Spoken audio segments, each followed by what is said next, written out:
Start the second day of the Sharjah International Summit on Improvement in Education. I'm back here again. I am Aisha Al-Mazmi, and I'm very delighted to see you back in Invest Bank Hall as we continue our journey of dialogue, discovery, and system-wide transformation. Yesterday, we explored bold reforms, inclusive policymakers, frameworks, strategic growth, and responsible integration of artificial intelligence. Today, we turn our focus toward global collaboration, leadership, resilience, and the continued advancement of Sharjah's educational vision. Please join me in welcoming Mr. Wajdi Mannai, the Senior Advisor in Innovation and Advancement, the Sharjah Private Education Authority, for our official recap and welcome of Day 2. Good morning, everyone. Good morning. Thank you for being here at 8 o'clock. We're trying to start at 8 sharp. إذن كنا نحاول أن نبدأ عند الساعة 8 بالضبط حتى نستطيع أن ننتهي في الوقت المناسب.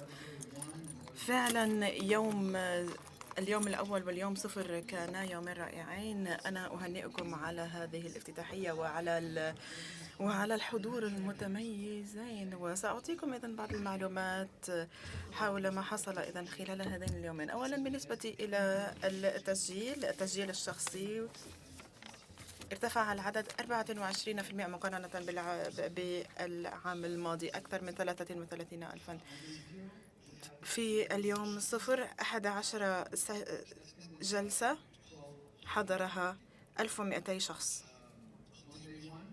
في اليوم الأول 50 جلسة حضرها 1800 شخص حضورياً، وأكثر من 22 ألفاً على الإنترنت. نحن نتأكد من الأرقام، ولكن هذا ما تقوله لنا المنصة. بالنسبة إلى المتحدثين، مثل 30 جنسية في الجلسات الفرعية وهنا في الصالة الرئيسية. ما نتوقعه اليوم، هناك عدد يصل إلى 67 جلسات في الجلسة الرئيسية وفي الجلسات الفرعية.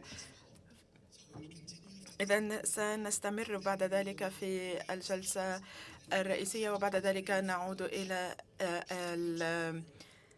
الجلسات الفرعية، بعد ذلك نعود إلى هنا، وبعد ذلك الغداء، وبعد ذلك الجلسات الفرعية، وبعد ذلك أيضا الجلسات الرئيسية. إذن في نهاية هذه الجلسة الرئيسية سيكون لدينا إذن الملاحظات أو الخطاب الختامي، وسنقدم بعض الجوائز، وسنعلن أيضا تاريخ قمة العام 2027 والموضوع الخاص بها. والآن سأعود إلى عريفة هذه الجلسة اليوم حتى نستمر.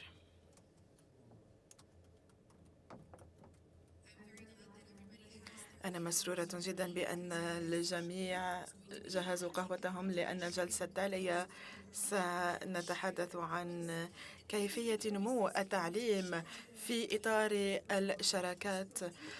إذن لنستقبل بولين تايلور كاي، وهي رئيسة جامعة أكاديمية الشارقة للتعليم. دكتور مصطفى يونس، هو من الجمعية العالمية لبحوث التعليم. بروفيسور ليزا إبرستون أيضا من هناك، ومديرة الجلسة دكتور هنادا كامبر مديرة الجلسة، مع دكتور فراس حبال، وهو أيضا من إميريت سكولر سنتر.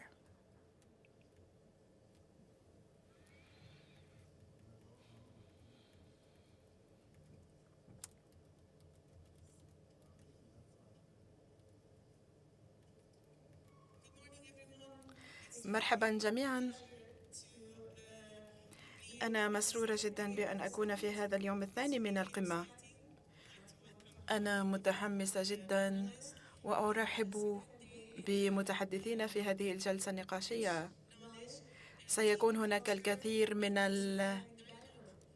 الحوارات الملهمة والكثير من المعارف الثرية. إذن أنا مسرورة جدا بوجودكم معنا. إذن سنتعرف بسرعة إلى متحدثين. دكتور مصطفى.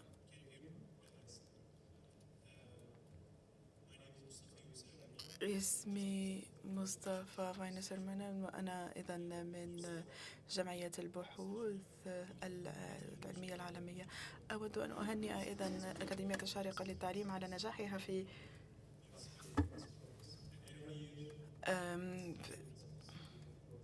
تنظيم هذه الفعالية للمرة الخامسة على التوالي، وأنا هنا مسرور جدا في العمل على الكثير من المشاريع والأنشطة التي تساعدنا أيضا على النمو معا. دكتور بولين أو بروفيسور بولين، مرحبا. أنا بروفيسور بولين تيرلر جاي، وأنا رئيسة أو مديرة جمعية أكاديمية الشارقة للتعليم.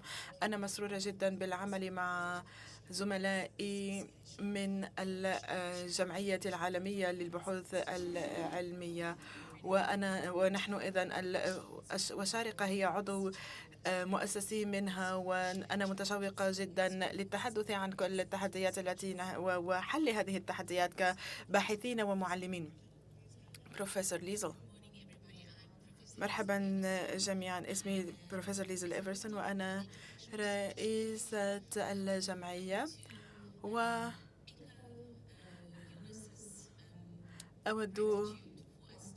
أن أعبر أيضا عن امتناني بوجودنا هنا،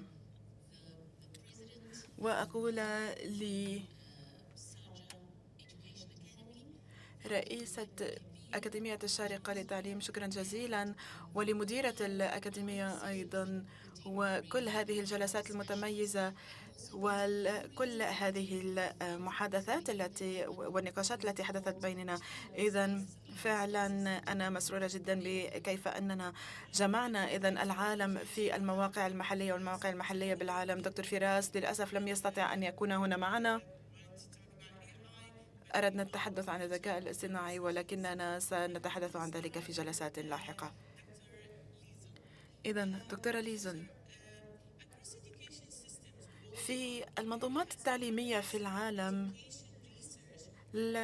أين كانت الأبحاث التعليمية كان لديها أكبر أثر تنظيمي؟ نحن نتحدث عن الأثر في قمتنا بشكل كبير، وما هي الحالات من المجالات حيث كانت الأبحاث لم تستطع إذن أن تحدث أثرا كبيرا؟ نعم، هذا سؤال معقد نوعا ما. نحن نريد أن تؤدي الأدلة إلى الأثر، وفي المجالات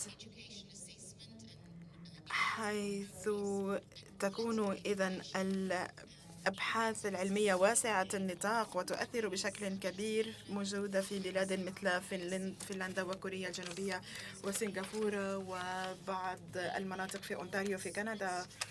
إذا كانت هذه المساحات مساحات هيكلية حيث يمكن إذا تطبيق الأدلة فيها. إذا ما أخذنا هذه الأدلة ونظرنا إلى التغيرات التنظيمية في مجال التعليم من المخرجات التعليمية لدى الطلبة واندماج أيضا المجتمع التعليمي، هذا أيضا يحدث أثرا كبيرا ليس فقط على المستوى الحكومي، بل النظر في السياسات التي يمكن تقييمها وإعدادها وإدماجها في السياسات. وأيضا هناك أيضا التغذية الراجعة التي تأتي إذن من الطالب إلى الصف إلى المدرسة إلى الحكومة وإلى المستوى الوطني. وأحيانا ليس هناك دعم كاف في هذا الموضوع، بحيث نرى في بعض البلدان مثل بلد جنوب إفريقيا حيث هناك إذن انتقال من نظام حكومي معين إلى نظام آخر، لن يكون الدعم إذن لا تشوبه شائبة، ولذلك ليس من السهل إذن وضع هذه الأبحاث والنظر فيها بشكل مفصل أكثر. شكرا جزيلا إذن على هذه الإجابة الملهمة، خصوصا في المنطقة أو في المجال الذي ذكرته. بروفيسورة بولين، تقدم الشارقة بيئة متفردة الأبحاث التعاونية. ما الذي يميز هذا النوع من المنظومات وما الذي يساعد فيه على التقدم بالأبحاث التعليمية؟ شكرا جزيلا. فعلا هذا السؤال فعلا يستجيب إلى ما ذكرته. إذا هناك 5 نقاط متعلقة بهذا الموضوع، خصوصا وجودنا في الشارقة للأبحاث التعاونية. أمر أول هو الاتساق المستمر في مجال التعليم وفي المنظومة التعليمية، وكانت الرؤية أيضا التي تم وضعها منذ أكثر من 5 عقود. إذا هذه الرؤية تساعدنا إذن على أن نمضي معا ونتسق معا. والأمر الآخر الذي ذكرته إذن الارتباط والاتساق من الناحية الهيكلية، أي نستطيع إذن أن نتعامل وأن نتفاعل إذن مع التعليم التفاعلي في المناطق المختلفة. إذا كنتم في الجلسات البارحة فهمتم أن رسالة أكاديمية الشارقة للتعليم أن يكون لدينا وجود إذن مؤسسي في التصميم التعليمي مع هيئة الشارقة للتعليم الخاص، التي تساعد كثيرا المدارس الخاصة على أداء دورها التي تقيسها إذن كجهة تنظيمية، ولكن أيضا تساعد على تحسينها. أيضا في أجندتنا الهدف هو تطوير إذن المعلمين وقيادة الأبحاث، وأيضا إدارة الحضانات ودمجها إذن في البيئة التعليمية. أمر آخر، المجلس الذي تم إنشاؤه في مايو 2025 وهو المجلس الشارقة للبحوث العلمية والتعليم، وهذا يدمج أيضا الجامعات ضمن الشارقة بحيث يكون هناك اتساق وتناغم من البداية إلى النهاية. الأمر الثالث الذي يمكننا إذن أن نذكره هو إذن أكاديمية الشارقة للتعليم وما تقدمه، الطريقة التي نعمل فيها، ونحن نشرف على أكثر من 40 حضانة في الشارقة. ولدينا أيضا هذا التنسيق مع الهيئة يساعدنا على تعزيز ممارساتنا يوميا مع المدارس، مع الطلبة إذن من سن الحضانة إلى التخرج، وهذا يساعدنا على جمع البيانات بطريقة منظمة إذن قياس ما يهم والتفاعل معه. وهذا الوضع يساعدنا أيضا مقاربة أيضا لترجمة الأبحاث إلى أعمال. إذن هناك السياسات والقدرات البحثية وبناء هذه القدرات، ما يساعد إذن على ترجمة هذه الأبحاث النظرية إلى مقاربات موجودة على أرض الواقع، وتسمح لنا بيئتنا أيضا إلى أن نكون إذن مترابطين مع أكبر وأهم الأفكار والممارسات والأبحاث والسياسات مع الشركاء الذين يمكنهم أيضا تطبيق كل هذه الأبحاث والنظريات. شكرا بروفيسورة. إذن هذه النظرة التي تحدث إليها هي إذن الترابط والاتساق وأيضا التعلم المشترك. سأعود الآن إلى البروفيسور مصطفى. لدينا إذن نوع من الهوية لكل بلد. إذن سؤالي لك، إلى أي مدى تؤدي مثلا العوامل السياقية، مثلا الحكومة أو القدرات المؤسسية أو المنصات المختلفة، أن تمكننا من أن نفسر السياسات المتواجدة من دولة إلى أخرى؟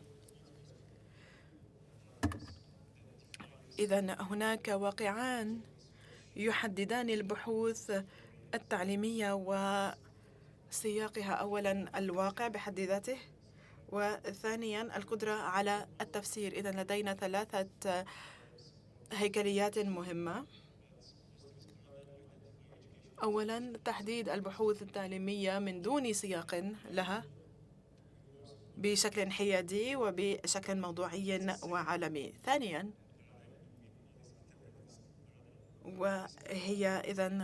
وهو الواقع التفسيري، ما يأخذ إذن السياق في الاعتبار وهو يضعه ضمن منظومة بيئية، ما يحول فهمنا للأدلة وكيفية استخدامها. وبالنسبة إلى الهيكليات التي لديكم إذن الهيكلية الحكومية، حين يكون لدينا إذن منظومة بيئية مركزية جدا مثلا منها تركيا وفرنسا أيضا، هذه السياسة وتطبيق هذه السياسة موجودة على أنها حل مقولب واحد للجميع، ما يحدد إذن المشاريع والبلد كله إذن يطبقها. من ناحية ما هذا أمر مهم جدا بحيث يتم تطبيق السياسات بسرعة، ولكن الاحتياجات والتوقعات المحلية هذا ليس مناسبا. إذن من الناحية الثانية إذا ما نظرنا إلى الإمارات والولايات المتحدة الأمريكية، ليس هناك هيكلية مقولبة. States and each state creates their own regulations, and from this perspective, if you want to do a reform directly, it will not be very speedy. On the other hand, in the local context, you will be able to find resources that will goes to the needs and expectations of the local communities. From this perspective, structures matters for the places that are not centrally governed. There are advantages and disadvantages of both perspectives. The second one is cultural values. You indicated that. From the positivist paradigm, educational research must be value-free and shouldn't be impacted by the cultural norms. And you may say that this is not true anymore, but that's not the case. When you look at in 2010, American government published the No Child Left Behind Act. And in that policy documentation, educational research identified as an objectivist endeavor where controlled randomized control trials were seen as the best way to understand educational research. And then they equalize educational research to medical research. And of course, interpretivist communities, particularly qualitative research traditions, were fighting against this idea. From the cultural perspective, I can give an example from 3 countries. For example, in Germany, there is a concept of Bildung. When you go to Germany and then when you start talking about the concept of Bildung, and they say that the other Western, the American systems cannot understand what they mean by the concept of Bildung. In second example that we were talking about yesterday with Liesel, she mentioned about the aboriginal theory of psychology. And then I said that, is there a different ways to see educational psychology? She said yes. They collected data from 15 to 20 years to develop a local understanding of educational psychology. That's a very interesting case. The third one is from Islamic world, the concept of hikmah. I think it's not well understood in different parts of the Western world, the notion of hikmah and in relation to developing a holistic nature of individual in the context of Islamic world. And these are the things that we can discuss from the interpretivist paradigm. Here, the third construct you indicated, what was the third construct in your email? It was, I took the notes, it was a system capacity. Of course, system capacity has a big impact on the understanding of the educational research. Let's assume that we have 2 schools. One is located in a socioeconomically advanced community, and other one is disadvantaged community. We can say that to these schools, the government is going to provide the same technical opportunities. In this scenario, did we create an equal opportunity for every single child in the schools? Unfortunately, no. Let's think about the school A, where students are living in a very advanced families. They have a newspaper coming to their home. They are getting extracurricular supports from private tutors, and families are interested in their success. They are going to the schools. They are spending time with the school administration and teachers. In the second school, with the disadvantaged children, their parents cannot go to school. Students do not have resources at home, and then they cannot travel, and they don't have specific tutors. Even though government provided equal opportunity in technical level to the schools, that doesn't mean that they are starting at the same level of support in regard to the establishing the equality in the systems. These are the three issues that needs to be considered. There are two paradigms.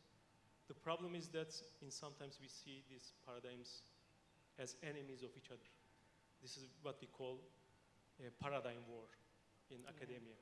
Yeah. I think it's very dangerous discourse.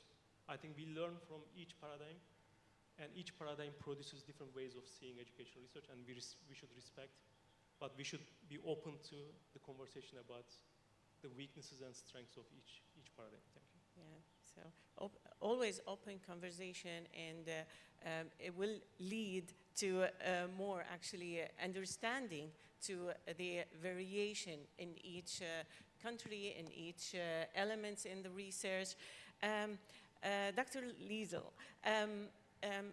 changes are happening worldwide in every sector. And sometimes in education specifically, a kind of trying to like align with those speed and changes and all of these. Now research, from your, let's say from your experience and your rich knowledge, what major shift do you anticipate in education research over the next 10 years in terms of priorities, methodologies, and global collaboration, taking into consideration the changes are happening, whether having the AI, maybe, or having a more like identity for each country, and more globalization. So let's hear from you. Thank you. Another really thought-provoking question.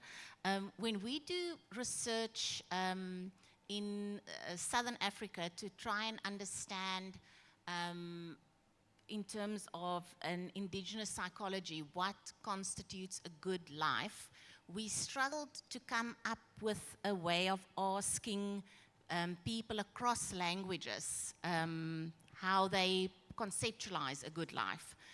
And in the end, through consultation with elders and with youngsters in cities and in rural spaces, we framed this question. And I would like to ask all of you that. At the end of the night, a day, when you lie in bed and you close your eyes, how do you know this was a good day?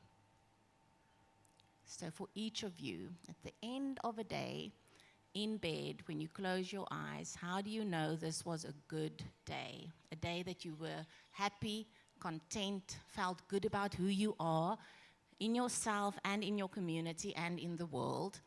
And this is the question of education. This is the legacy of education research. This is the legacy of teachers, of families in schools. So after having that question and data, we took that and took it back to literature, to evidence, and looked at the synergies. And if we look at that and propel it into the future, what is it that we see we are maybe lacking in education research, and also in our curricula, and in the way that we are conceptualizing what education does to help people have a good life? The things that we've seen more and more is how do people negotiate AI? How do people negotiate employability? How do people negotiate relational connection? And there is a gap in attention to socio-emotional competence. We tend to, after COVID specifically, although we realized during COVID that isolation and social disconnection led to exclusion, anxiety, illness, there was an overemphasis on artificial intelligence to the detriment of thinking of the social competence, socio-emotional competence to deal with artificial intelligence. And these two are not mutually exclusive. They are integrated. The way in which every child in front of us in a class will be able to monitor their own emotions, their relational connection, and their integration with artificial intelligence is the secret to being able to, at the end of a day, say, today was a good day. So to what extent are we studying how young people and teachers and university lecturers and researchers are able to monitor their own well-being together with these changes in the technological world? That is the first field, socio-emotional competence, socio-emotional development, socio-emotional learning. And there's a lot of work done across the globe on that. There's a current focus in UNESCO on happy schools. Please go read up on that. It is phenomenal. So the whole emphasis is not on disharmonious or dysfunctional schools or school management. It is on the socio-emotional competence level of a happy school. The next one is employability. To what extent are we thinking what we are doing with young people in schools, with teacher education, with researchers about employability? Are we spending enough time in thinking what that means? If we think of capability, do we stop with capability at school level, or do we think of capability at university level, and do we think of capability at researcher level?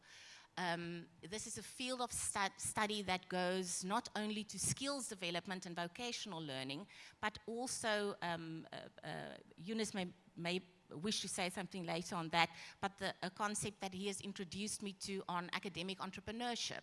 So what is it that an academic brings to the commerce, to the economic field, that is a commodity that is useful to society to propel it forward and have a good life for many? And then the last one, very shortly, in terms of methodologies that matter, would be participatory methodologies. So again, as Eunice said, we tend to focus a lot on modernist and positivist randomized controlled trials in research.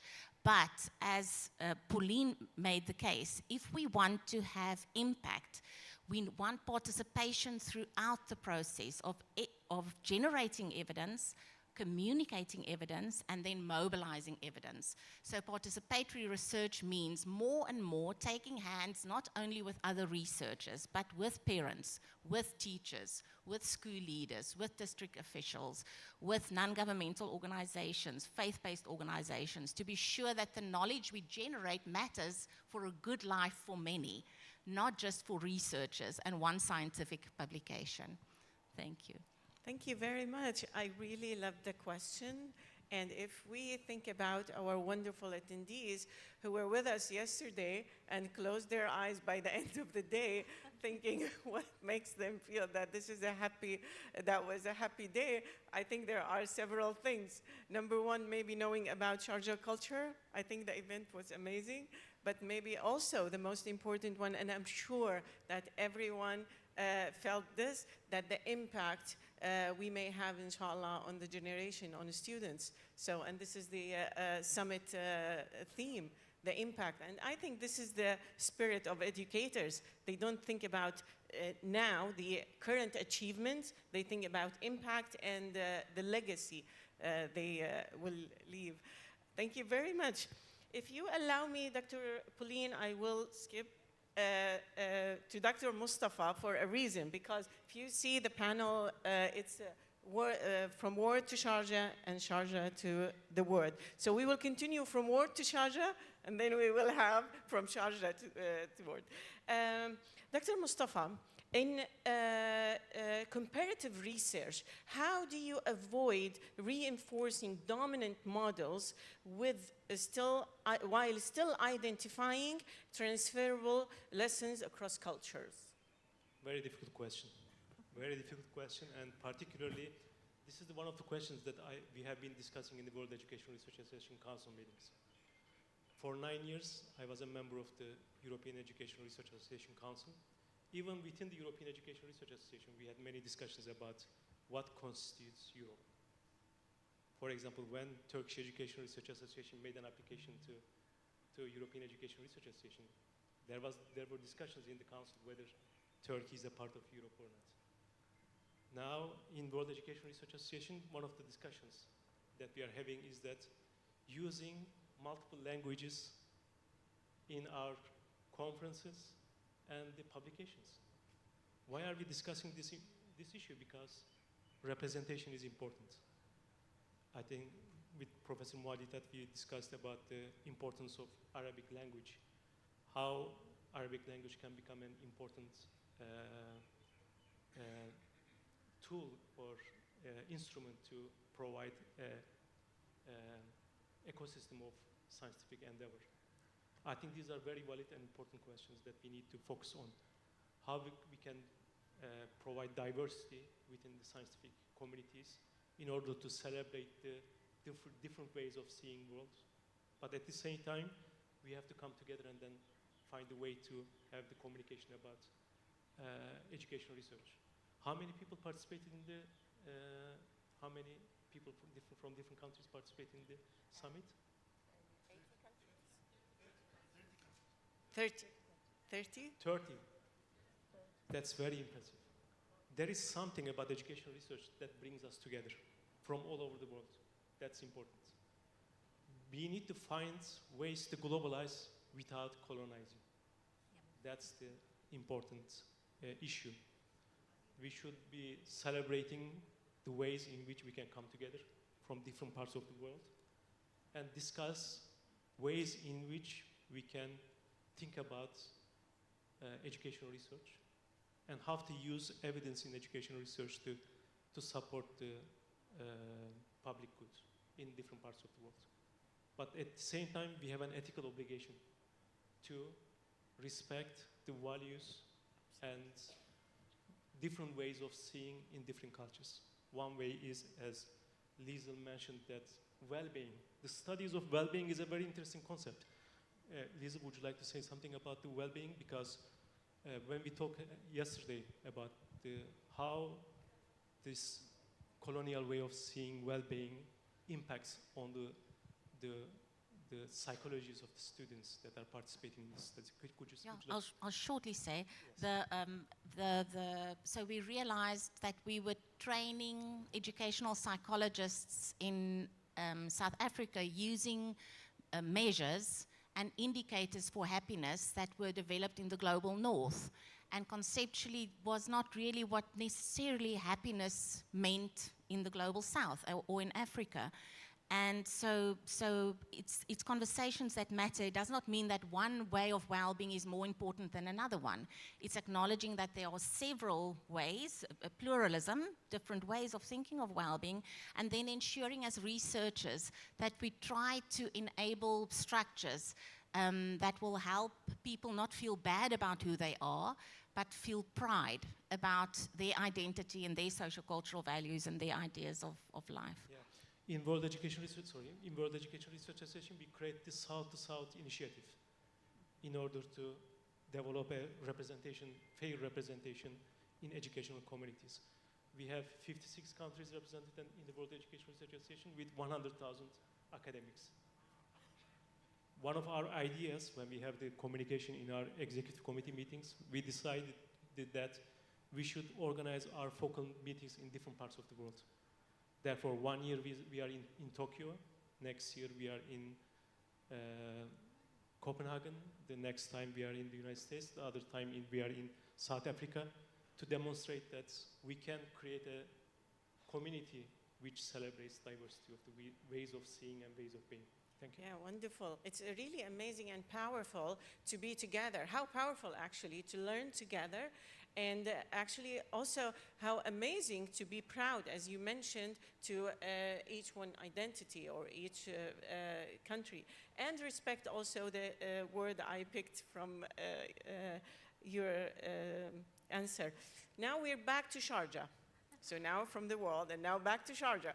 So Sharjah, Professor Pauline, Sharjah is a very, very unique. How can a multicultural setting such as Sharjah serve as a natural laboratory for comparative education research across curricula, cultures, and student populations? And how can we share this with the world? Thank you. Again, a very complex question, and just touching on the themes that we've been discussing here. I think the question really speaks to the very purpose of education.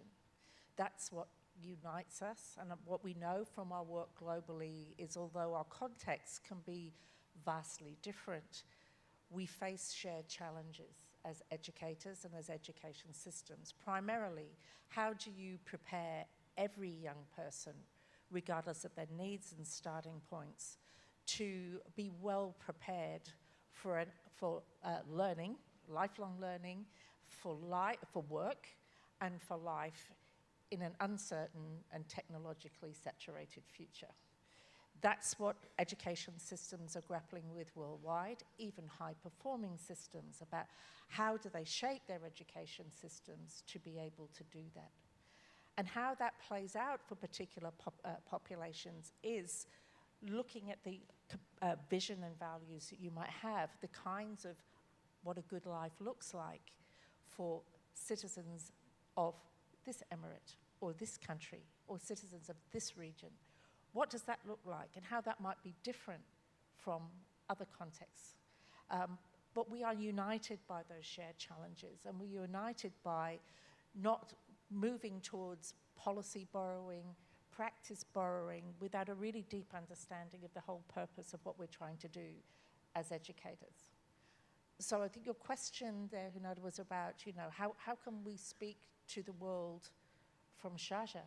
I think one of the really key things for us is that, the vision and the purpose for our education system is strongly grounded in cultural values and futures orientated, so that we take knowledge from the world and we respect that knowledge from the world, but we also generate knowledge to the rest of the world. And one of the things that you were alluding to, you're talking about colonization of knowledge, is that a sad statistic really around educational research is only 3% of all research, we're not even talking about educational research, only 3% of all research is actually produced in the Arabic language from the Arabic world. And that's a real shame, and something that actually has to change, that we have to strengthen those perspectives. And I've been conversing with colleagues during the summit and prior to the summit about really looking at key areas of global challenge, such as educational leadership, for example. We know just how important educational leadership is for outcomes and school leadership, etc. But there's very little work that's actually been done from an Arab Islamic perspective on what leadership looks like in those contexts. So to go back to your key question then about what can Sharjah offer the world, well, we have a very diverse population, this is true, but we also have a very strong sense of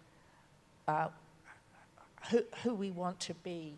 We have a very strong sense of the educational model, the educational ecosystem that we want to see, that will produce, will ensure that all of our learners in our schools and in our higher education institutions, in our nurseries, have the best possible outcomes, and that we have a society that is highly cohesive. And I think one of the things that's really important when we look at the articulated vision for education in this emirate is not just that education is a key pillar of a knowledge economy, which of course that it is, but that we talk about the educational wealth, to contribute to the educational wealth of Sharjah, the idea of that as being a social good. And that is very unusual and very distinctive. And I think this is where the rest of the world can definitely learn from Sharjah, to see how that Sharjah education model, the ecosystem that is being put in place, that we are looking at, we recognize that that's dynamic. It has to be dynamic and not fixed. We have to be futures oriented. We have to consider technologies. We have to consider connections with the world without compromising who we want to be, culturally, educationally. I think that's the thing that we can offer to the world. And I think, Eunice, you mentioned language and Arabic language. Even speaking, more locally to the Arab world, we know just how important strengthening the Arabic language is. The language of science. Arabic is the language of science. It's a language of deep thought and knowledge generation. That can't easily be translated into other languages. There are key frames and concepts that come from the Arab world. And as a lab, if you think about a natural lab, young people today, they're translanguaging. They're drawing on all different kinds of language resources to be able to communicate, to be able to operate in a global world. But it's critically important that they don't lose their identity as Emirati, as citizens of Sharjah, to understand where they come from, so they're culturally rooted but future oriented. I think that's something that we can really speak to the world about. And then yesterday, talking to our UNESCO colleagues who, when we were trying to explain our system to them, saying, look, how amazing is it that we managed to work with schools running in Sharjah 10 different curricula simultaneously. So 10 different curricula. So nowhere else really can do all of that. And we have opportunities to be able to investigate that and to think about that and speak our knowledge back to the world. Going back to language, we have a wonderful opportunity with our nurseries and the initiatives that we're doing right from early childhood to build pride and competence and proficiency in the Arabic language. We have that opportunity, and to see what challenges present themselves and to share those, not just with the rest of the Arab world, but what does that mean for other early childhood settings in a multilingual context like South Africa or other countries. So I think, we have a lot to offer the world. So watch this space, I think, watch this space. And as institutional members of WIRA, we have a great platform to do that. Sure. I would like to add Our something time to is finished, support but sure, yeah. Pauline's comments. 2 years ago, we had no representation from Arabic world in the World Education Research Association. Yeah. Then, thanks to Dr. Hunada, we had the conversation about in which ways we can have collaborations, and then we have 2 organizations as institutional member in the World Education Research Association. That's not it. Now, in 2028, World Education Research Association will organize a focal meeting in United Arab Emirates. Congratulations. Thank you. But that's not it.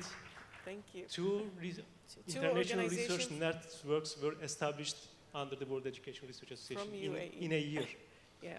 This is a big progress, and I see many opportunities for our colleagues from Arabic world to participate in the global conversation about the role and importance of education. And I would like to congratulate Sharjah Education Researchers Academy for taking a lead in this process. Thank you. And Thank you, Dr. Professor Hunada, Mustafa. you must Thank you. please allow me Professor just a short, I was very excited with Dr. Pauline's input because there's a wonderful study by epidemiologists Wilkinson and Paquette, and they analyzed world data on health and well-being, so objective and subjective health and well-being, and they found that there were 3 indicators to predict both of these, so that you will be physically and emotionally healthy over the lifespan. And all 3 of those were inherent in what Dr. Pauline spoke about. The first one is that you should feel proud about who you are and where you come from. So in Sharjah, it is from the first people that I saw when I came to the hotel through these 3 days of the summit. There's pride in identity, who I am and where I'm from. The next one to predict a good life over the lifespan is to be able to have good relationships. Again, if I think of everything in Sharjah, it is connected to not only have a good life for an individual, but collective well-being, so that a community can do well. And then the last one is to have a functional childhood. A functional childhood. So from nurseries to schools, to healthcare, to welfare services, to an infrastructure that works. So talk about a living lab. Sharjah is then a living lab to predict a long and happy life over the lifespan because of those indicators. It really is remarkable. Thank you very much. Thank you for honestly very inspiring panel. And I can tell about one thing about Sharjah, how committed, and we all actually committed to our students. It's a shared vision. Everyone here at 8. After a long day yesterday. So thank you everyone for being here really early, and thank you for our wonderful panel.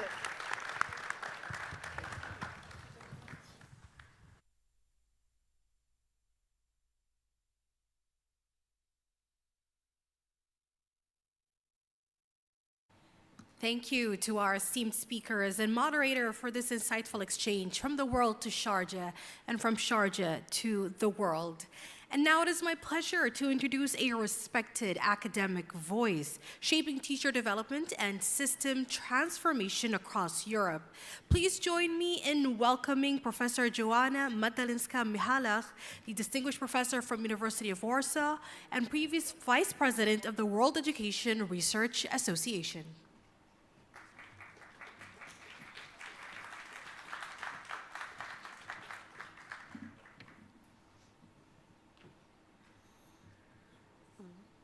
Salam alaikum. Good morning, distinguished guests, my friends, colleagues. Thank you. It's my, excuse me, it's my great honor and pleasure to be here. I really would like to say thank you to Sharjah Education Academy for creating this opportunity to me today. And we learned a lot from this panel discussion about situation that we have currently in education, how we can develop the education, what is important. I hope that my voice that follow this panel discussion will enrich our thoughts on education, what is important to improve the education. And today I speak from the position as a researcher who at the bottom of the heart has the issue of partnership and collaboration to improve the education, where in the center we should see child. Because usually we talk about the different strategies, different projects, but we somehow don't see what is in fact important for us as a researchers, as an educationalist. I mean the child well-being. And the other position that I have today is to be an expert for European Commission. And from this position, I would like to share my experience connected with the way how in our context, European context, we try to develop the education. So the main topic that I'm going to talk about is European Teacher Academies. This is the quite new project that was developed at the level of the policy in Europe. And before I will introduce this project, let us look at the context and try to answer why this issue as teacher education matter, why we should think about the way how to improve the education. So even though we live in different regions, different contexts, I think what is the global issue nowadays, what joins us and what shows us what is common among us, there are at least these issues like the teacher shortages and burnout. We have a lot of research on that topic, and from my point of view, instead of focusing so much on teacher shortages, it would be better to take the position what Lisa said, this more positive position, and to think how we can help teachers to maintain in their profession, how we can retain the teachers. Because, for example, in Europe and in the global conversation, we see that mainly we focus on this issue that we have the lack of the teachers in our countries. But as I said, from some point of view, it would be better to think how to sustain the best teachers in our profession. Another issue that is common across different contexts is connected with the issue of inclusion, and during this summit we had a lot of the discussion on the strategies, how we can improve the school through the inclusion lenses. When I look at the program, I saw a lot of workshops, presentations on inclusion, so we can learn a lot of this. And of course, digital transformation is the issue that we must be very careful about. Sustainability, the climate responsibility, and the rapid social change.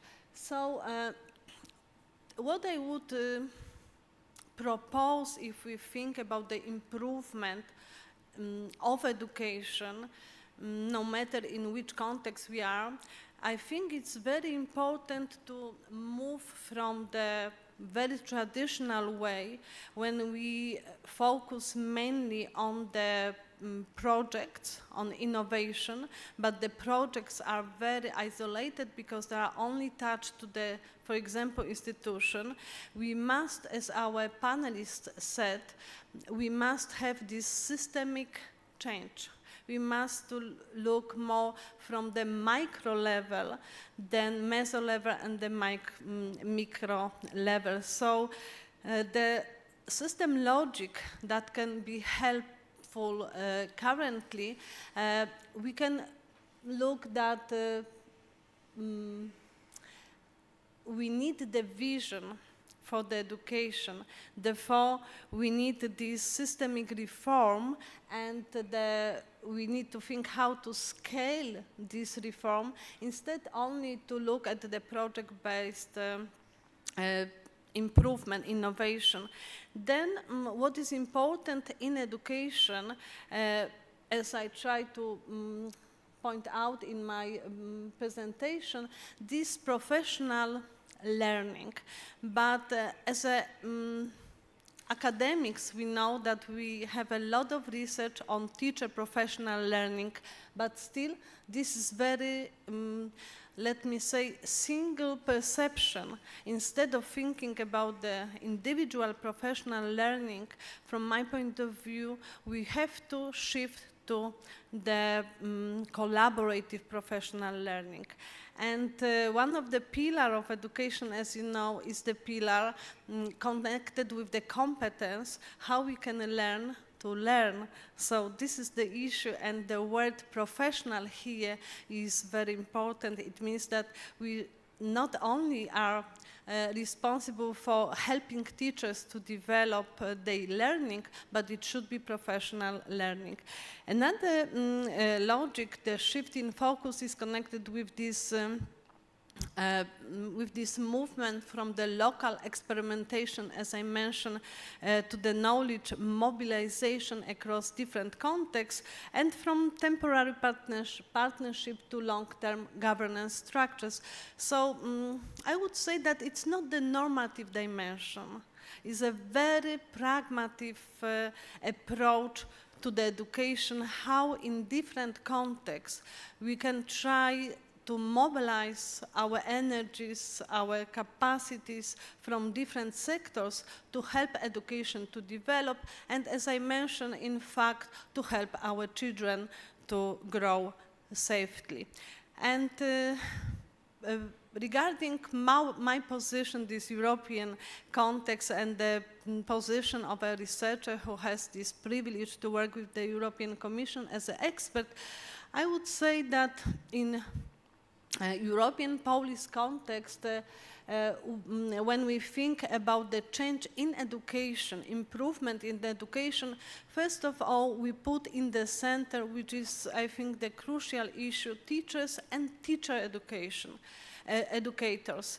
I don't know what is the situation in Sharjah in your context, but sometimes when we think who is helping teachers to develop, we see that there are academics without any specific qualifications. So teacher educators, I think that they should be put in the center when we think about the quality of teachers and quality of teacher education.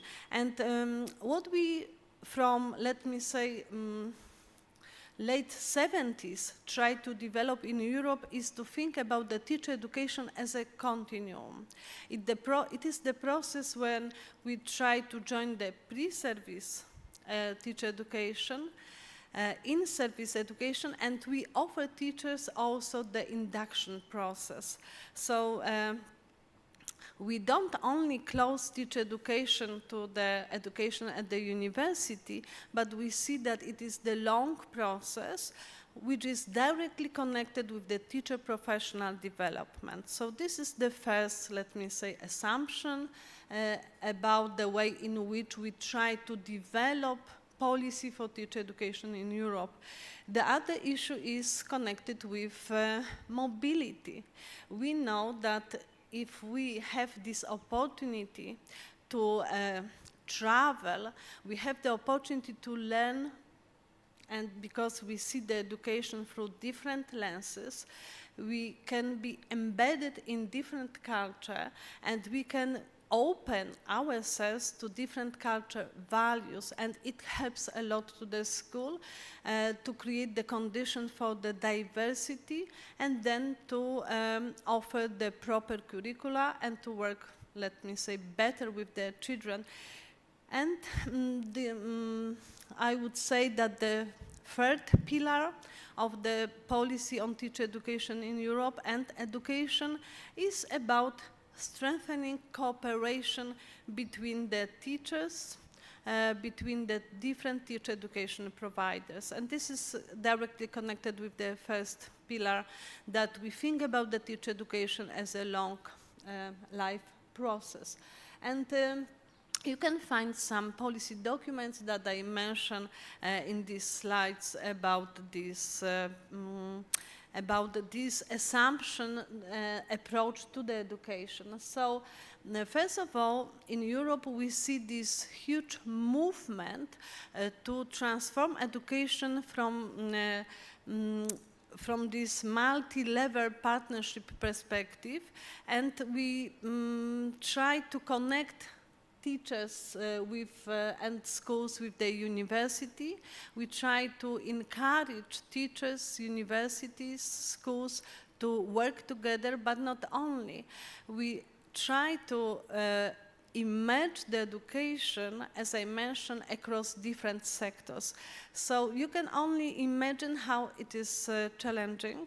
It's not the easy process. It's a very complex process. Of course, it's easier to talk about this than to implement this into practice.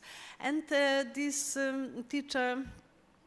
European teacher academies, when we try to develop the policy framework for teacher education in Europe, there is the situation that European Commission usually invite experts, and among the experts there are also researchers, there are professionals from different sectors, and once they notice that maybe we should develop such programs that will help teachers to work directly with the researchers and to introduce the research, practitioner research, and the program that put into the center the collaboration and partnership.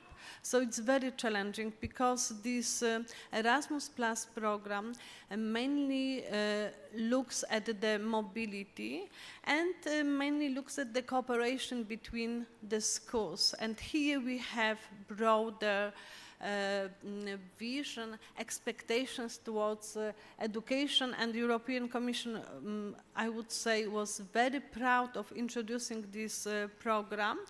And the program tried to strengthen the teacher educators' capacity and support innovation transfer across different contexts. And in one of my publications that I prepared with Professor Conor Galvin and my colleague Elena Rejviakina, we look at these different teacher academies, and we, as you see in the title of our publication, we said that the teacher academies, they are on the way, on the path to enhance the value of teacher education research. And Professor Yunus, he mentioned during his talk about the importance of the research that is conducted by the teachers.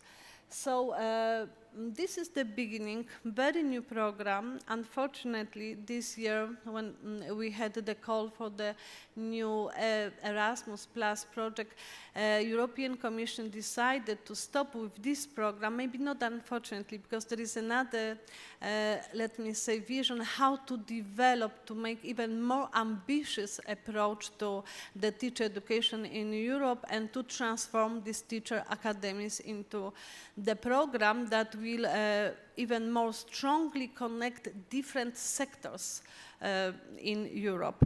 So at the beginning, we introduced 16 new teacher academies. All these projects that are introduced at the European Commission website. So if you are interested in this project, you can look at that. I really encourage you to follow this news. And as you know, each program is designed in some framework, so you can see the priorities that we set for these teacher academies. And being here, I learned that we have almost the same priorities. So there are priorities like the digital education, AI readiness, which is, I think, a kind of the compulsory task for us, how to help children, how to help teachers, how to help students to use AI in education. Another priority that is about the sustainability and the green competences, I would say green capabilities, equity, inclusion, and diversity in education, well-being and resilience. We try to match these two coins, two sides of one coin, because it's impossible to talk only about the well-being when we don't see how much we can develop the resilience in education. The vision for education, therefore, there is the priority about the development of leadership and the development of new strategy to the education. We call this priority future-ready pedagogy.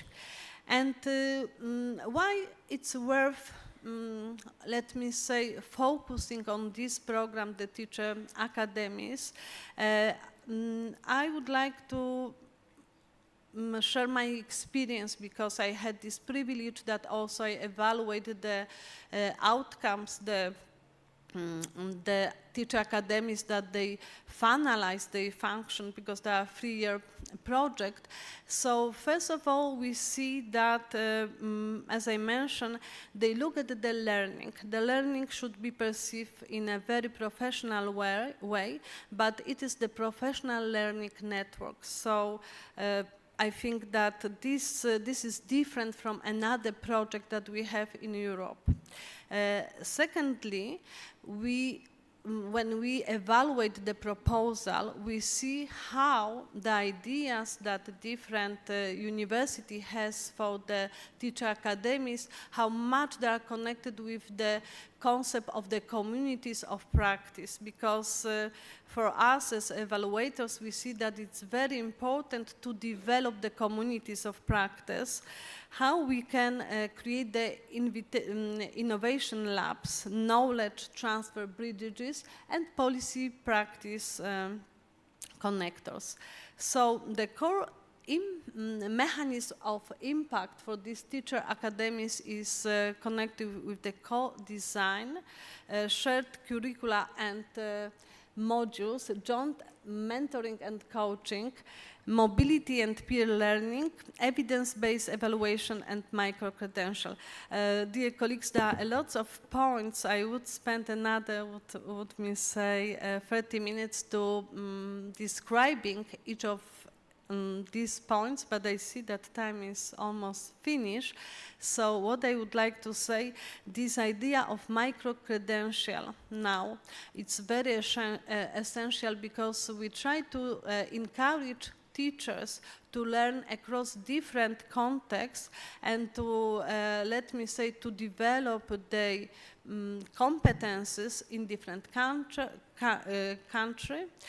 in different institution, and teachers, they can collect the credential and then they can apply at their own country for the recognition of their qualification. So this is quite new, and I think it's very prospective, and also it is based on this evidence evaluation. And I would like to leave you with some message, because as you can imagine, it's really difficult to have like 10-15 minutes and to present this huge project and to stress out the issue of collaboration for impact. It was my idea to share this. So first of all, if we think about the impact in education and the improvement of education, as I mentioned, we have to move from the individual growth to the system change, and we should put into the center this institutional capacity building. And another issue is about the values, because we can, among us there are teachers, there are head teachers, and you know, you can encourage teachers to develop. Sometimes you can require them the development, but if we don't have the culture, the values of development, the values of learning at our schools, at our institution, all these, let me say, requirements, they will be not fulfilled as we wish at our institution. So this is the approach that should be taken in the education, and academies, universities that within this teacher academies program, they have this, let me say, the privilege that they can strengthen both people, I mean teachers, and the structures, I mean the structures that we have at the school and across different contexts. So there's some implication for the policies and practice regarding this program, European Teacher Academies. They show us that if we would like to implement and to develop such changes in education, we need to focus, I would say, for me it is the most important, the research-informed professional learning ecosystem. And during the panel discussion, we mentioned about this ecosystem. We need to focus on capacity building models that strengthen both teachers and teacher education. And I would say sustainable transformation emerge when collaboration becomes embedded in structures, not depends on the individuals. So I would be happy to leave you with these 3 questions. Maybe they will be helpful for you in your practice.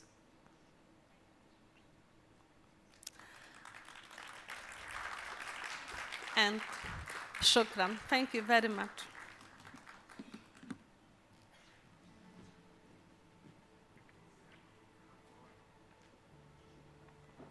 Thank you, Professor Joanna, for illuminating how teacher academies can serve as powerful levers for systemic educational transformation. Now, understanding how students learn is fundamental to improving how we teach. Our next keynote offers a research-informed perspective grounded in cognitive science. So please please join me in welcoming Dr. Julie Vogel, the VP National Education Officer at the Renaissance GL Education.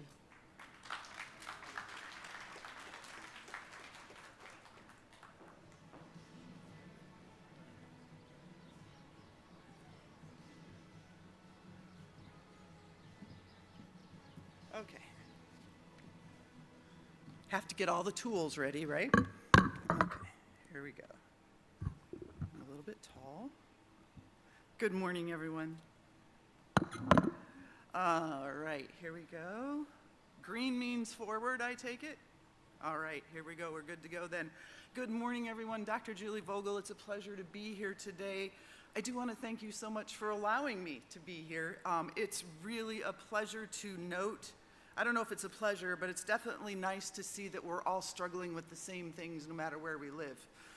Social emotional learning seems to be top of mind in the United States right now as well for our kids. COVID did a number on their ability to manage life. And so we too struggle with the same kinds of things. And the phrase I picked up this morning that I absolutely loved to hear and would love to maybe borrow and steal and take back with me is culturally rooted and futures oriented. Yes, I would love to see that in the United States. So thank you, that is a fabulous way to see education. I'm impressed, so keep up the good work for that one.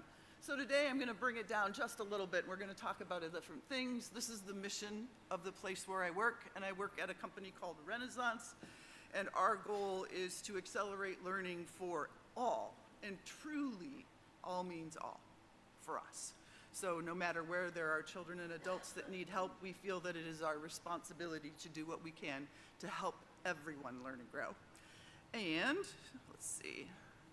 Today we're going to talk a little bit about cognitive science and a little bit about what happens there in that world.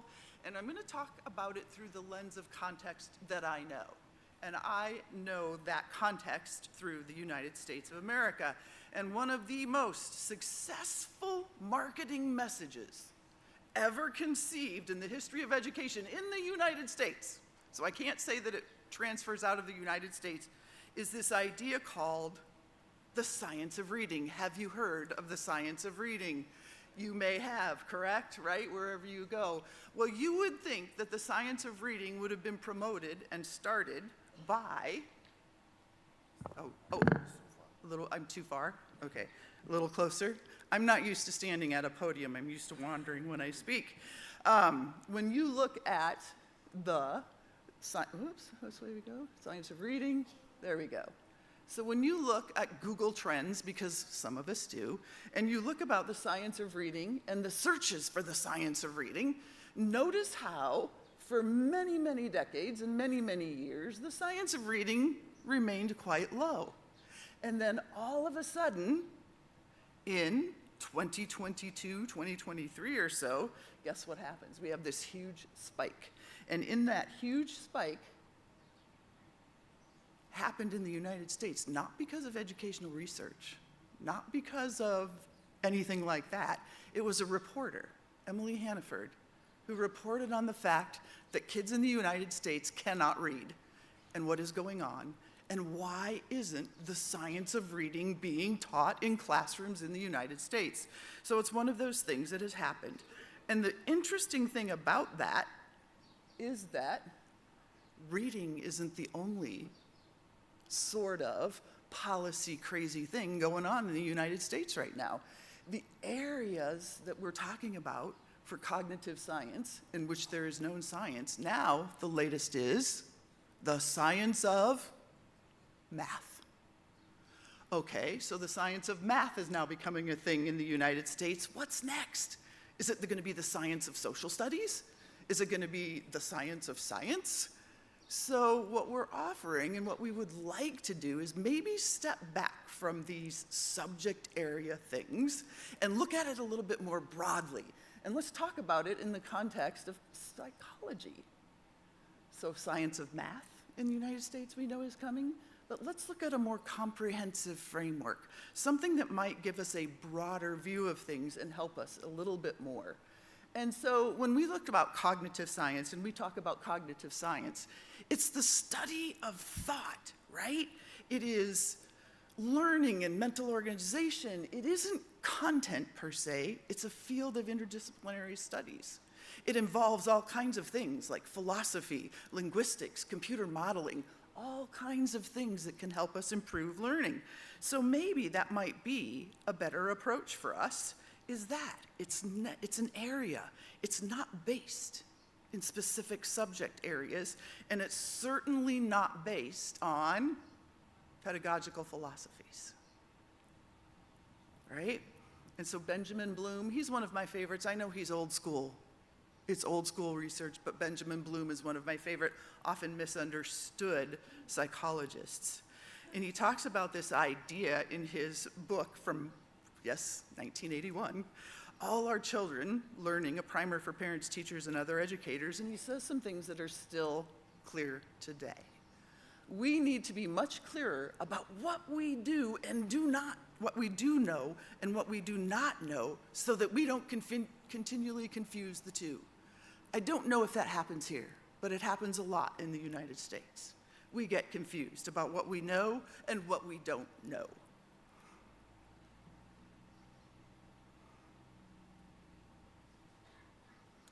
And he says up here, this really long quote, which you don't have to read the whole thing.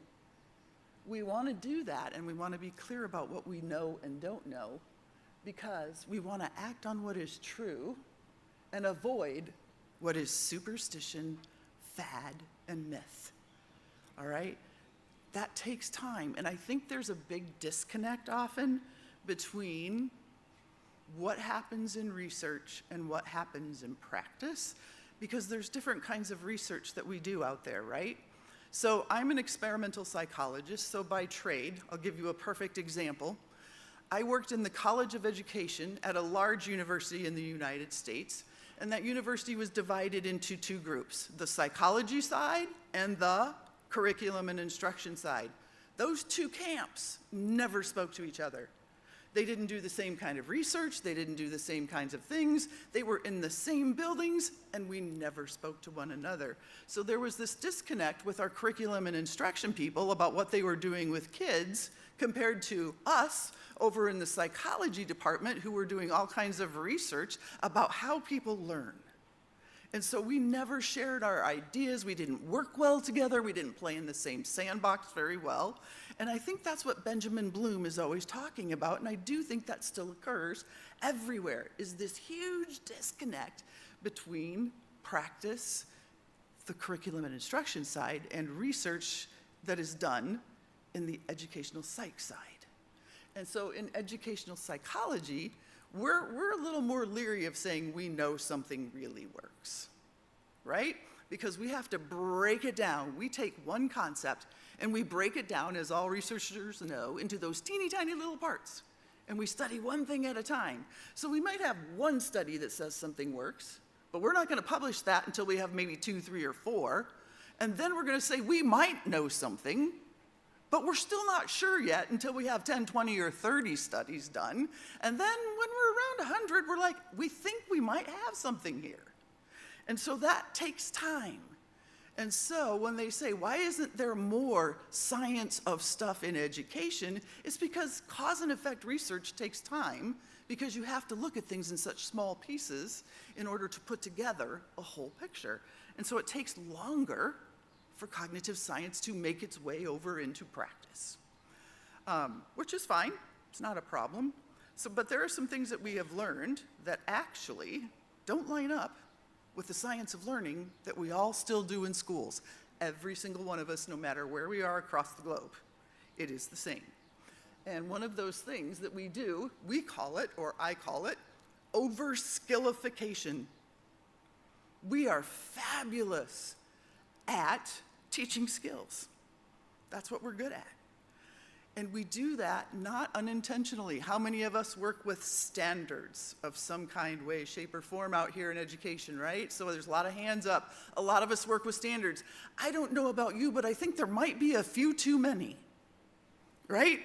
And within those standards are a whole bunch of skills, right? One standard might have 4 or 5 skills.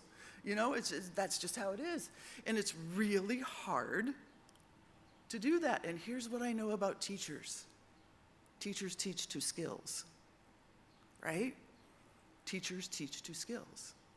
That's how you build those things. That's how you build that foundation and that knowledge. But there's a lot of it. So it's called overskillification.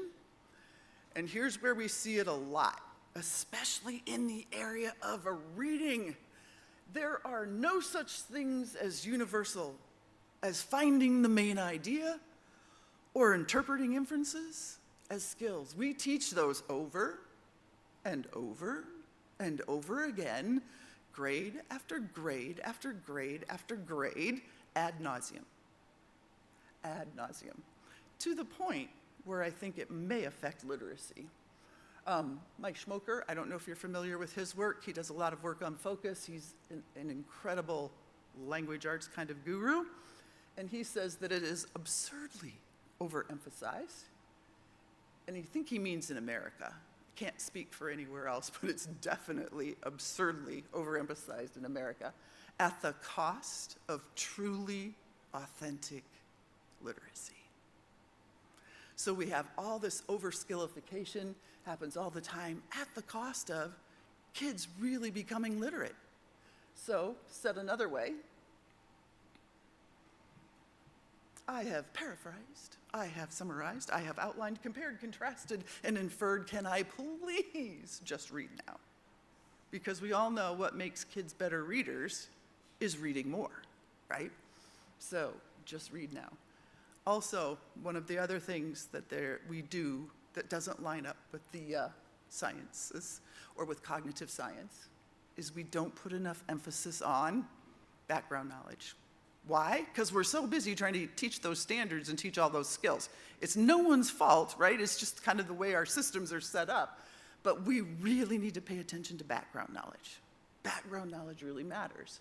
So there's this older study from 2015 that Coffer, Newman, and Pinkham did that was talking a lot about that reading ability and socioeconomic status are closely related. I do believe I heard that earlier this morning already, right? If you have the resources and you have things available to you, and your socioeconomic status is higher, you're going to do better in school. That's just simply true. You have the resources to make it happen.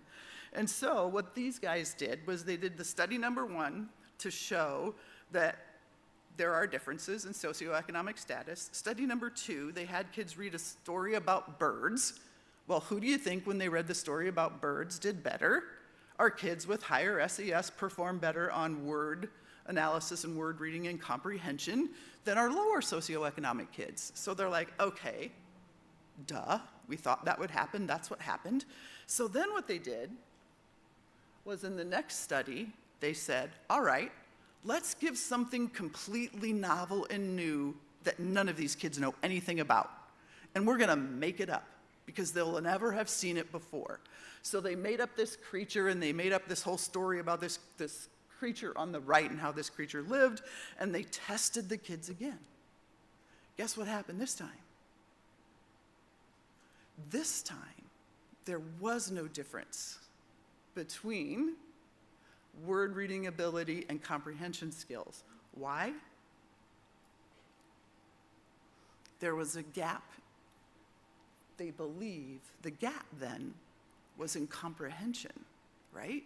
Because in the second study, when they knew about these things, right, and they had exposure to them, it was a gap in background knowledge. It wasn't a gap in their skills or their abilities, but when you put them all on the same page with something completely novel and something new that they didn't know about, you realize that it's a gap in knowledge. Background knowledge matters. I'm a big believer in background knowledge. I tend to be a tad biased about it because I think we need to really do even more with background knowledge than we do now. So here's another example, another study, Fordham University. So they gave kids literacy gains were more likely to happen when students spent more time learning social studies. So they had a group that learned reading skills, main idea, inferences, all that kind of stuff. And they had another group of kids where they focused on reading all kinds of books at their age level in social studies. Who did better on the assessment? The kids who knew more about social studies. Again, content matters. Here's another one too. So these are some of my favorite. Daniel Willingham is one of my favorite psychologists. If you ever have the opportunity to hear him, he is phenomenal. He talks about this too. Strategy instruction, skill instruction, main idea inferences, all those things we teach kids have an upper limit. You can only go so far with those. Background knowledge is what's the correct word? Universal, it's deep, it goes on forever. We don't know the upper limits of background knowledge. We do know that kids that have more of it do better in school. So, deep content exploration, we encourage you to do. Opportunities for reading across genres and content areas. Well-read kids do better in school than kids that don't have access. And here's the other thing that I find really interesting. If you know Hirsch, he talks about it too. He's a huge fan of this. Drills drills are fine for a little bit. Once kids know it, they know it. You don't need to keep repeating it. We can let it go. The students who need background knowledge the most have no time to wait. So for those of you who are working with kids in schools where they may not have the resources, they may not have the economic advantages, those kids need more time with background knowledge than kids that have those advantages. Because if you don't do it, content delay, according to Hirsch, in the early years is harmful to all and disastrous to the disadvantaged. They will never catch up to their advantaged peers if you do not spend the time focusing on background knowledge, even when they're trying to learn foundational skills. So you have to be able to do both. So here's the other thing that happens in school that we sometimes forget about and that doesn't always follow. The science of anything is novice versus expert learners. School is full of novice learners. Are we surprised by that? We shouldn't be. That's what we've got. And the interesting thing about novice learners is they're at every single grade level, right? School is not life. We try so hard to say, oh, school should be a reflection of what happens in the real world. I'm not sure that I believe that to be true. Because in school, we have a bunch of novice learners that we're trying to teach. And here's what works best for them. This is a cognitive neuroscientist from Canada. He does amazing work with young people in particular. And here's what he says. Direct and explicit instruction is what works best when kids are novice learners. We have a bunch of novice learners, in particular in our primary schools, but don't get us wrong, we have novice learners in high school as well, and in secondary schools. And here's Zach Groschel. He also works with high school kids. And he's like, I've learned some, and he has his PhD in ed psych, and he also teaches high school still. So he's like, what I have noticed is high school kids are novice learners as well. They don't know the content. You have to give them something. In order to teach critical thinking skills, kids have to have something to think about. If they don't have the background knowledge, how can they think critically about something that they don't know anything about? So think about that. In order to teach critical thinking skills, we need to spend a little more time with our novice learners, providing background knowledge for them so that they can have something to think about to then develop critical thinking skills. So the other thing to think about, and why it's important to say, yes, you can teach some critical thinking skills after they have background knowledge, is that direct instruction becomes less effective as kids become more expert content people. So you have to have both. I'm going to skip that one. I'm a sports girl, but I'm going to skip that one for us today. Can we then really teach critical thinking skills to kids? As a cognitive psychologist, I would say, yes, you can if. Yes, you can if. If you have provided kids with enough background knowledge that they can then have something to think about in order to have critical thinking. So you can do it, and here's how you can do that. That's interesting. That does not look like my slide at all. First of all, you can define critical thinking for each subject. Critical thinking skills do not transfer well. Kids really struggle transferring things from one content area to another. And what constitutes critical thinking in mathematics, for example, a lot of logic and analytical type thinking may not count or may not be the same thing in history. They might not be the same kinds of skills. So you have to be really careful, and you have to really define what are the critical thinking skills that are necessary for the discipline that I'm teaching. So my primary folks, you don't have to worry as much about that because you're providing the foundation, but my secondary folks, you have to worry about that because you really want to make sure you have clearly defined that for kids. Dylan also says, make sure, oh, that's interesting. Okay, let's try this again. Not sure what's going on. Okay. Ensure that students have domain knowledge. Huge believer in that. So make sure they've got their background knowledge. This is fascinating. Okay, it's just going to keep repeating itself. I'm not sure what I did. Plan skill progression thoroughly. Okay, so take your time. Make sure you have your skills down. Planning things and making sure your critical thinking skills are taught. And here's the thing, you have to plan it thoughtfully across a school. You can't just do it in an individual classroom. It's a system kind of thing, and you have to plan it across the system. And finally, the last one, reinforce and revisit. That's where my practice piece comes in.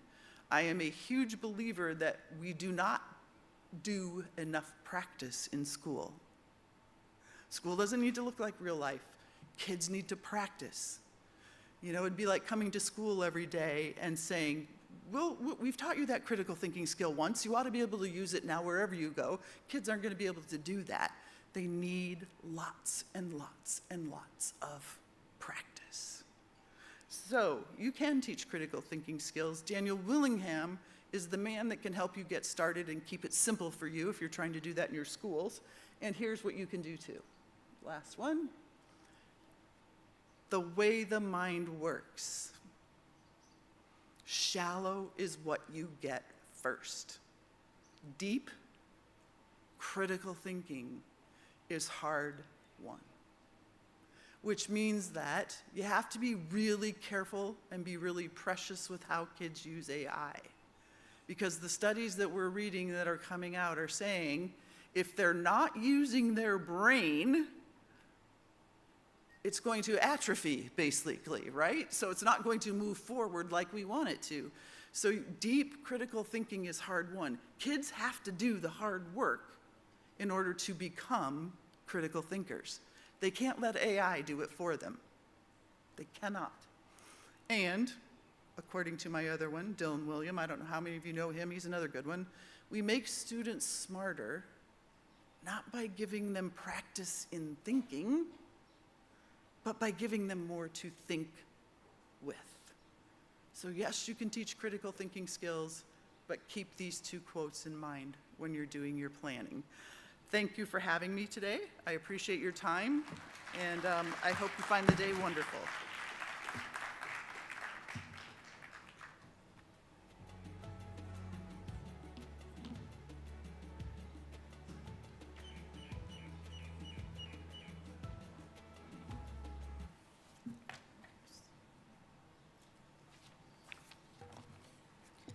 Thank you, Dr. Julie, for that enlightening and evidence-based exploration of how cognitive science can inform classroom practice and system design.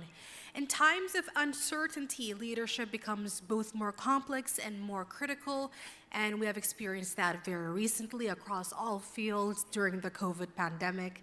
Now, please join me in welcoming Dr. Toby Greene, the Professor of Education at the University of Nottingham.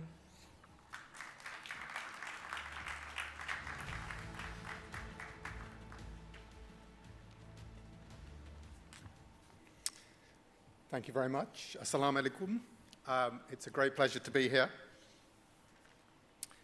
So I'm going to talk about this theme of sustainable school leadership and sustaining school leadership in turbulent times. I think we would all acknowledge that the role of the school principal, the head teacher, the school leadership team is incredibly important for our schools, for our children, supporting teachers to succeed. But we also know lots of research showing that this is a difficult role, it's a demanding role, that it can face real challenges. And in the context of some of the challenges we've been talking about, changing world, rising student needs, this question of how do we sustain school leadership feels particularly important.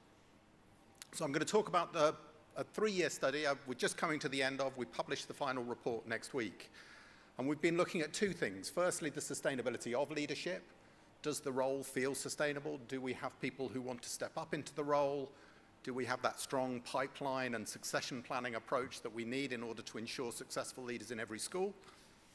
But also leadership for sustainability, not just in terms of green and environmental issues. By that I mean about equity, diversity, quality. Is it a future-ready school and school learning environment?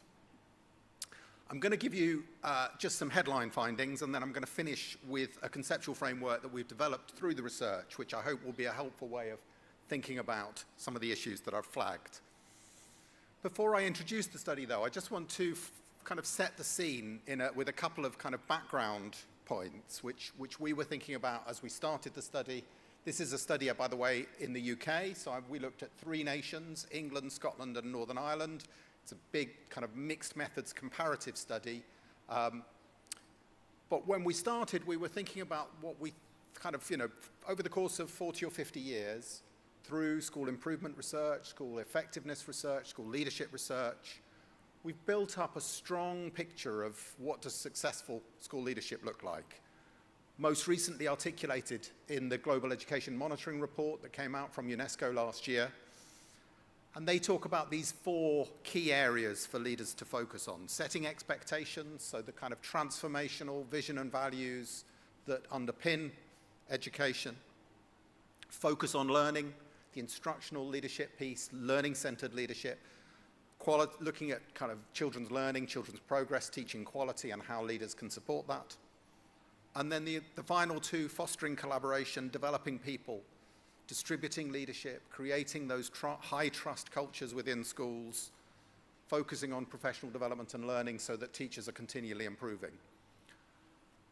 And that global consensus, you see it written into head teacher standards, you see it in training programs for preparing school principals across school systems around the world.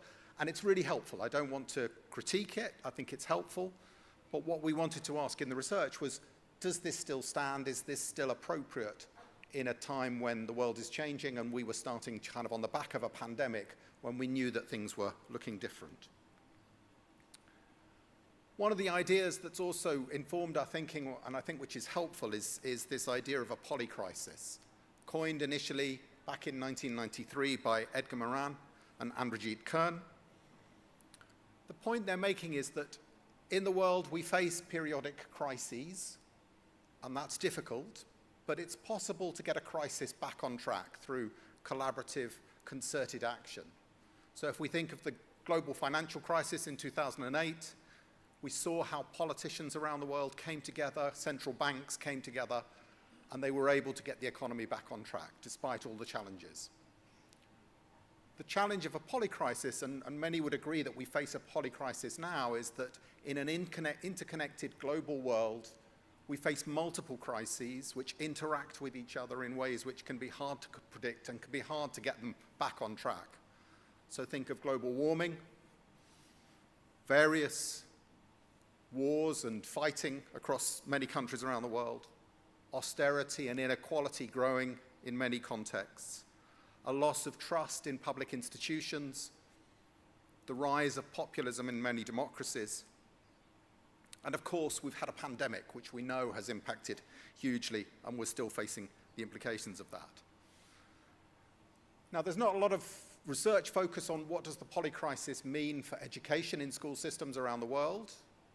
What is clear is that it plays out differently across different contexts. It looks very different in a sub-Saharan African context where climate change is impacting directly, perhaps to a global north context. But what seems clear is that it does impact on children's lives in multiple ways, and it therefore impacts on schools and on education, and we need to think about the kinds of leadership required in that context.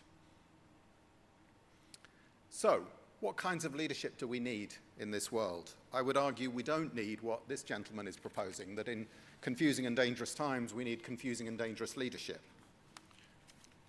But equally, I think we need to accept that the global consensus I talked about might need to shift and change in order to ensure that we have leaders in our schools who are able to respond to the challenges that I've articulated, but also, of course, to the opportunities. We've been talking about the potential of AI. We've been talking about all these different possibilities for education, which are exciting.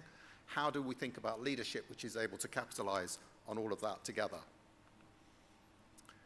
The final thing I just want to flag as a backdrop to our study of sustainable school leadership across the UK was a series of 3 studies that I and some other colleagues at the University of Nottingham did in England during the pandemic. And I've just put the covers and the titles on the slide. We published the first one, Leading in Lockdown, in 2021. The second one, Leading After Lockdown, we published in 2022. The third one, Still Leading After Lockdown, ? We published in 2023. So that gives you a sense of one of our key findings, which was that in the 2 surveys we ran, between 20 and 30% of head teachers were saying, I'm going to keep here through the crisis, but then I'm going to go within the next 5 years because I can't keep going at this pace. This is too much. Not because I'm reaching full retirement age, I'm just going to go because I can't keep working at this pace. So we wanted to really understand, are we going to see this exodus of head teachers? Are we going to be left with a real gap and with not enough people wanting to step up into leadership? I love this background bird noise. I thought it was just for when we were imagining our perfect day, but actually it's happening all the time. So, as I say, a 3-year study funded by the Economic and Social Research Council in the UK, looking at 3 nations, England, Scotland, Northern Ireland, so a comparative study because education is devolved in the UK, and so we have different systems in each nation. Looking at these 2 questions, the first, which is more about the sustainability of leadership, how do different systems recruit, train, develop their leaders, how do they try and keep leaders in post, how do they support them? And the second, which is looking at that broader leadership of sustainability question. How do we think about this in terms of individual, local, and system needs? How do we think about things like equity, quality, diversity, and fitness for the future? So we had 3 main strands of data collection.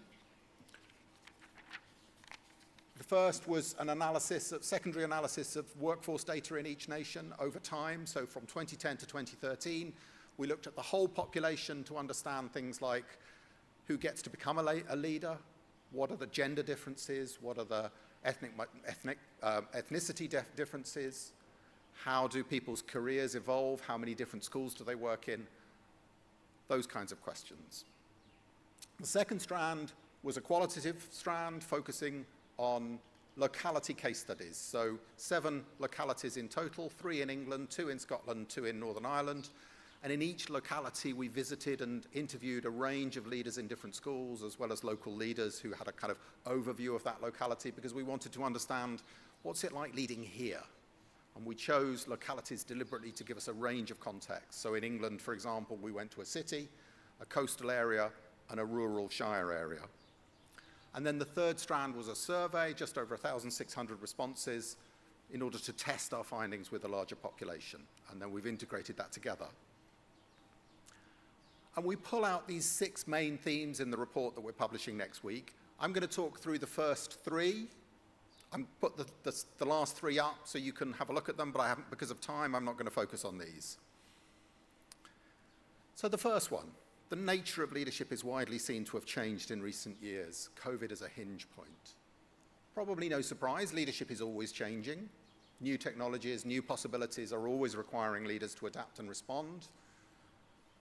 But there seems to be something about the pandemic which accelerated, exploded a set of challenges that were already underway in the UK in terms of inequality and so on. But I think what leaders are saying is that it's really shifted things, and it's particularly around children's well-being, children's mental health, their behavior, their attendance in school, a sharp rise in the number of children diagnosed with special educational needs and disabilities. It's a set of kind of well-being and care issues that schools are confronting and which are taking up a huge amount of time. That plays into the second of the themes that we pull out. Schools and leaders are often working beyond their educational remits. So on the one hand, this has two aspects to it. Lots of schools working beyond what we might normally think of as education. Schools providing food banks for children and families that can't afford to feed themselves. School leaders involved in buying a mattress for the child who doesn't have one at home, because if the child hasn't had a good night's sleep, then they're not going to be able to learn. Schools involved in health and welfare related issues for children with additional needs or for families who really have nowhere else to turn to. A phrase we heard often was, everything rolls downhill to schools. At a time when many other services have been stripped back, schools are the universal service that people turn to when they face challenges. And whilst that might have been true 20 years ago in urban deprived contexts, it seems to be true across all types of school now. Equally within school, we see that addressing those needs that I've talked about, the inclusion, the well-being challenges, is much more complex, much more challenging than it was before. And then the third finding, it's not a pipeline crisis yet, it's a sustainability crisis. So by this we mean, I said that we thought that there might be 30 to 40% of head teachers leaving within the next 5 years. We haven't seen that exodus. It's not the case that people have left in those large numbers. Most schools are able to recruit a head teacher in the UK, but there's no doubt that it's more challenging than it was. We heard that there's less appetite for headship amongst middle and senior leaders in schools. We heard that the number of applications for headship posts are lower than they were 15 or 20 years ago. And it's definitely the case that some schools are facing real challenges, small rural schools where nobody wants to step up and take the job, and so perhaps a teacher or a senior teacher is being tapped on the shoulder and asked to become the head teacher, but with very little support, with very little opportunity to kind of really develop into that role. And the flip side of that is that we argue it's a sustainability crisis, and I'll say a bit more about this, but a strong sense that lots of leaders are really struggling with the challenges. And if we can't help to make the role more sustainable, then it could quickly become a pipeline crisis where we simply don't have people who want to play those roles. So one of the findings which kind of reinforces the impact of this, I think, is in the survey we asked school leaders, how much time do you spend on the following activities? And you can see the list that we gave them down the left. It was a bit more detailed than that, but I've simplified it for the slide. And you can see purple over on the right-hand side means 10 hours or more a week, through to black, which is no time at all in a typical week. And I've ordered it by the most time-consuming aspects at the top, down to the least time-consuming at the bottom. Top comes general administration.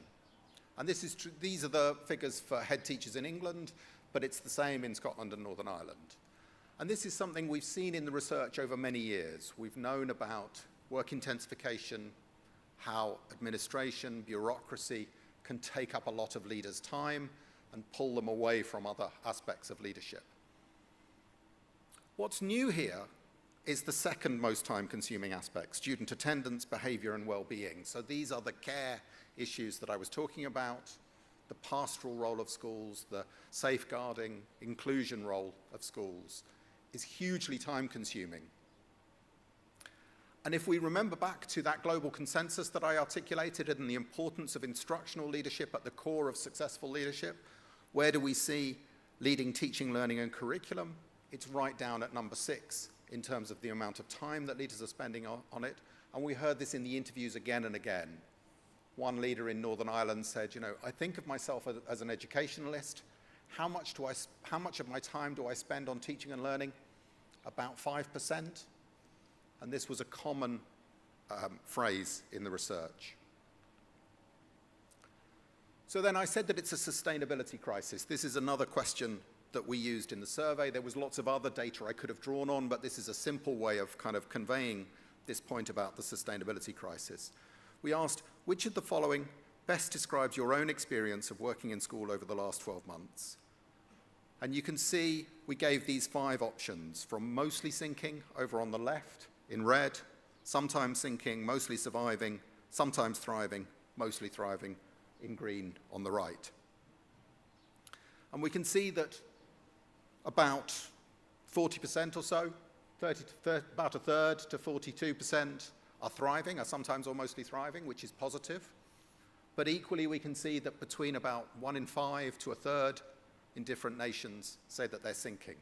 So this is one of the reasons why we're saying it's a sustainability crisis. It seems hugely worrying if we've got 1 in 5 head teachers saying that they're sinking and another 40% or so who say that they're only just surviving.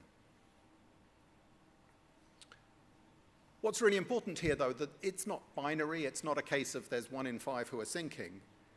What actually we see is that leaders are thriving. They're working hard. They might be working a 60-hour week, but they might be loving it. They might be dealing with the challenges. They're feeling that it's a fulfilling, demanding role. But then something happens, maybe a particularly difficult emotional issue with a child, a safeguarding issue. Maybe something happens at home with their relationship, their parents or whatever, and they can switch to sinking. And it might be that they switch that day or that week, but then they get themselves back on track. But the question, I think, is how do we help leaders to stay on track? How do we help them to thrive as much as possible? What are the systems that we need around them, the coaching, the mentoring, the supervision, and so on, which can help leaders to feel that they've got the support that they need, that they're able to thrive? In the report, we look in a lot of detail at what does thriving look like. And I think what comes through really strongly is the importance of moral purpose, the importance of seeing children grow and develop, the importance of spending time with children. Sometimes in the interviews, people said to us, when I'm having a really difficult day, I just go out and do playground duty, and I hang out with some children, and that helps me to feel like, yeah, that was a good day. So this keeping children at the heart is really critical. Relationally supported, having close colleagues, friends, family members to talk to be able to share some of the burden with is really important. Rooted in place and identity, and I'll say a bit more about this, but this is really about kind of, am I the right leader for this place, for this school, for this context? Shared leadership and teams, really critical. Sharing the load, distributing leadership, being able to feel that it's not all on your shoulders. Stretching and developmental, and meaningful but not cost-free. What we mean by that is, I mean, certainly people need to feel that they've got the professional development, that they're growing, that they're learning, that they're able to confront some of the challenges, but not cost-free. And I think this is one of the tricky aspects of our findings. Often the trade unions and so on will say, well, it's all about workload. If we just reduce the workload, then it would be sustainable.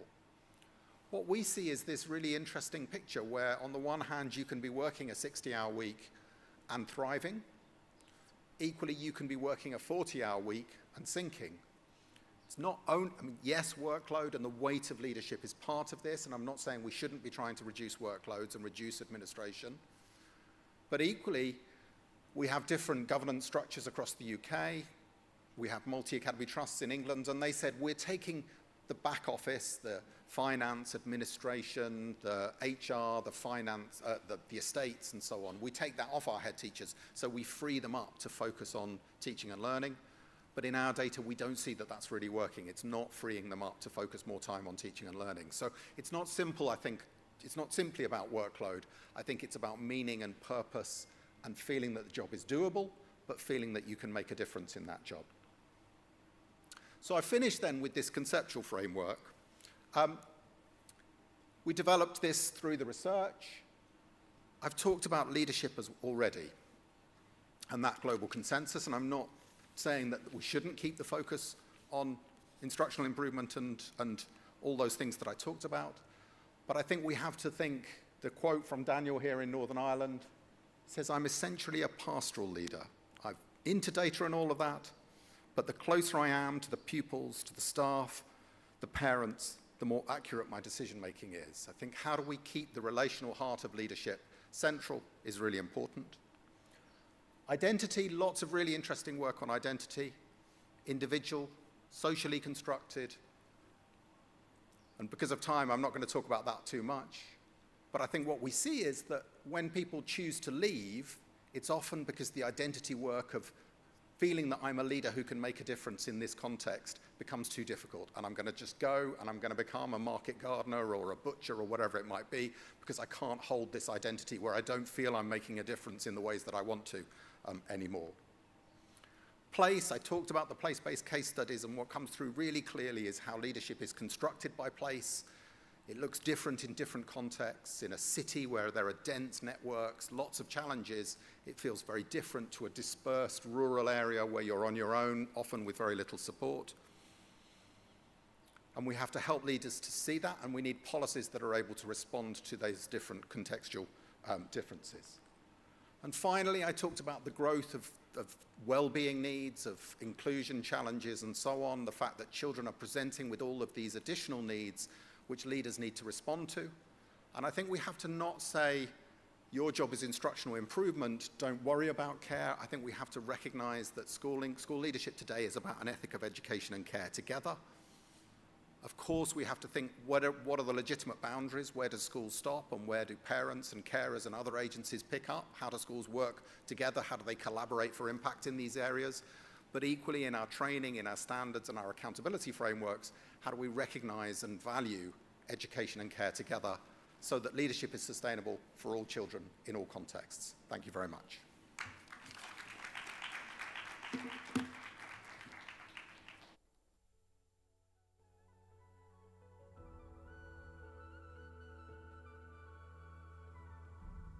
Thank you, Dr. Toby, for those timely reflections on sustaining leadership capacity amongst complexity and change. Ladies and gentlemen, the breakout sessions kick off right now, so please head down to the session you registered for. This session will continue the conversation across our core tracks and offer focused practical engagement with speakers and facilitators. We'll convene here at around 11:10. See you then.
Hey, 1, 2. Hi, doctor. Good morning. Yeah, we're just testing some audio things. Okay, and you know that I will be doing this to move the slides up, right? Yeah, we will the one will move the slides. Yeah, I will move my, as we said last Yes, week, I'm yes, moving my hand rather yes. than say next slide, it's a bit boring, isn't it? Sure, sure. Are you also okay? How did yesterday go? Was it good? Yes, yes, yes. It's all good. Good. Okay. See you then later, doctor. I leave you guys. Yeah, I leave you guys to it. Yeah, brilliant. Thank you. Yeah. Thank you.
Hello, everyone, and welcome back to the Invest Bank Hall. I'm glad, well, I hope you had a wonderful time at your roundtable sessions and your breakout sessions.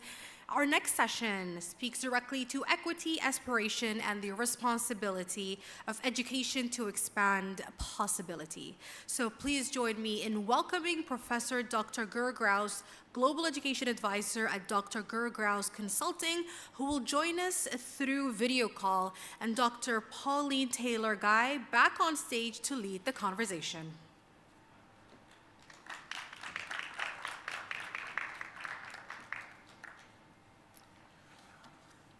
So, ladies and gentlemen, distinguished guests, it gives me very great pleasure to introduce my dear colleague, Professor Dr.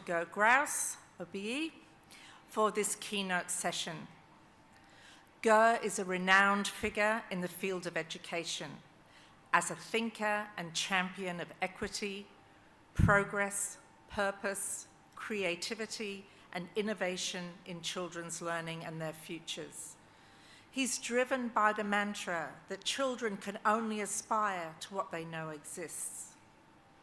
His accolades and achievements span a lifetime of dedication to education, first as a teacher, school inspector and director, and then as the first global director of education at Kidzania and the founding CEO of the Children's University.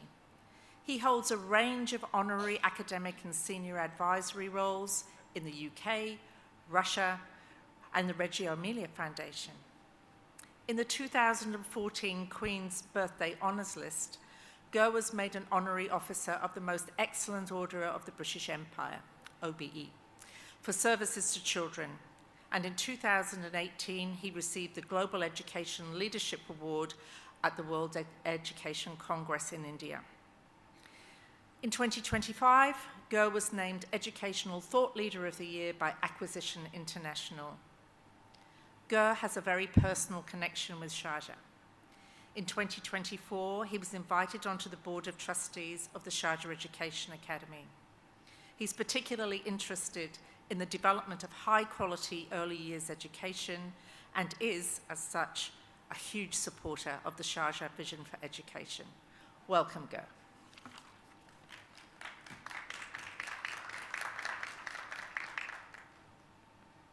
Thank you so much, Pauline, for the very kind introduction. And thank you for being at this wonderful event. Assalamu alaikum, or should I say from my venue in Venice, Italy. If we could have the next slide, please. If I could say from my venue in Venice, Italy, buongiorno. As Pauline knows, on a very personal note, I was diagnosed with cancer just over a year ago, and my wife and I promised each other that when I were to get the green light, we would go to the carnival in Venice. So I'm very sorry that I can't be with you, but today I am here to also enjoy myself, aside from the enjoyment of joining you at this wonderful event. Venice currently is experience, is everything. If we could have the next slide, please. Just in case we don't get time at the end to answer all the questions, or you have queries that you may want to ask separately, the QR code on here will allow you to be in touch with me, and after the event or whenever it suits you, and we can set up a call or communicate via email. I wanted to talk today briefly about your theme, the collaboration for impact theme, and raise a few issues around this. In fact, raise really 6 points. The first one is, we'll talk briefly about the status quo. Where are we at?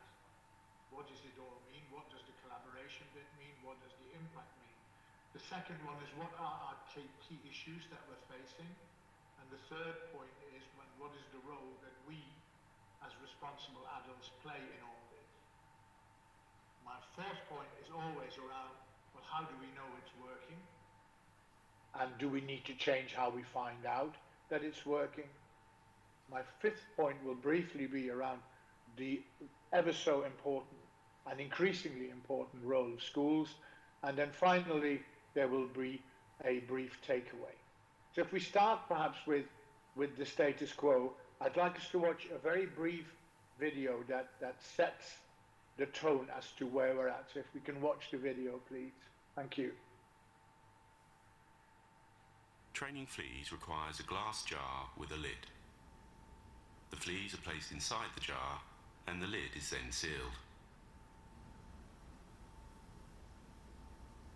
They are left undisturbed for 3 days.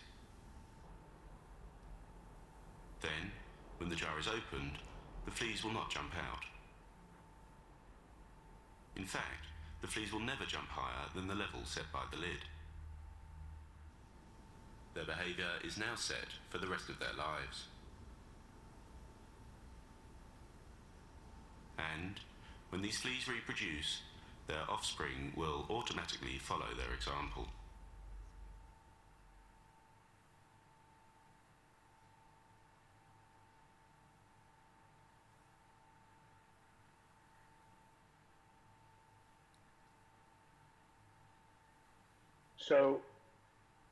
So we're in a jar, and the issue for schooling in particular, I'll come to a point of difference.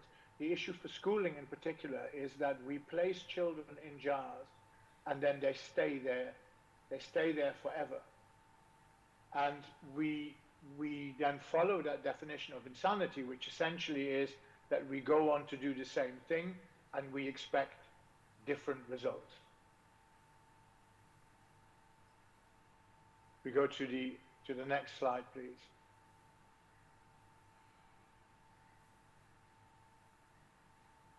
And the next one, please. So one of the key issues that we're facing is around education and schooling. Clearly, the purpose of education, I think, is always beautifully summed up by that quote that the mind once enlightened cannot again become dark, Thomas Paine. The issue around education and schooling is that education is 0 to 99, and that schooling is approximately, depending on where in the world we are, perhaps a 15-year period within that time that helps us educate ourselves better. So schooling is the servant of education. But at the same time, we're finding ourselves in a position where schooling is so systemic that we place children from the youngest possible ages in jars with lids on, from which they can then not, in inverted commas, escape. That would be my first key issue. My second key issue, if I could have the next slide, please. My second key issue is then what goes on inside the schooling is essentially a series of dots of knowledge that where children are being taught as opposed to provided with the opportunity to learn. So our curriculum and everything that goes with it, our teach and test culture is unhelpful in terms of schooling serving education. Could we have the next click, please? Thank you. What needs to happen is that we connect in school being taught with out of school experiences so that the children themselves can join the dots. We are a long way of recognizing formally and also in resourcing and investment terms the immense importance of experience-based learning. My next key issue on the next slide, please, is around one size fits all. Our system systemically, by placing children in certain groups for certain subjects, teaching from the front, hands up if you've got a question, is that in the age of personalization, and the age of personalization will in that sense will develop further. Personalization will become even more important. In an age of personalization, our schooling provision is far too much around one size fits all, and we need to address this. If we could have the next slide, please. As Professor Pauline said earlier in the introduction, I'm immensely proud to serve on the board in Sharjah of SIA, and I'm immensely proud to be involved in the early years developments and debate that happens. It is a generalization, and Sharjah will take certainly a regional, if not global, lead in this, is that we underinvest in early years education. It is a very strange concept. If you think about it, when we build houses, we build a foundation and we invest very heavily in the foundation, because the stronger the foundation is, the higher we can build. When we grow plants and trees, we water and feed the roots. However, when we educate and school children, we globally spend least money in building the foundation or watering the roots. Sharjah is on course to change that. And as I say, I'm privileged and proud to play a small part in this. If we could go to the next slide, please. I think we genuinely need to have a discussion. Why do we go to school? As part of my Kidzania role, I travel all over the world and talk to children all over the world of all ages. And I invariably ask them the question, why do you go to school? And I would say 80 to 85% of the cases, I get the answer, because I have to. And I think we need to have a societal debate as to how do we achieve better answers to that question. How do we plant purpose back into schooling, as well as, of course, education? If I could have the next slide, please. The key issue for us to address in the agenda of personalization is inclusion. And inclusion is the most complex of concepts in schooling and in education, because essentially inclusion means ultra personalization.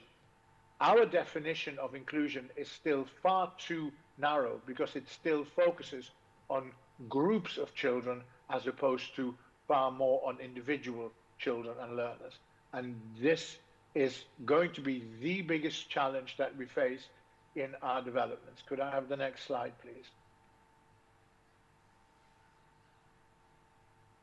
In this personalization agenda, in this inclusion agenda, in this why go to school agenda, we need to safeguard our children's well-being. Now, well-being or not well-being has been an issue for as long as I can remember, but it is very fair to say that it is more pronounced in the days of social media and technology than it ever has been. Now, one of the things we need to stop doing is blaming technology and blaming social media.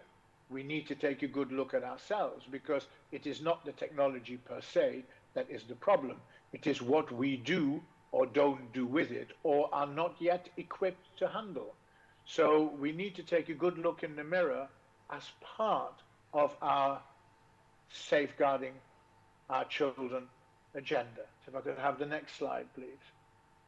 And that brings me on very nicely to the role we play as role models, as adults, as responsible adults around children. First of all, as part of the personalization agenda, we need to get to know our children much better. We need to know our children beyond the grade. If we really want to serve them and help them position themselves into better futures, then we need to know them better.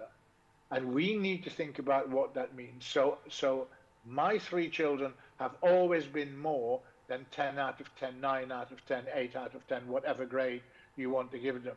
They are rounded human beings who have far more to contribute than single subjects. Can I have the next slide, please? We need to remember, as adults around our children, we need to remember the role that we play. I often say this to teachers: there will be almost no day in a week when one of your children doesn't want to be like you. And the same applies to us as parents, as grandparents, as neighbors, as friends. So we need to take our role as heroes and sheroes, we need to take that role much more seriously, and we need to give it far greater thought. Isn't that photograph, by the way, beautiful? It is outside an American children's hospital where the window cleaners dress up as superheroes. So we need to become superheroes and superheroes in order to support our children. And very importantly, if I could see the next slide, please. Very importantly, my favorite quote from my favorite book. My favorite book is Antoine de Saint-Exupéry's Little Prince, and the quote is, "All grown-ups were once children, but only few of them remember it." And I think there are too few of us who remember what it was like to be 2, 4, 6, 8, 10, 12, 14, 16, 18, and we are therefore, in inverted commas, quite trigger happy to condemn today's youth rather than put ourselves in their shoes. And I have a beautiful, funny and sad example of what I mean when people don't place themselves in children's shoes, and that's the next slide, please. So who would like to go to that park? How inviting is this? And who actually sat down behind the desk somewhere in this society and signed off the production of this sign? I rest my case in terms of standing in children's shoes and applying empathy. If I could have the next slide, please.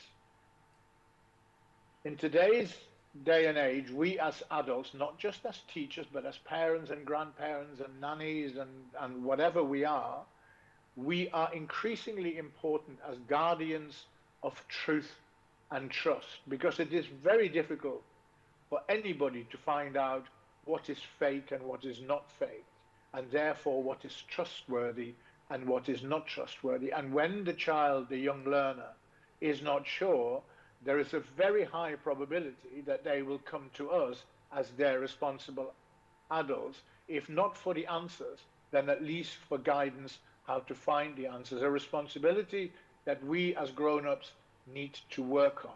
If I could have the next slide, please.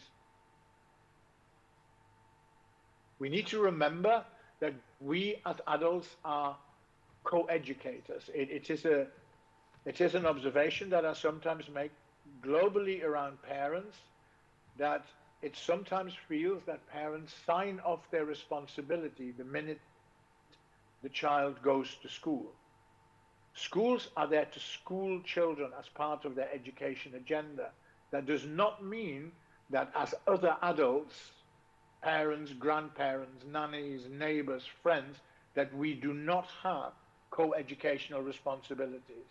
We need to begin to think around, and I do put this in inverted commas, job descriptions for responsible adults who are the pieces of a jigsaw around the child as part of that child's education. If I could have the next slide, please. And of course, when it says on that previous slide that the environment is the third teacher and that adults are co-educators, this also increasingly applies online, although of course not exclusively, but it does increasingly apply online. And we need to recognize this, and we need to work with this and move with those developments, utilize them for the best. We need to focus on not just good technology, but we need to focus increasingly on technology for good. If I could have the next slide, please.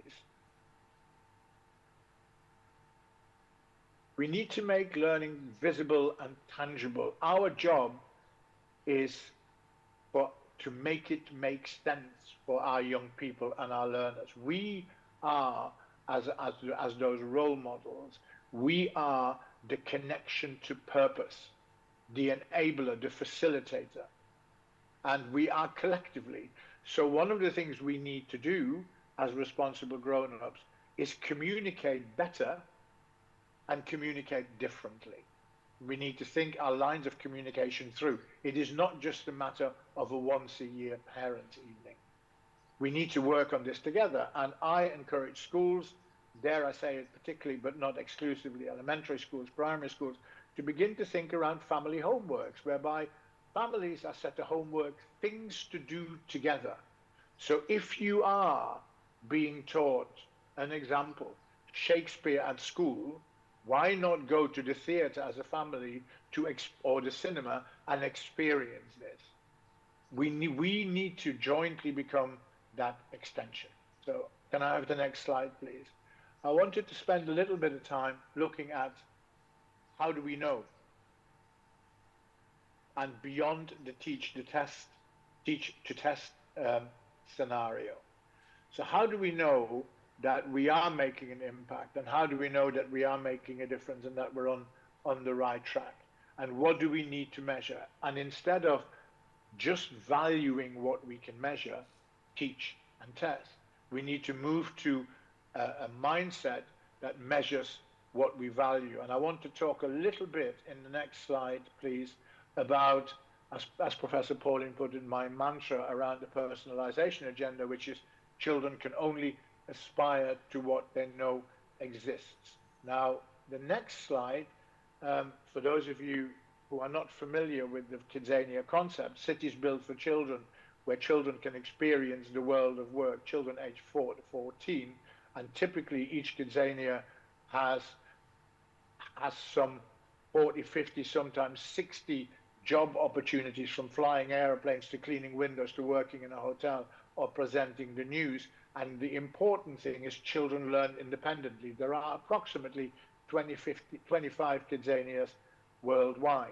And one of the things that I started to do a good number of years ago, which is explained in the next slide, please, was when children come to Kidzania, they get a bracelet so that they can be off and learn and experience. But the bracelet helps us find the children.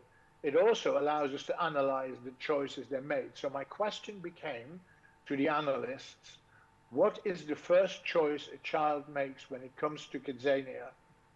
What is for the first time? And we took that as a global sample, as you can see from those numbers, and we analyzed those findings. So what were the first choices? And who were those children making those choices? Were they boys, girls? Were they black, white? Were they rich, poor? Were they urban? Were they rural? Which country were they from? And on the next slide, you can see the findings.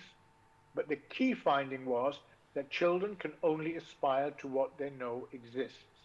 Everything goes to stereotype.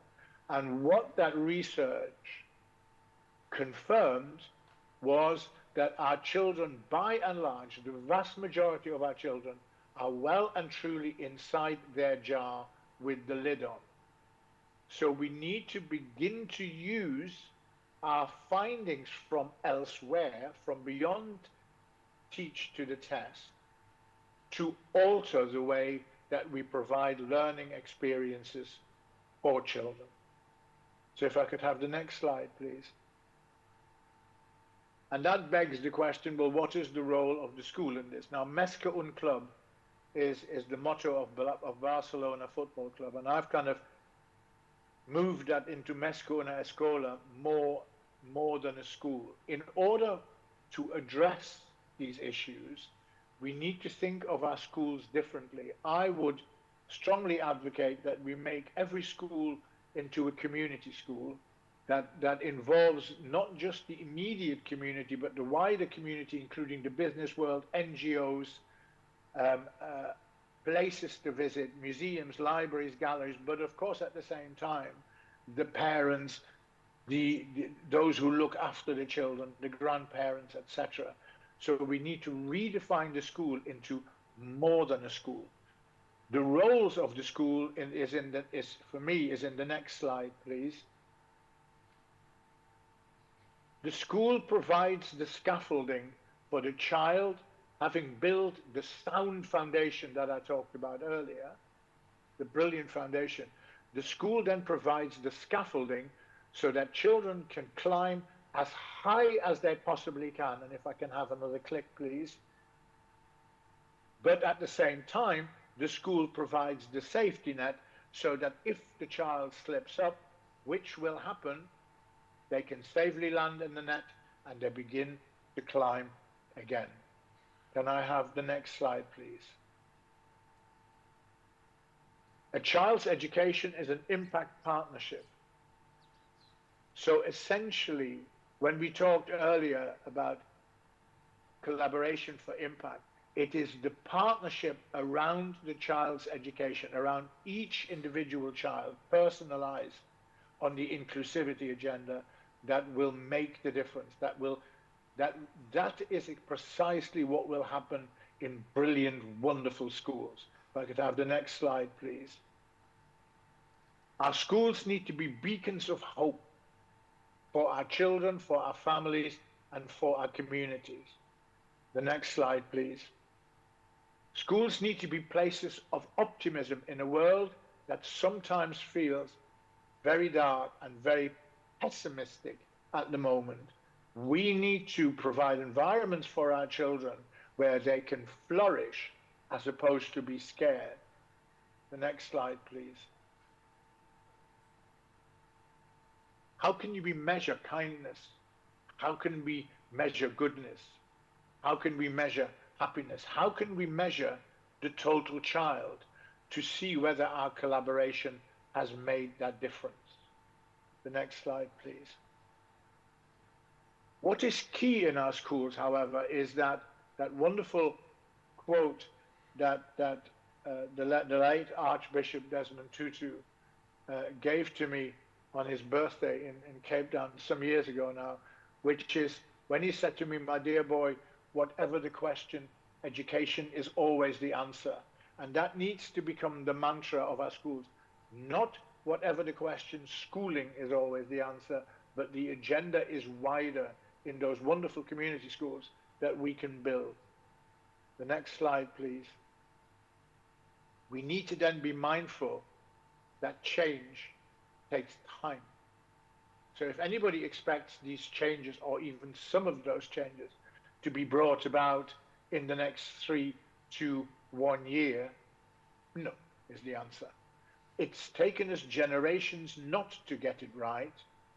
Please give us a little bit of time to get it right. And on the road to success, there are no shortcuts, and we do not want accidents when it comes to our children. And finally, the final slide, for me, is we have a collective responsibility. The collective responsibility to pass on our experiences, our findings, and our views. We need to be collective storytellers. Change is for all, by all.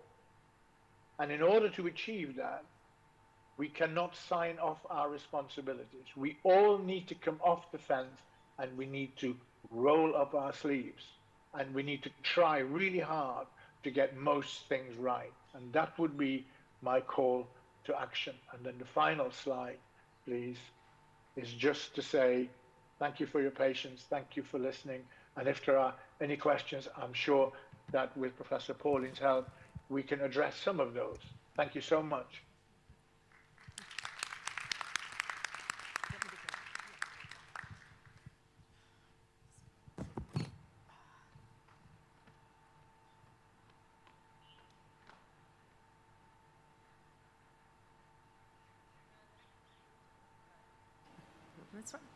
Okay, thank you so very much, Ger, for beaming yourself in from Venice to our gathering here today.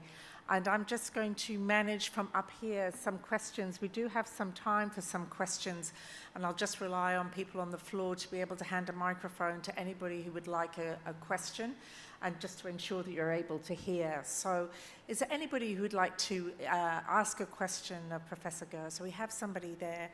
If we can have a microphone over there, please. Thank you.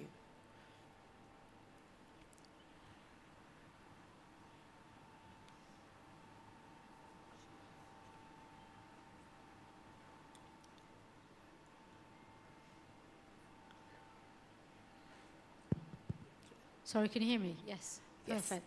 Yes. Thank you so much, Prof. Pauline. A question that I have relates to the major gap that we have currently in how the higher education sector is able to work with K-12 schools to produce research that has impact, We know it's a global issue. Universities are still, to be honest, very much working in isolation. The K-12 sector is still working in total isolation. And it's as if there isn't a bridge between them.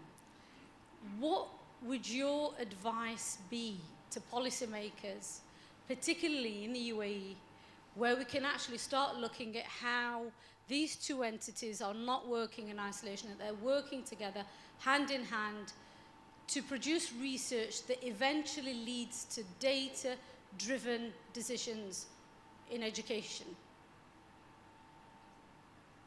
Wow, that's a good I didn't memorize that question, by the way. It was just a last-minute question. No, that's cool. I think there are two things really. One is we need to change our mindset to a child or young person-centered debate. You're quite rightly saying we are totally compartmentalized, because even within the K-12 sector, there is compartments that live in isolation. So we need to genuinely begin to be accountable. We need an accountability framework that is accountable to the child and not to the system. Yeah, so the question becomes, how 0 to 25, for argument's sake, does each individual progress, as opposed to how do they fare within a teach and test culture within each group, early years, primary, secondary, then post-16 or post-18. I think that's one thing. But I think I also, in the busyness of things, understand that that is not difficult to achieve. So there is the principled approach, which is what I've just mentioned. And then I think there is the pragmatic approach that says, from the top down, through, in Sharjah's case, SIA and SPIA and other organizations, actually begin to change the KPI agenda to the accountability towards the young people. So simply say to the higher education institutions, and indeed to the K-12 sector, if you don't fulfill the following criteria, which nobody can disagree with, then it will reduce your funding. So that there are two ways of, in inverted commas, attacking this. The principled way and the very, very pragmatic way. And I think the combination between the two should drive us somewhere. Pauline, I don't know whether from your perspective, I'm sure you'll have things to add to that. Thank you, Ger, and I think that our audience would like to hear from you. They've got plenty of opportunities to hear from me, I think.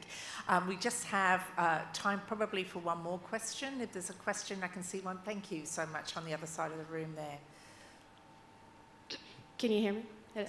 Thank you, Professor. It was a very interesting presentation. I have a question about how AI plays a role in what we heard today. As we know, AI is a scaffolding that's being built by the world, whether the schools build it or not. My question is, how do schools know they're building a safety net, or they're putting their students in a jar and not letting them grow and find out what's next regarding AI in the world? It's a very interesting question. Can I come back next year and answer that? No, I think what we need to do, clearly technology has a very important part to play. Yeah, but we need to kind of, at the beginning of things, slightly strip that down to its core. AI in schools with children, in jars or outside of jars, will only ever be as good as the confident, brilliant teacher. So my view would be, is in order for AI and technology to play its best part, we need to look at the terms and conditions of the teaching profession, for example. My view is that teachers need to be given more time in different terms and conditions to prepare properly and work with children and indeed with other partners outside the schools. Because I think the answer to your question in a broad sense is, how will we know? By working with external agencies and experts who become additional pieces of jigsaw around the education of the child. I think the other thing we need to do is we need to not be scared of technology, because I suspect it's the same in the Middle East. It's certainly the case in the UK, is that there are a lot of scary stories around AI and what it might do and what it might not do. And there are far too few positive stories around what it might achieve and what it might help us achieve with and on behalf of our children. I think we need to have that agenda that discussion in a measured way with very clear steps forward. But we can never, ever expect the teaching profession just to do this. So you can't change the world without addressing how we work within that world and what the terms and conditions of the professions are and what kind of partnerships we might need to look at. It's a vague answer, I know, but I think that's, for me, is the starting point. Thank you so much, Ger, and we look forward to seeing you next year to be answering that question more fully. We're actually out of time now, but you can see from the QR code on the screen that if you want to get into a conversation with Professor Ger, then he's invited that through that QR code with his contact details there. Ger, thank you so very much for joining us from Venice. We miss you being here in person, but we're looking forward, as I say, to you answering that question more fully at the summit next year. Thank you so much. Thank you, Ger. Thank you for having me, and enjoy the rest of your conference. Thank you so much.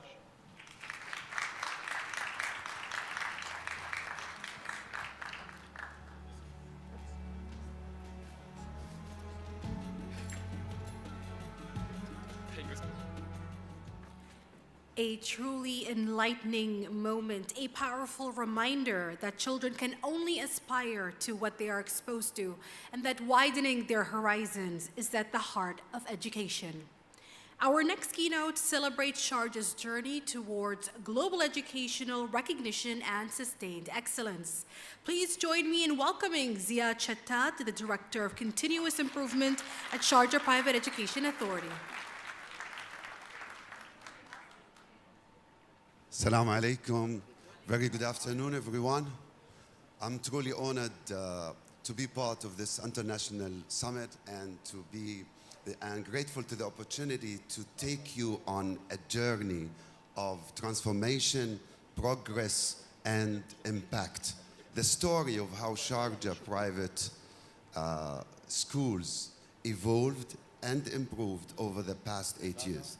I'm sorry, I can't stand behind the podium. I am a teacher. I like movements, just like the schools in Sharjah. They like to move from acceptable to good. But before we dive in, before we tell you the story, let me give you some context. Let me introduce who we are and what we do.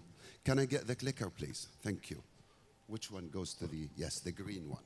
So I'm privileged to be leading the Continuous Improvement Department at the Sharjah Private Education Authority, a young regulatory entity established in 2018 with a crystal clear mission and the 3 key mandates. Number 1 is regulating the private education sector. Number 2 is raising the quality of education. And number 3 is attracting more investment to the education sector. SPEAR oversees a wide spectrum of educational institutions, including schools, nurseries, and training centers. Our main responsibilities or our core business revolve around regulation. SPEAR sets clear policies and guidelines to ensure that all educational institutions adhere to best practices. Licensing, we make sure that all schools, all educational institutions meet high standards before they operate in Sharjah. Compliance, we also make sure that all our educational institutions adhere to best practices and improvement. Unlike any other regulatory bodies, we do improvement. And this is in the DNA of SPEAR. How we do it, we will talk in more details about it. And this is, numbers tell a story of growth and diversity.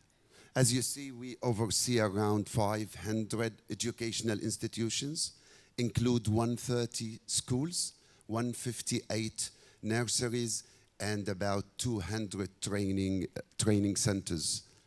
And these schools, the 130, follow 10 different school curricula, serving a diverse student population of 200,000 students, representing more than 100 nationalities. And we also serve more than 26,000 teachers and administrators. And this is the distribution of our schools by curriculum. So we have schools following the British curriculum, schools following the UAE national curriculum, schools following the US curriculum, you name it, 10 different school curriculum. Now, let's go back to the story I told you about. But let's do a show of hands. How many of you are familiar with, how many of you are working in Sharjah? If you work in Sharjah, raise up your hands. Oh, mashallah, mashallah, that's great. Okay, how many of you are familiar with the school inspection framework, the UAE school? That's great. So you all know that the school inspection framework range from very weak, acceptable, good, very good, and outstanding, right? This is the 6-level scale of the school inspection framework. In 2018, when SPIA was established, that was the picture. At that time, we had 26 weak and very weak schools.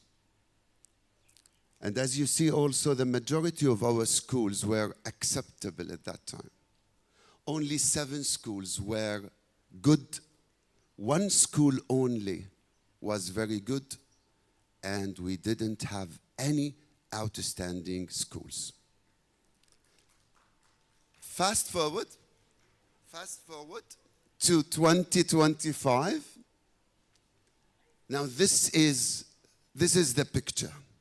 As you see, Sharjah has no weak or very weak schools, no more weak or very weak schools. That's it, exactly. The schools deserve it.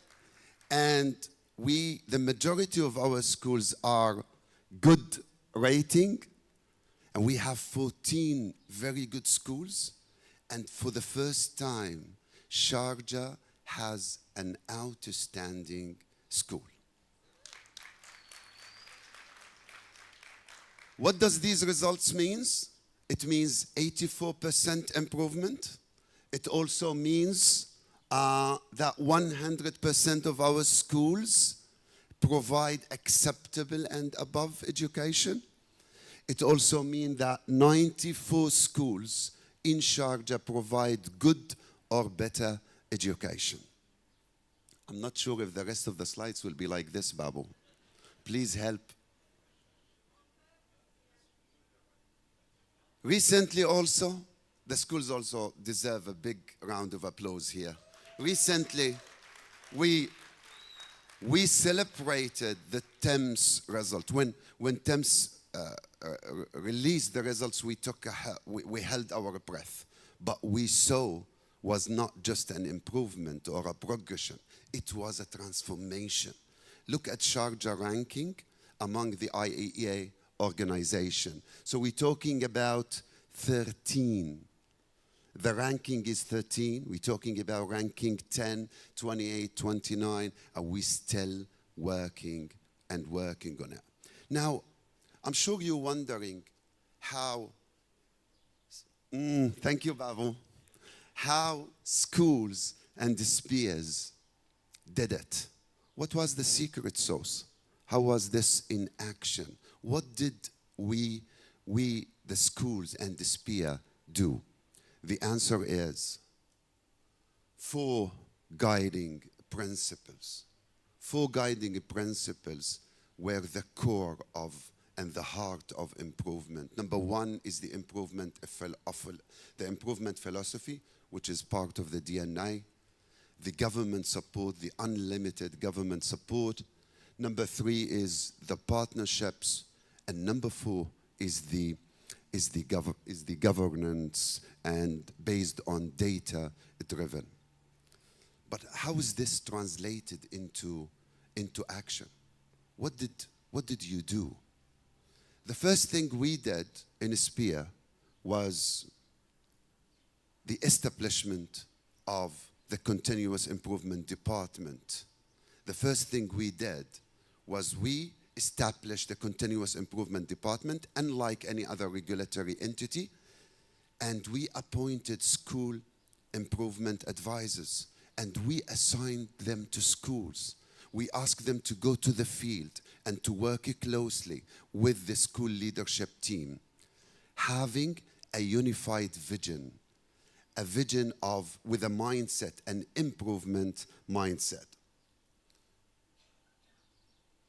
Babu, this is the establishment, and the school improvement advisors, they work with the leadership teams on these 8 broad areas which we are all familiar with. So we help the leadership, the middle leadership, in strategic planning, professional development, teaching and learning, assessment. We also prepare them for the accreditation and the school performance reviews.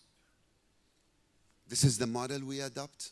It's the gradual release of responsibility model, differentiated support. We work with the school based on the school needs, and this is the model or the mode of delivery.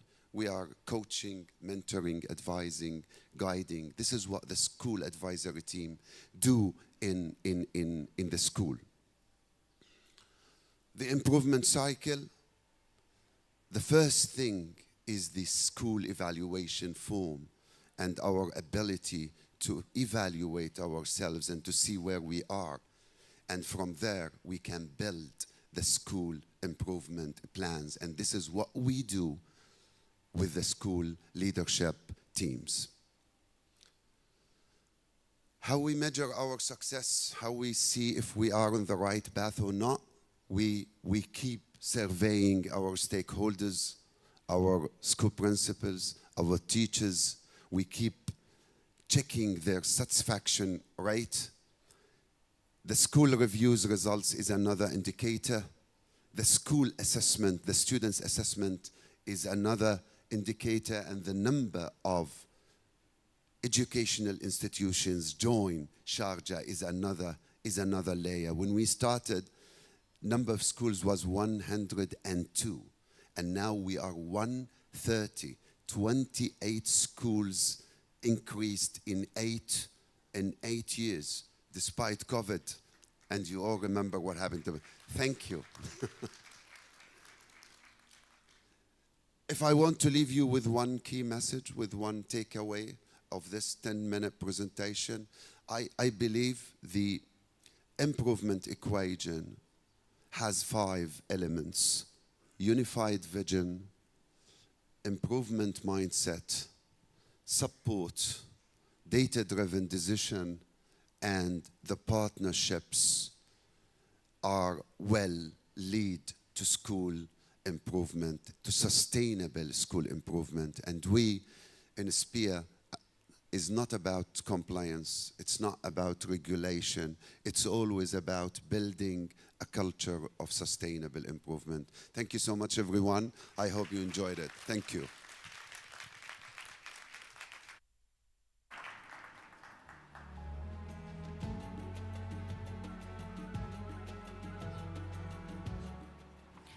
Thank you so much, Ziad. And as somebody who grew up in Sharjah and studied all her life in Sharjah, I am too super proud of all the schools that are here in Sharjah that made it this far in 2025 and hopefully further in 2026. Ladies and gentlemen, please proceed to the long-awaited lunch break. And after lunch, kindly check the Sharjah Education Academy event application for your registered breakout sessions. And we're going to continue the conversations across our core tracks. And we're going to meet up around 2-ish. So see you then.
السادة والسيدات، نرجو الدخول إلى قاعة بنك الاستثمار والتفضل بالجلوس.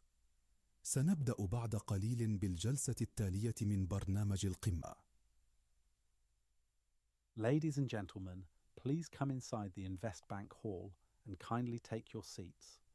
We will begin shortly with the next session of the summit program.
السادة والسيدات، نرجو الدخول إلى قاعة بنك الاستثمار والتفضل بالجلوس.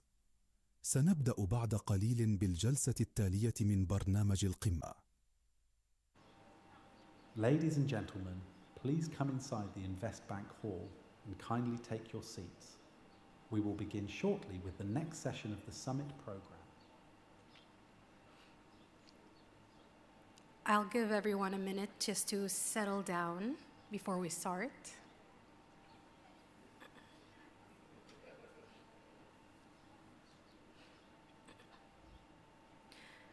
All right, welcome back to the Invest Bank Hall. You all look shiny and glowing. I hope you enjoyed your lunch break, as they say in Arabic, بالعافية عليكم. Our next session explores how systems nurture both excellence and equity, ensuring that giftedness, skills development, and enrichment pathways are accessible and aligned with future readiness. Before I announce the speakers for this panel discussion, please be advised that if you do not speak in Arabic, please get a headset from the table behind so that you can keep up with our speakers. Please join me in welcoming Dr. Maryam Al-Ghawi, Director of the Hamdan bin Rashid Al Maktoum Center for Giftedness and Innovation in Dubai, Associate Professor at Hamdan bin Mohammed Smart University, Aziz Al-Mazmi, Director at Sheikh Sultan Award for celebrating the spirit of the youth. And it's going to be moderated by Maryam Bouchips, the Manager of Welfare and Activities Department at Sharjah Private Education Authority.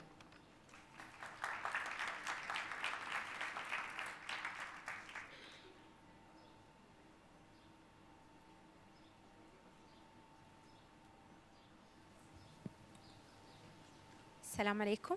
My mic is not working. السلام عليكم. Assalamu alaikum. This is Maria Bouchips, the head of the Department of Care and Welfare and Activities, and we are here to prepare the learners of the future. We will be discussing how the award and excellence awards, how do they promote excellence within the academic sector or even in curricular activity. So we will be looking into the concept of giftedness and talent and support the culture excellence based on skills and how to turn this into impact. So we are not talking about activities themselves, but on how to create a system that allows students and pioneers to keep learning and to keep developing. I would like to welcome our speakers, Dr. Maryam Al-Gharawi. She has an academic and leadership experience in terms of talent and creativity. She started her career in special education. She is an active member in many international councils related to the care for the talented, and she creates enrichment systems and supporting the policies related to discovering and developing talents at the international level. Also, we have Aziz Ibrahim, the director of the Sheikh Sultan Awards for the Energy of the Future. She has 11 years of experience in the government sector and the development of the youth. She has a lot of strategic partnerships that would empower the youth and unleashing their potential so that they continue on a sustainable path. So how to create effective award systems for our talented people. So, Mrs. Gharawi, how do we know that we created something effective for the readiness for the future? And what is different from the normal extracurricular activities? Hello. I am so thankful for your presence. After lunch, usually people immediately retreat, so I would like to thank you for being here and staying here with us. So this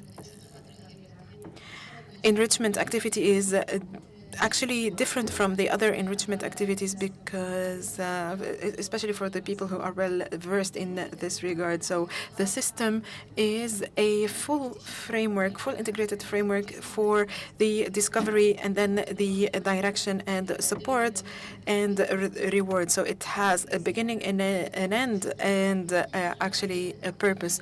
What's different is that the focus is more on the participation, the attendance, but when it comes to our effective system that we are looking for, they would have outcomes that are better than just participation in activities. It shows evidence of participation and also the outcome would be a guide, a knowledge guide, a manual for the development of different skills. Now, Mrs. Aziz Al-Mazmi, how in award systems and excellence can support talent to beyond the academic level and discover talents and diversity? Hello, thank you so much for inviting me. When it comes to the Sheikh Sultan Award for the Youth of Energy, it is a complementary for the performance that takes place in schools, and this helps us continue to complement the skills that students learn at school in real life, and so in a way that shapes their personality. So this is the complementarity between the curricular and extracurricular activities. And especially when students, they have integrated skills that are not only individual, but also they support the community in a very effective way. Thank you. Now, my question is for Dr. Mariam. When it comes to this integrated journey that starts from the beginning, the discovery of the talent to the award and the deepening of the skills involved. What are the examples? So I will take the example, the Mohammed bin Rashid Al Maktoum Center for the Talented. So we discover the talents and we take care of them via enrichment programs that are related to, for example, STEM technology, STEM learning, and also we have special discovery programs. And in the UAE, this helps us to discover talent and detect talent. We have a lot of people from Sharjah, and we discovered that they have a lot of talent. After that, we have enrichment programs that are related to STEM. How do we do that? Not only in training the student when it comes where the student comes and then takes the training and then leaves. We have a lot of partnerships with so many organizations and specialized agencies for that program. So this is a gradual program from detection and then enrichment programs, and the program in itself is really an exploratory phase for the talent. So this student was here with us, and they got tested, and we saw that they have a talent. So we have a trainer and an explorer at the same time who look into the capabilities of the student. We have another phase, which is the guiding and mentoring. So we know that, for example, the talented student, I have in one program 81 talented students. Each talent, they might face challenges. For example, they can be shy, they can be a lot of things. So we are here to train and mentor them so that they can take that knowledge and this enrichment activity, and they will be also directed and guided in their behavior, and then they develop their personality, and then they go into excellence. And this is how we provided the care and provided them also with a program that will get them into into being very talented. So we have a student who is in the age category from 10 to 16, and he is participating in the program. We have also the international specialized program where we have experts from the international area, and they are connected to the students. We have also Mohammed who joined us from grade 4. He's talented. He stayed until grade 10, and then we linked him to the Science Center for Space, and he was also trained by an engineer in the center. At the end of this year, he presented a work paper with his supervisor, and he provided a working paper in a specialized conference on space. So this is a talent that we explored and that we linked it to the extracurricular work. Thank you so much. Yes, talent can be not very excellent at the academic level, so they might be very good at certain activities, or it depends on really on the student themselves, right? Now, Mrs. Aziza, how do we measure the impact of the award activities, and especially with the big numbers of the people participating, and how these people are enriched? So we have two parts in responding to that question. We have, when it comes to numbers, we have the focus on impact after winning in this type of awards. So, for example, we have in our 5th edition, we have a lot of participants, over 80 participants from every school in the private sector and the public sector in the UAE. We had a lot of partnerships as well from sports clubs, cultural clubs, and also youth care institutions, etc. But the bigger impact is not only in numbers, it's also and more, it's after the award, after being awarded. So, for example, you have the volunteering opportunities. The volunteering helps these youth change themselves and look and serve the society. So this is a sustainability initiative. So it's not only one activity, but it is something that focuses on volunteering in charity with no compensation. And so as we see, if we see, for example, that this person is a youth and they are shy and they are socially anxious, or they have a certain environment, they would be away from that environment, and they will have a practical experiences, and so he will be, or they will be into the society. They will be launched into the society with, and they will be volunteering, for example, in caring for the elderly or for animals. And this is very helpful for the students and the youth. And after, for example, the 40 years, they will be a winner.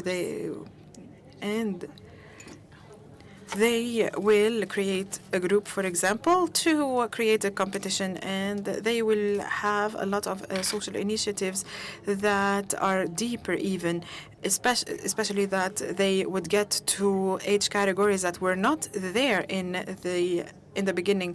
So a lot of people who were 18 years old, they had personal initiatives who also volunteered with older people. So this is the purpose of Sheikh Sultan Award, and this is very important to focus on personal interpersonal skills. So this is very important in creating impact in the society, in students, and the new skills that these students gain. So, for example, in the adventure category, the youth will be required to camp somewhere natural.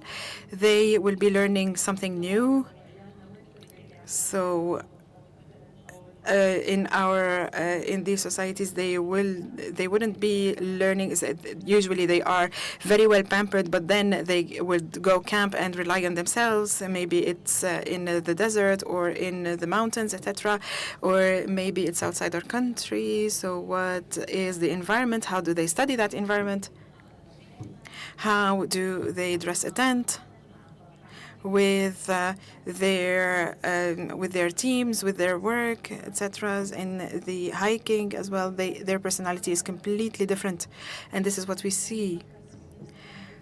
Sometimes the students would be very self-centered and would ask themselves, how do I pass this test? How do I get this grade? But now volunteering will create another way of thinking in them, another mindset and another personality. So, for example, why wild animals are going extinct, why this society has this challenge, etc. So the KPIs are there. So we have more than 30,000 volunteering hours in the society without any monetary compensation, and we have thousands of hours where students would participate in different societal activities, and they would have a lot of adventures in nature. But the real impact is the real personality change within these people. If they were shy, now they are more socially vested. Thank you, Aziza. And so participating with the students in these competitions and these events will help a lot in building their personalities and their skills, especially when we could say, for example, these students, if they have an academic performance that is not as good, they will have a better personality here. This is integral. When we talk about character building, the ages are from 13 to 18, and this age group is when the formation of character happens. Instead of thinking about himself and just being self-centered, he thinks about his peers, society, what can I change, what can I contribute. The method of thinking would be more profound. What about the participation? What is the impact of the participation of these students in such competitions? I concur with Dr. Aziza about the impact.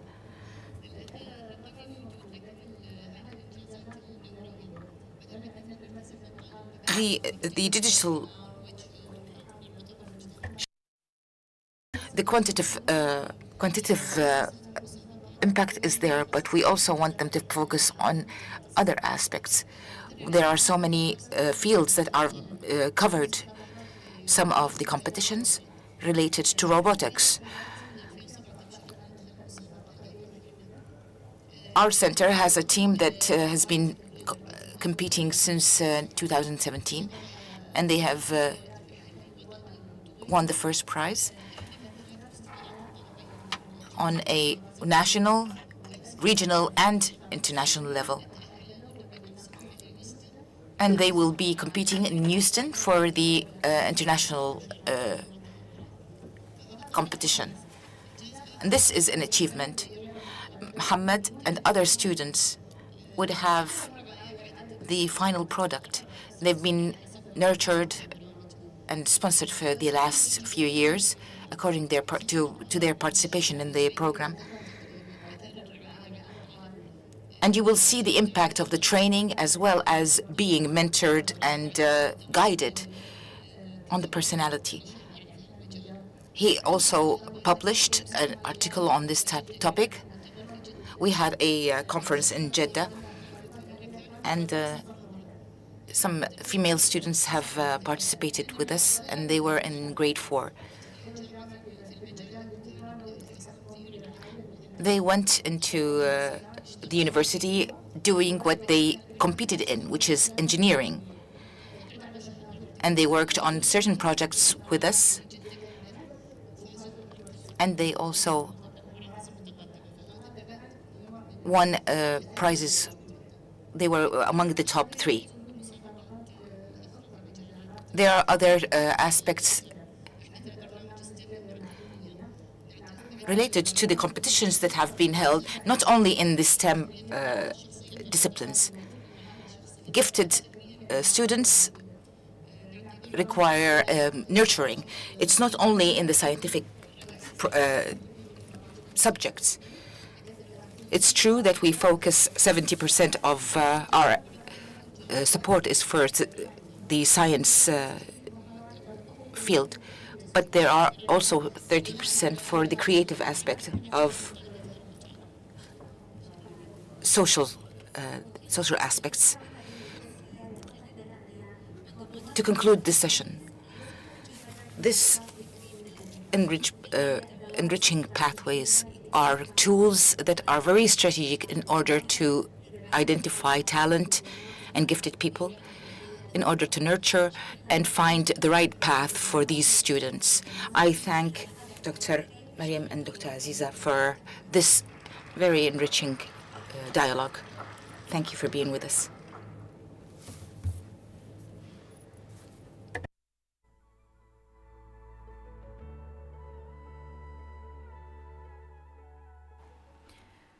Mashkourin, thank you for highlighting how intentional enrichment empowers talent and inspires purpose. It is my pleasure to introduce a distinguished panel examining leadership through a human-centered lens. Please join me in welcoming Hassan Johnson, Director of Global Access and Education at NYU AD, Dr. Mukhtar Burshaq, School Improvement Advisor at Sharjah Private Education Authority, Mohammed Rehan Husseini, founder of Future Strategist, moderated by Dr. Fatma Bailey, Associate Professor and Chair Department of Teacher Education, Sharjah Education Academy.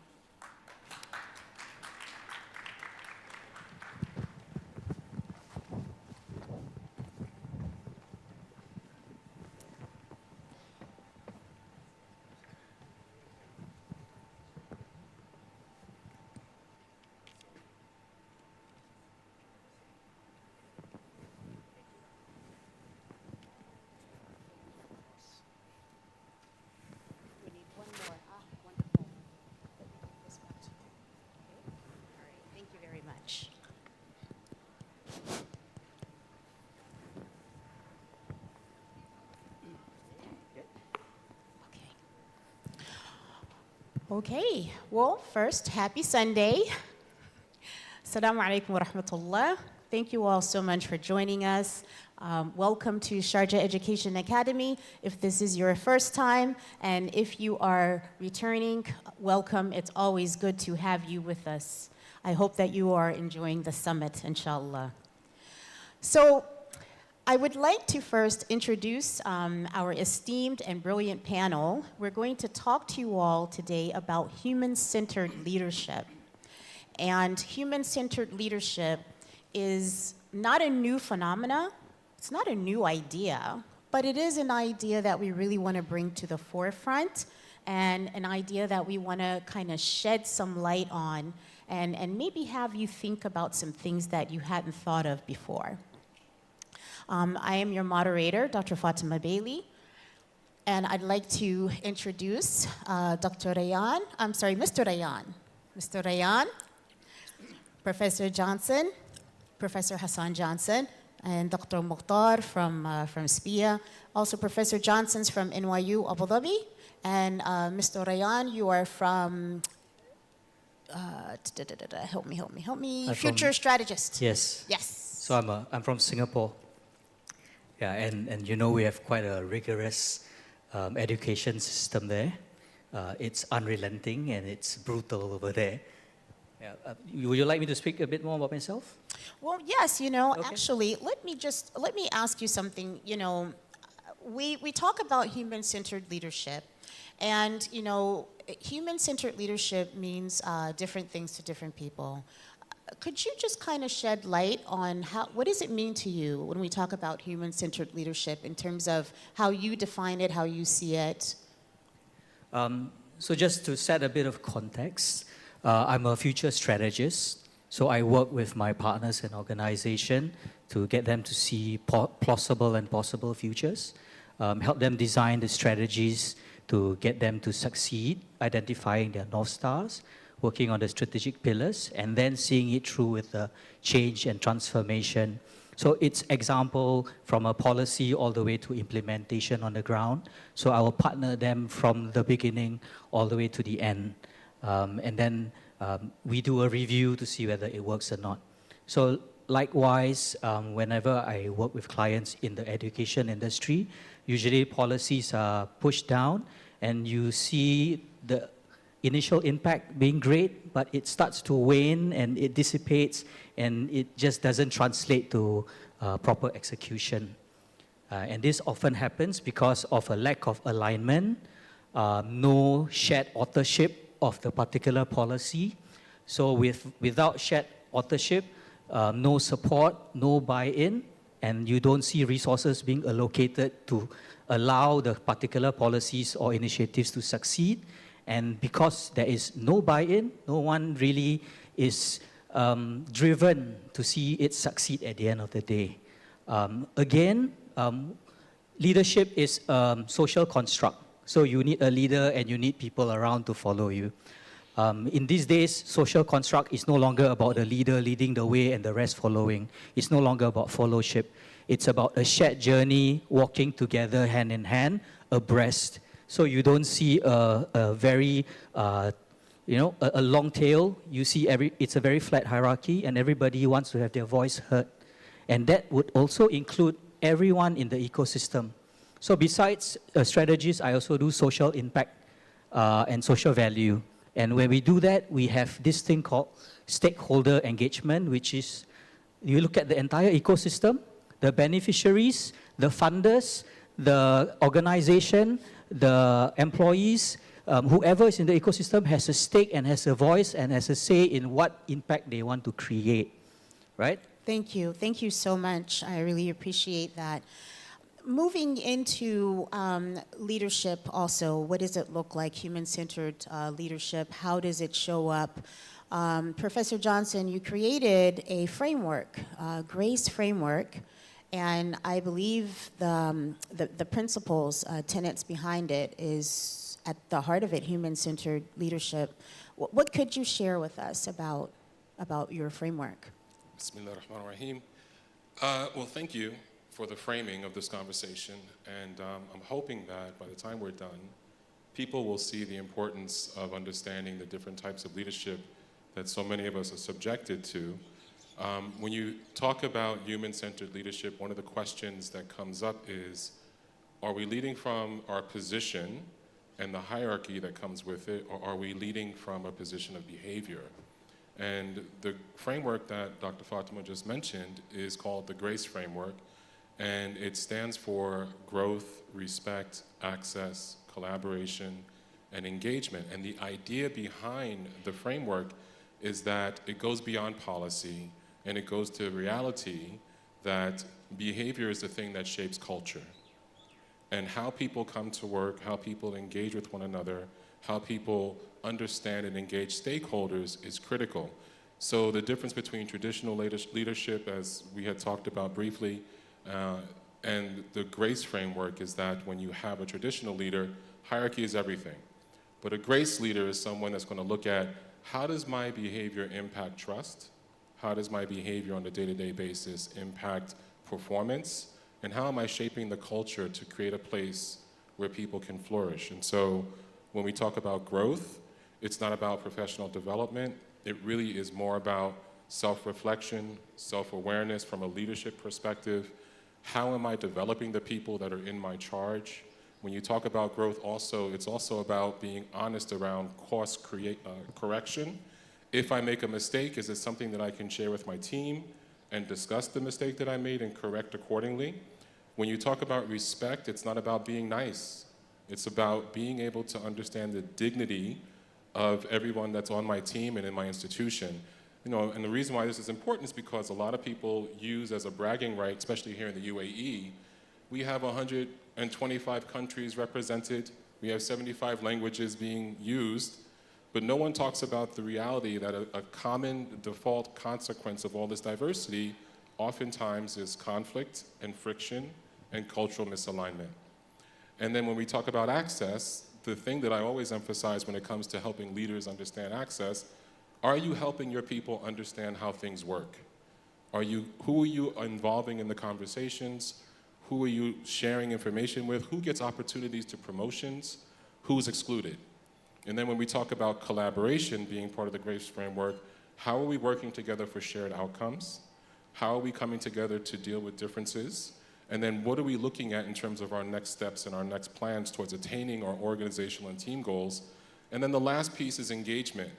How do you connect purpose to the work that I do every day? Do I see the bigger picture, and is that reinforced every day? And each one is interconnected and it supports the other one. You can't have growth and expect to have good leadership. Without growth, you can't have respect. Without respect, you're not going to be interested in developing access. And if you don't have access, who cares about collaboration? And if there is no collaboration in your institution, there is no engagement. And you see the consequences coming from this being lack of retention, employment dissatisfaction, a whole bunch of other issues and challenges that people don't want to talk about, but that actually affect the culture of the institution. Thank you very much for helping us understand the framework. I think that it is a very timely and relevant, especially contextually relevant to the work that's being done in leadership. I want to move over to you, Dr. Mukhtar, the work that you do over at SPIA around school improvement. How does leadership, and oftentimes, let me just preface it with this, leadership a lot of times is cited as the key mechanism for school improvement, and daily behaviors and decision making a lot of times, you know, at the school level and the classroom level in terms of leadership shapes a lot of what, you know, happens in schools, but particularly around school improvement. What would you share with us about leadership behaviors and the types of things that you see driving school improvement? And are there any factors like well-being or that you could also maybe highlight for us? Thank you. Assalamu alaikum. Let me begin by drawing conclusion from my experience as a practitioner in the field. You can have the most outstanding teachers in your school, the best curricula, amazing facilities, maybe attending fantastic education summits like these. But if the holistic approach to your learning community, and by learning community I mean the parents, the students, and the employees, is compromised, then you cannot achieve excellence in education. By saying excellence education, because that's our motto in SPIA. Now, SPIA is well aware that research tells you that leadership commitment to well-being is a great indicator to sustainable school culture that promotes the learner as the center of our emphasis. SPIA is well aware of that, and the fact that the first of our 4 strategic goals in our previous and current strategic framework, which was launched recently, the 2025-2028, the first one is the well-being of the learning community. To translate that into action, a well-being framework was established and disseminated to all schools. This is in 2023. which is based on 4 guiding principles. Surprisingly, the first guiding principle is leadership commitment. So we are a step ahead. We are aware of the role of the leaders, and of course, policy itself, legislation, is not enough. We need to translate that into deeds. We conduct on a 2-year cycle, well-being surveys, surveying all our learning community, employees, parents, students, reports generated. Each school in Sharjah has received 6 reports detailing each of the results in all the segments. This is followed by advisory visit and on-the-spot targeted training. So it's not one size fits all. It's based on the need of each school. Remember, we kind of live in a we're not in a homogeneous society. We have got different groups, so we are targeting them. So extensive visits and training on the spot, and then each school receives a summary report, and then what is required from each school is to have an action plan with SMART goal, achievable, targeted, etc. Now, we are promoting the idea of creating a culture where well-being is not the responsibility of a well-being lead or a well-being community, but it is something that spreads within. And as I mentioned, our targeted goals are measured, and the next time around we conduct these surveys, we'll be able to measure progress. Thank you very much, Dr. Mukhtar. Before we leave this space, I'd just like to ask, and this is for all of you, and any one of you to just kind of maybe share your perspectives, your insights on this. When we hear the word leader, sometimes in our mind, we construct who that is, whether it's in the school or whether it's in an institution. But what does it really mean when we say that someone is a leader? And to be a human-centered leader in 2026, what does that look like? So I'll jump in. I think, given your question, when you think about leadership, I think about leadership as being something not just for a school leadership team. Teachers are leaders, parents can be leaders, everyone is a leader when it comes to forwarding the goals and the interests of our students in particular. I think one of the things that we have to keep in mind, however, is that when we have people showing up to be leaders, it's not defined by position or title, it should be defined by behavior. So what do leaders do is a question that we should be asking, and how should leaders show up? And how does leadership behavior impact other people? And the good doctor just talked about well-being. You know, when we talk about mental health and well-being of the people that are involved as our stakeholders, if my behavior is facilitating that and supporting it, or is it undermining it? So I think when you look at specific behaviors of leadership or good leadership, regardless of title, these are people that ask for clarity. These are people that are willing to acknowledge their mistakes, and they create space for mistakes. They allow people to grow and learn. They align people's interests with the needs of the organization in a way that matches. And then these are people that are also seeking feedback, and they don't take feedback defensively. And if you think about what I just said, the complete opposite is what I would describe as a toxic leader.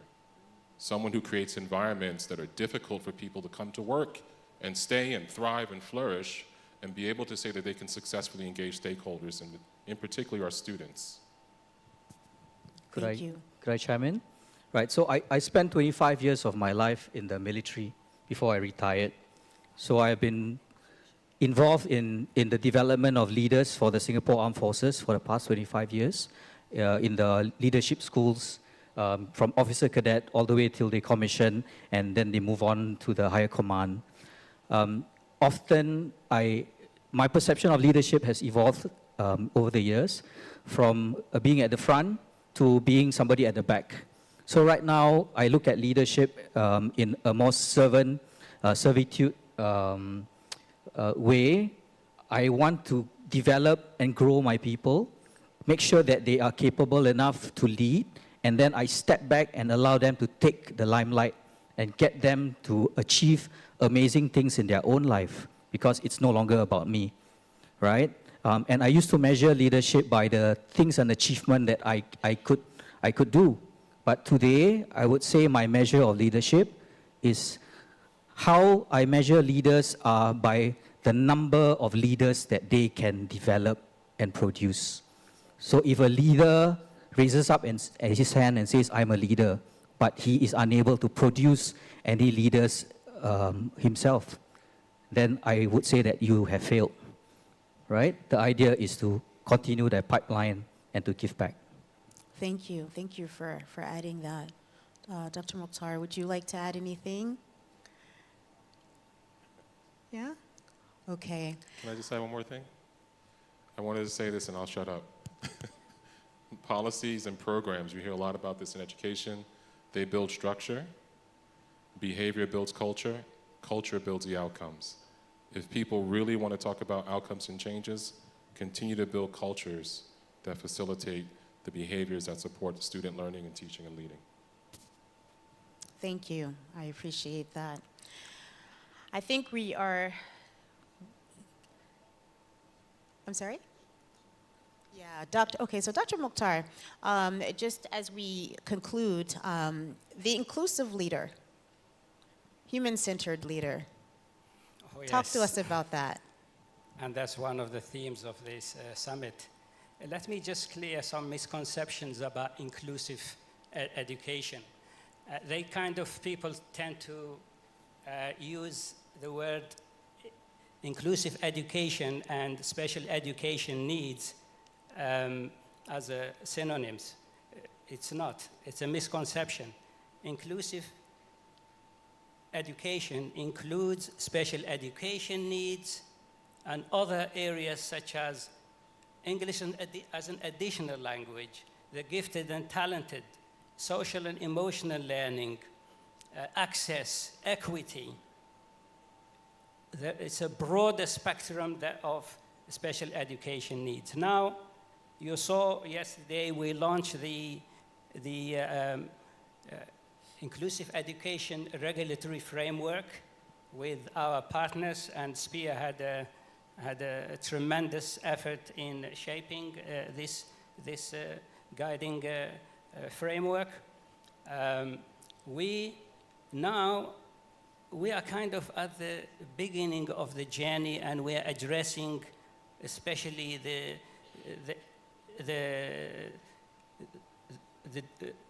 learners with special education needs and disability. And of course, we include with that learning difficulties. Now the number is increasing worldwide. The United Nations percentage was 10%. Now it's close to 15%. In some countries, like the US, is 21%. The UK is close to 19%. And there is worldwide, according to, if our colleagues are here from UNESCO, around 250 million people have got some form of disability. The issue with that is there are about 40% of the countries are not offering any training for teachers to address learning difficulties, special education needs in general. Now, we expect our leaders to be at the forefront by creating a culture of ensuring that these targeted groups are not disadvantaged. And SPIA has made tremendous effort since its birth, and it's a fairly new entity. If you look at standard 5.2 in the inspection framework, the tremendous progress that we have made. I can't give you exact numbers, but we have no schools with acceptable in the provision for special education needs. And yet, that's not the end of the journey, because the road of progress has no end. Thank you so much for that, Dr. Mukhtar. And as we close up, before we leave, let us just return to one essential truth.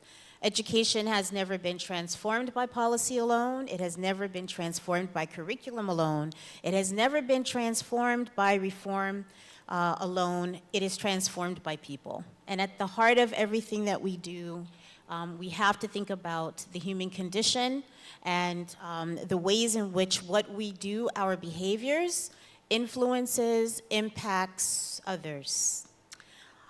The question that I hope you'll carry forward is not what position do I hold, but what conditions can I create? What kind of conversations can I have? And what kind of impact can I also influence or motivate or inspires others to make? When we leave here and we go back to our institutions, I hope that you'll carry with you that every decision we make, every conversation that we hold, every system that we design, they all place people at the heart of all of that. And so we have to place people at the center.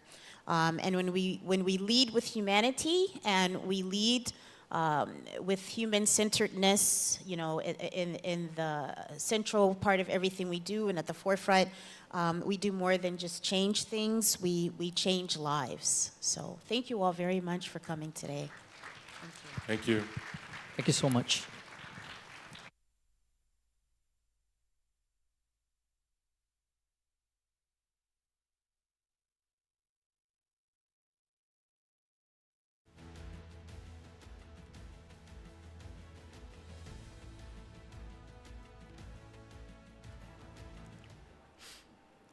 Once again, thank you to all our panelists, and especially the questions that Dr. Fatima Bailey left all of us with. Our next session addresses alignment between education and workforce readiness, a critical priority in today's evolving economic landscape. Once again, I would like to note that this session is going to be in Arabic, so if you need a translation device, it is available at the back.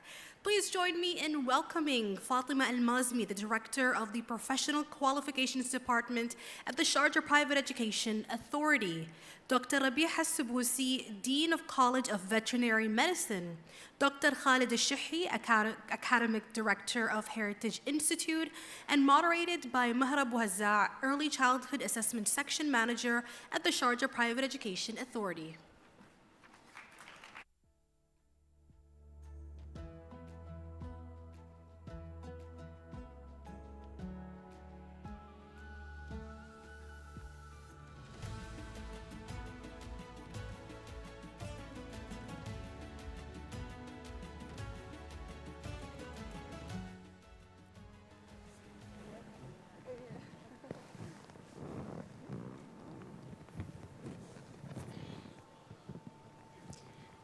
In the name of God, the most gracious, the most merciful, peace be upon you all. Dear attendees, we would like to welcome you to the Sharjah International Summit on Improving Education. We have to take into consideration the workforce and the labor market. And this is why we have to make sure that there is an alignment between the vocational aspect and between what the market requires. I am from SPIA, and I'm very happy to moderate this session. I would like to welcome experts in their field, those who have vocational expertise, I would like to start by letting the speakers introduce themselves. Dr. Khalid al-Shahi, Academic Director of Heritage Institute. Dr. Rabiha al-Sabusi, Dean of College of Veterinary Medicine. Fatma al-Mazmi, Director of Professional Qualifications from SPIA. Welcome to you all. So we'll start with the first question. The question is to Ms. Fatma al-Mazmi. What are the basic criteria that are needed to have high-quality vocational education? Especially that you are an accrediting party. Peace be upon you all. Of course, SPIA is the accrediting party that organizes the different vocational institutions and their programs. It reviews their work and programs on the national level. And they also develop these centers and institutions by assessments and review and accredited certificates and diplomas. These tasks are being done by SPIA for the vocational aspect. And we follow the national framework, which are 17 or 18 criteria.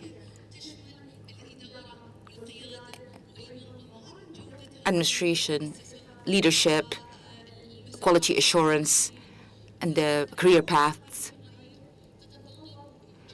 These require great effort in order to be implemented, especially in the vocational institutions and training institutions.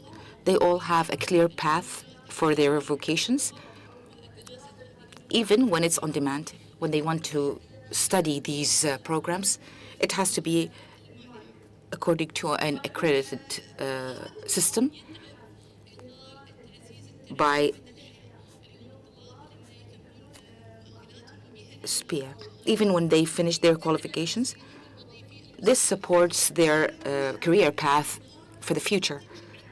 And this framework is based on the alignment of clear quality standards.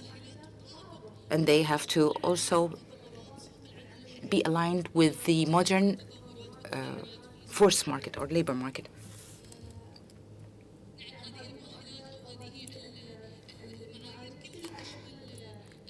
These standards include accrediting the institution as a vocational institution for providing these trainings. Dr. Rabiha, how can the university integrate these programs with the academic programs, so vocational and academic? Thank you very much for the invitation. The universities have great roles to play, and to support the vocational institution is not optional. It's become a necessity. This also provides the universities a great credit, especially with those that have technological programs or technical programs. We have a great example in the Sharjah University and DID University. The mistake that happens is that they consider it as an initiative. Probably this was the case at the beginning. But currently, it is a necessity that is dire to all universities, and all have to focus on vocational training. And in order to integrate academic programs, we have to take certain things into account. Integrating any academic program with academic faculty is not enough.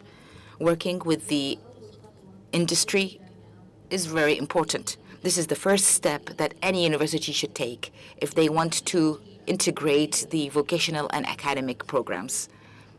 This will provide proficiency and qualifications and competencies for the graduate. Some of the needs for the integration is to have partnership with the industry.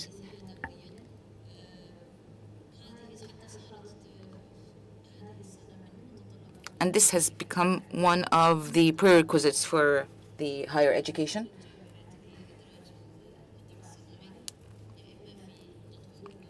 Whether in program development or updating them, as well as participating in designing these programs that would serve the market need. For instance, at the university, we have advisory boards or councils that have certain representatives for the private sector and the industry.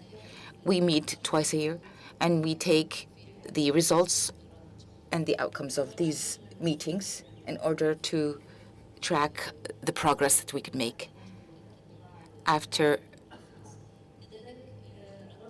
integrating the private sector, as well as linking these studies with the required skills.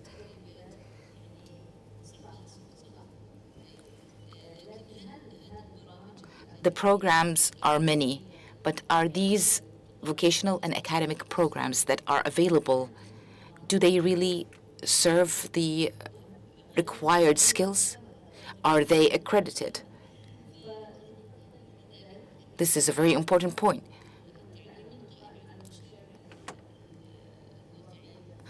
Project-based training, this also is a partnership between the private and the public sector. So mostly they do theoretical projects, but these theoretical projects don't add any value for them that could be utilized in real life. What we notice is that the graduate, the graduates would refuse to go to the vocational system because the flexibility of moving between the academic programs to the vocational programs does not exist. There's a detachment. The same conditions of having a BA does not apply to the vocational programs. This is problematic, especially for universities that are thinking about working in this field. We have to think about how to merge the two seamlessly. It's the optimal solution would be a hybrid approach, or giving the vocational before graduate. Munash and Helba give different certifications for certain vocational topics or disciplines.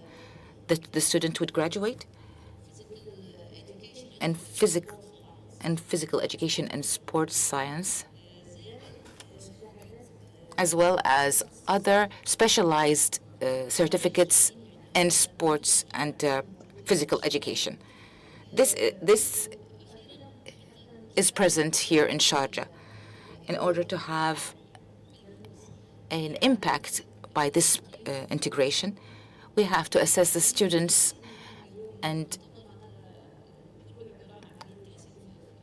all this summit is all about bettering the educational system. So we have to phase out of theoretical skills and focus on the implementation side. The SPIA strategy, when I was a member in the authority, there was a great focus on this strategy. They wanted to identify the required skills. This is a great aspect. It's very good to have a clear framework that identifies the required skills in every graduate.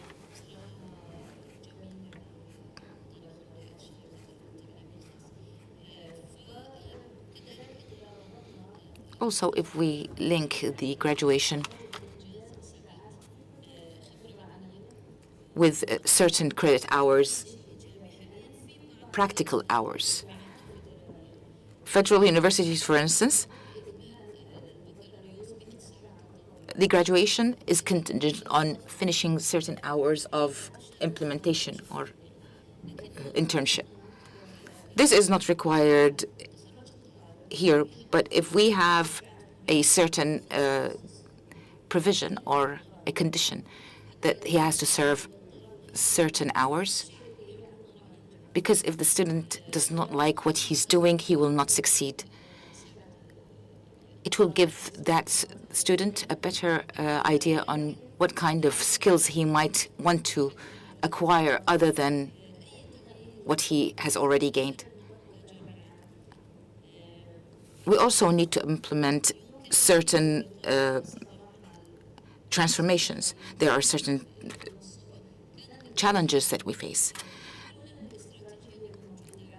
In the morning, we had a very nice conversation about the ranking of universities, but they all agreed that stressing on the academic faculty is crucial. They are the ones preparing the student to become qualified for the labor market. It's very important that we have vocational trainers that would help in enriching the experience the student has. It will create an impactful and influential individual that would serve the Emirate of Sharjah. And this, of course, aligns with the vision of His Highness Sheikh Sultan Al-Qasimi.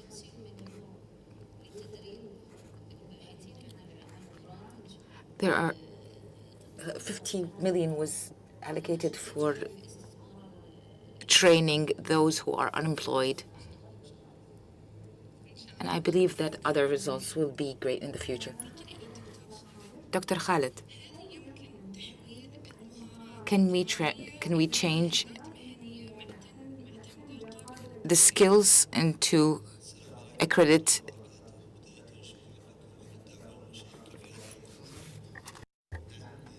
اليوم يمكن تحويل المهارات التراثية إلى مؤهلات معتمدة، وذلك أن هذا التحويل اليوم أصبح ضرورة حقيقية وملحة اليوم لضمان استمرارية هذه المهارة وحضورها في المجتمع الحديث. كثير من المجتمعات اليوم تنتقل هذه المهارات بشكل طبيعي، تنتقل إما عن طريق الممارسة اليومية أو داخل الأسرة وداخل المجتمع، ولكن انتقال هذه المهارة كان جدا بسيط. ليش؟ في الأجيال السابقة. أما اليوم مع تطور العصر الحديث أصبح هناك يعني ضرورة ملحة اليوم لتغيير الأسلوب لعملية نقل هذه المؤهلات المهنية وتحويلها اليوم إلى وظائف معتمدة من خلال تواجد هذه المؤهلات.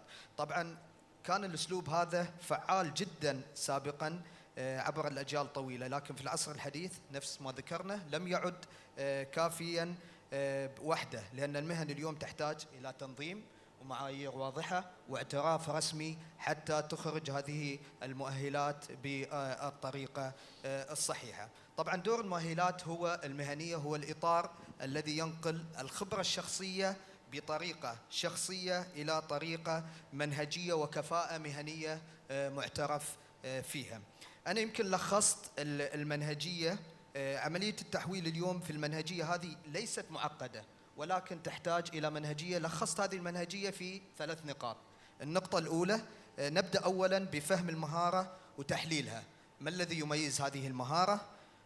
ما خطواتها؟ ما المعايير التي تحدد جودة الأداء بها؟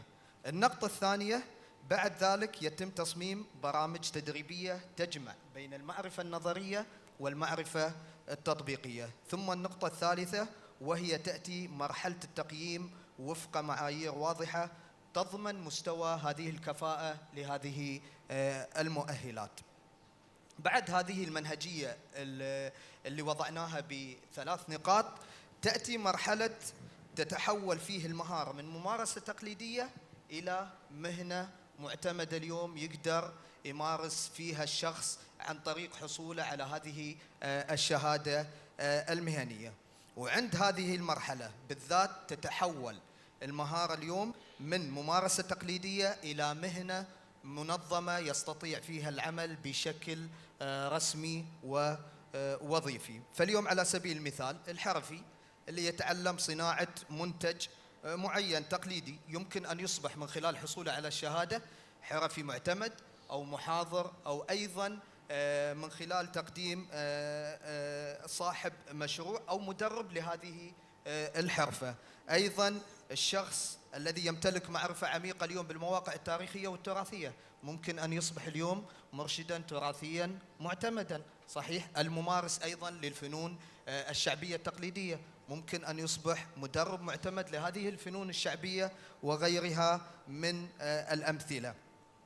طبعا هاي الأمثلة توضح المهارة أن نقدر نحول هذه المهارة اليوم إلى مؤهل مهني، ليس فقط بالحفاظ على التراث ولكن لاستدامة هذا المؤهل، ويمنح أصحابه اليوم مكانة مهنية واضحة ومسار وظيفي معتمد. والأهم من ذلك كله اليوم أن هذا التحويل يضمن انتقال المهارة للأجيال الحالية اللي اليوم أصبح ارتباطها ارتباط كلي بوسائل التواصل الاجتماعي، ولكن من خلال هذه اعتماد هذه المهارة اليوم كوظيفة أو مهنة ممكن أن تصل لهم بطريقة أسهل تواكب هذا العصر اللي هم فيه. باختصار أنا أقول اليوم تحويل المهارات التراثية إلى مؤهلات مهنية معتمدة هي الخطوة الأساسية التي تجعل التراث جزءاً من منظومة التعليم والعمل وليس مجرد ممارسة ثقافية محدودة. شكراً دكتور خالد.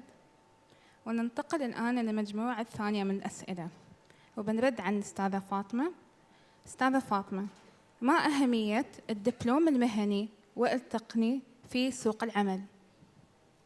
يمثل طبعا الدبلوم المهني والمؤهلات المهنية هي مسار علمي تنظيمي واضح يركز على تنمية المهارات التطبيقية، مثل ما ذكرت الدكتورة ربيحة والدكتور خالد. اليوم لما نتكلم على مؤهلات مهنية هي عبارة عن دمج بين التعليم النظري والتعليم التطبيقي، بحيث أن اليوم الخريج أو اللي بيدرس هذا المؤهل يتم التعلم عن خلال المعرفة وكسب المعرفة، وأيضا إدماج هاي المعرفة بمهارات تطبيقية قابلة تطبيقها في سوق العمل، وهذا ما يميز فيه الدبلوم المهني. ممكن أقول يعني من أبرز عناصر أهمية الدبلوم هو ربط المؤهل بمسار مهني واضح.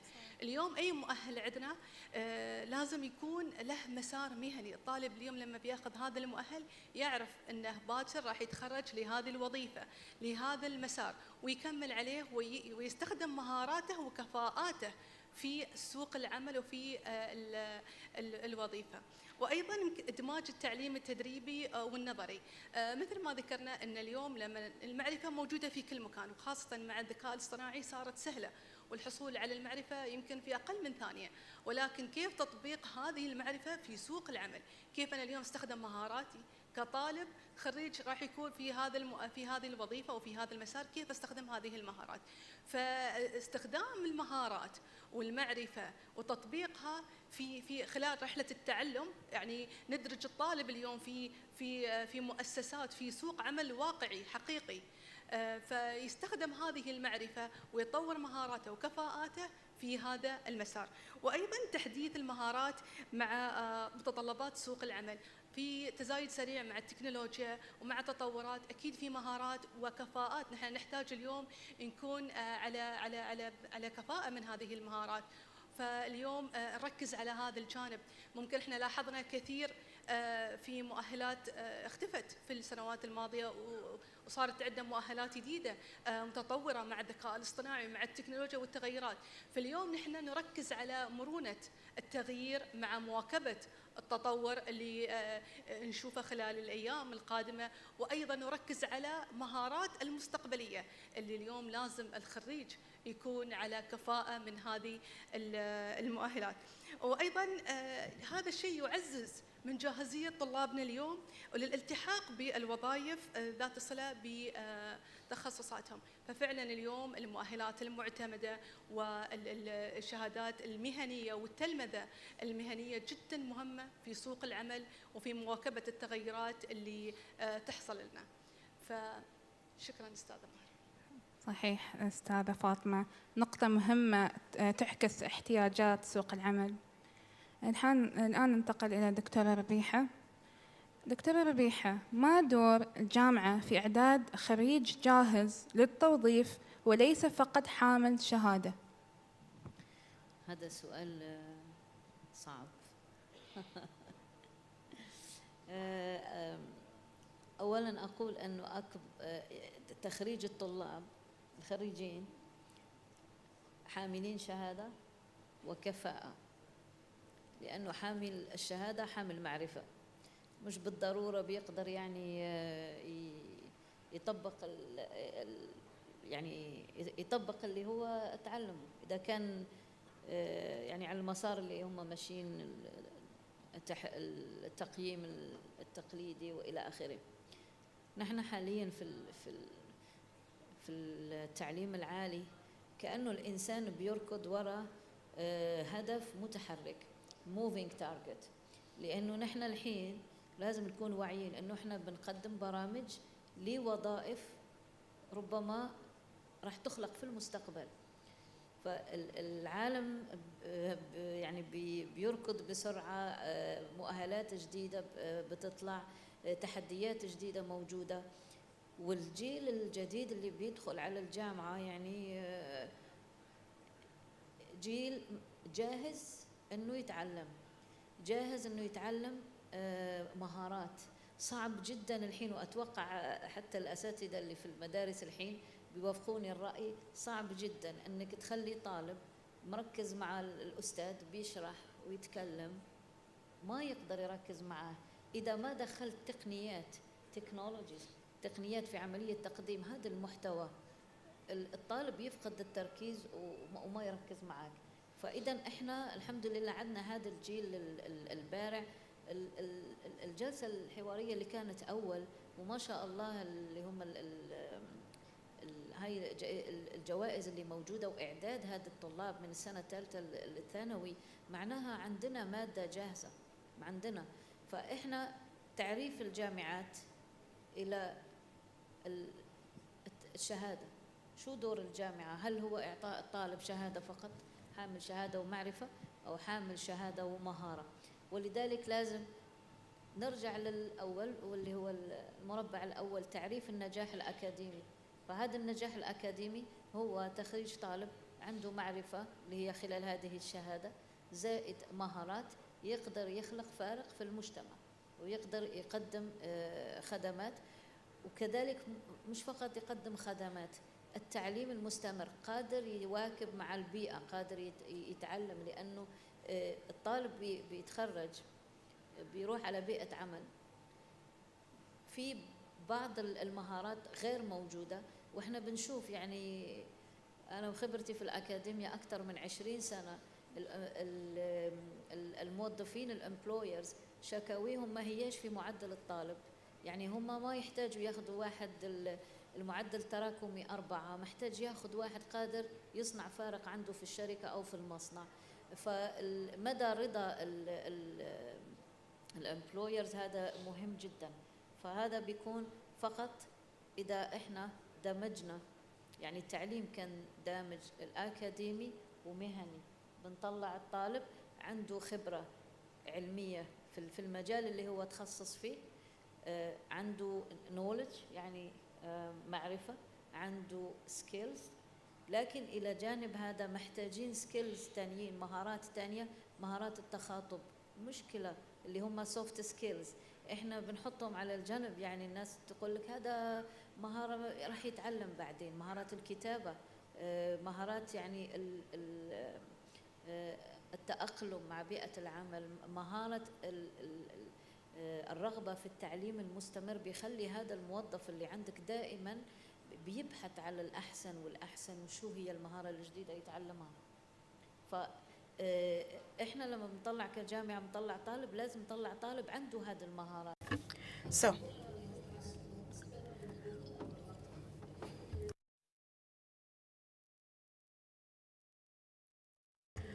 So, the main complaint of employers is not having those skills and for their graduates to not have those skills. This means that if we cooperate with universities, we will make a big difference. And so we have a lot of other disciplines. We will be cooperating with a lot of international universities in that regard. So we have a lot, or a big opportunity to move forward and make a bigger difference, not only in Sharjah, but also the entire Emirates and at the international level. Inshallah, thank you, Dr. Rabiha. Now we will move to another question, Dr. Khalid. What are the economic opportunities that will occur when we link heritage to the job market? Heritage will transform from just a tradition that is conserved to an active economy. So when we look into this, we would expect, for example, cultural tourism. Cultural tourism is not only the person going into a certain place, but the visitor would see the way, for example, popular street food is prepared. And now the linking heritage to these type of fields is now an economic driver for craftsmanship. So, for example, archaeological sites need touristic guides that are present over there. Craftsmen, they need also people who support the industry, and they need the marketing and the sales of these products as well. We have also events to be organized and celebrate these craftsmanships. Also, this will create an integrated economic craftsmanship and an economic driver. This also opens the door for entrepreneurship, where the youth can create small projects that are based on traditional cultures or products. So now the big events that are taking place, for example, in Sharjah, for example, you have the Heritage Days and the Heritage Celebration. So a lot of craftsmen, maybe people who do street food, local food, etc., they are participating in such events, and they market and promote these products to the people. So if you have an exhibition and you are an exhibitor, you are also benefiting from this heritage in teaching it or in sharing it. So this is how heritage is linked to the economy, and now it becomes a very important necessity. I always have a summary to such a topic. I will always say linking heritage to the job market doesn't only turn it into a culture, but it also is an economy, an investment, a job market in a way that preserves this heritage via linking it to the economy. Thank you, Dr. Khalid. Is there any other points do you want to add or share with us today? Mrs. Fatma. Yeah, we know that the timing is over, but very quickly. So vocational trainings and vocational programs are based on clear outcomes. The graduates are really going into development and a new path of learning so that they can be prepared for the job market. Now, diploma are not only just for knowledge, but it also creates skills for staff that are employable and ready in any other discipline, whether economic or industrial or any other field. Dr. Rabiha, I have just something to add. Vocational training is very important. So as faculty in universities, we have a challenge using AI. And especially within that, the students are using AI. It is new, it is hard, but we have to cope with it.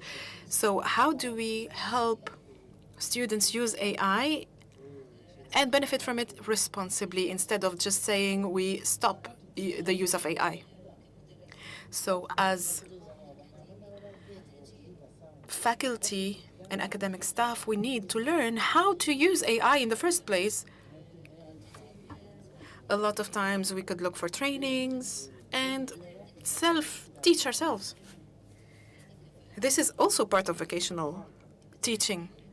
This helps us into continuous learning. So each time we are working, we are moving the goalposts. So we are racing towards a moving target. So we need a technique.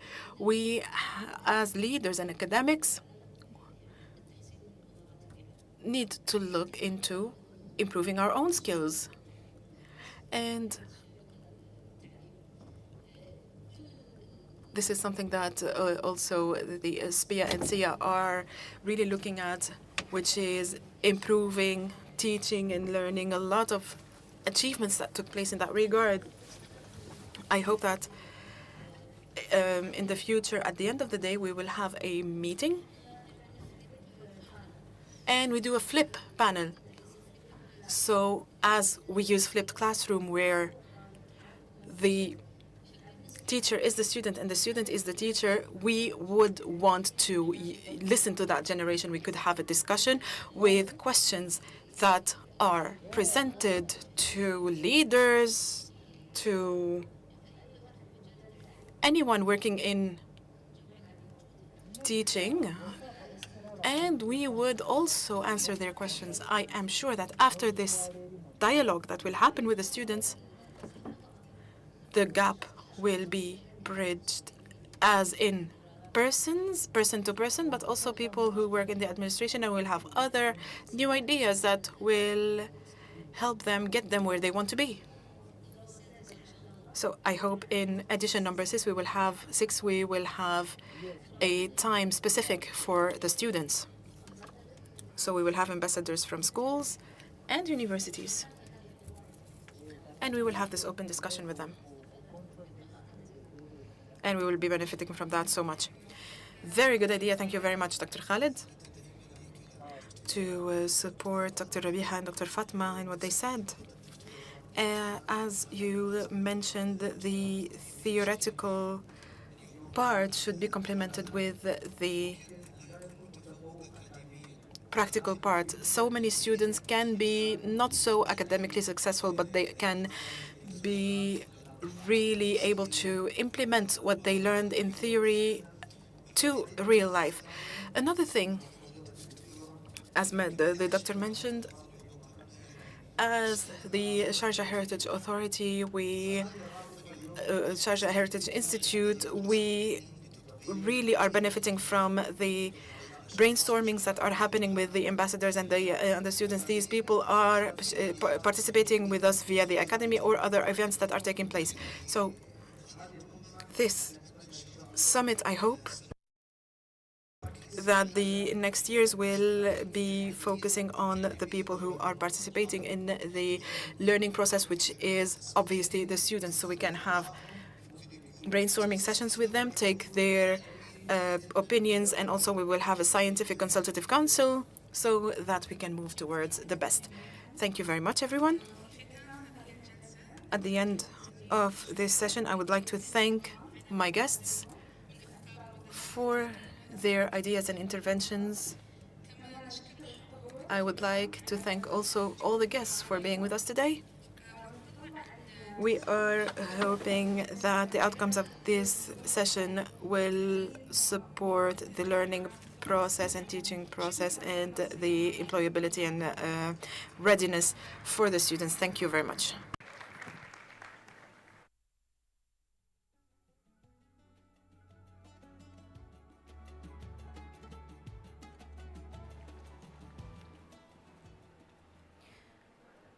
مشكورين يعطيكم العافية. Thank you very much, everyone. Explores how artificial intelligence is reshaping learning from classrooms to future careers and what it takes to prepare students for an AI-first world. Please join me in welcoming Mohammed Jawish, the co-founder and CEO of iSchool EdTech, and Aya Saad, the project manager at iSchool EdTech.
شغال. اوكي.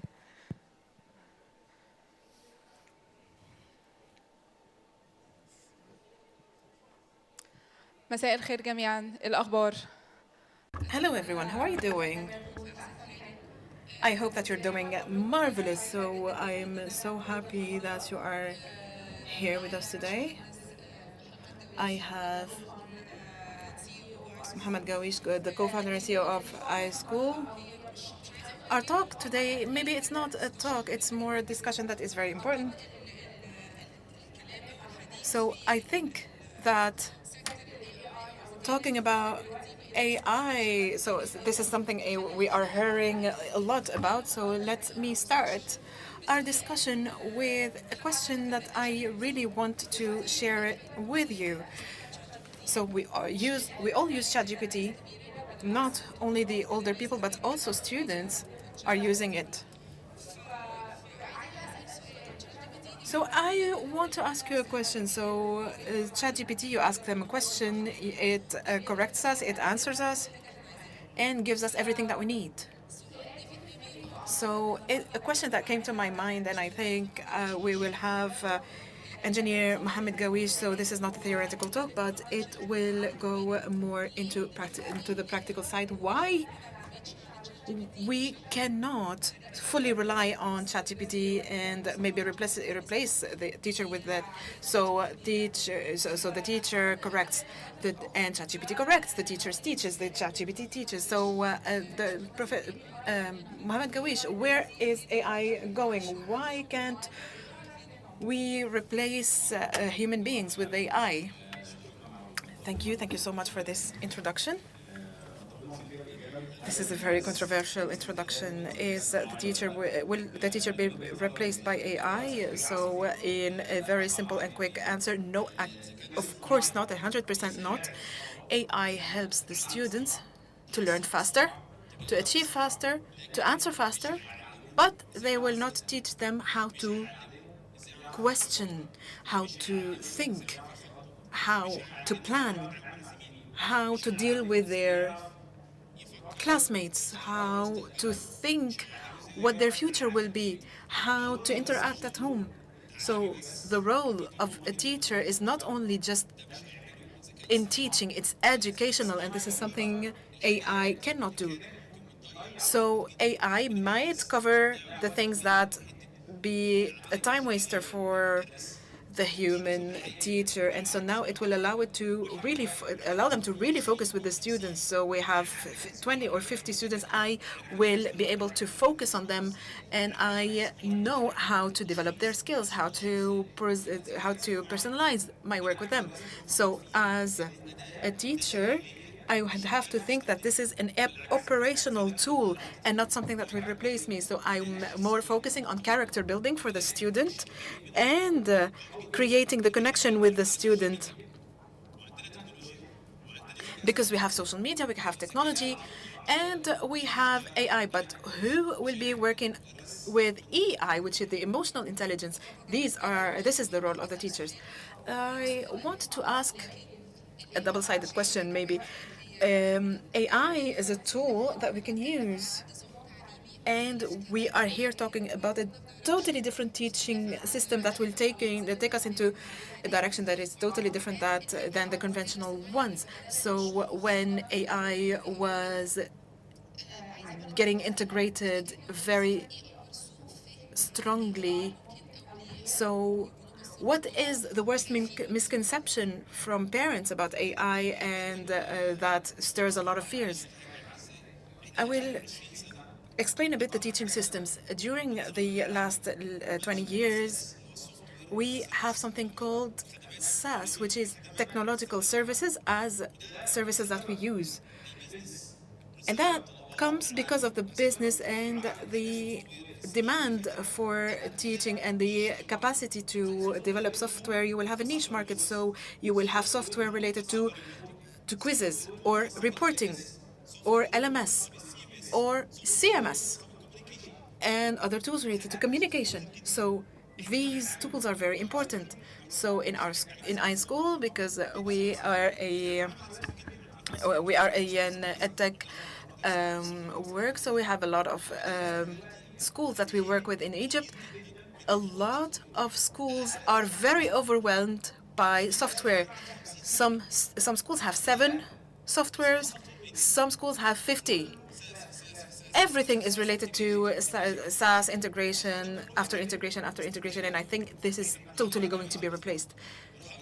So this is line in the sand. And now we are going into AI as an operating system, one system that has everything the school needs: LMS, CMS, CRM, ERP, everything.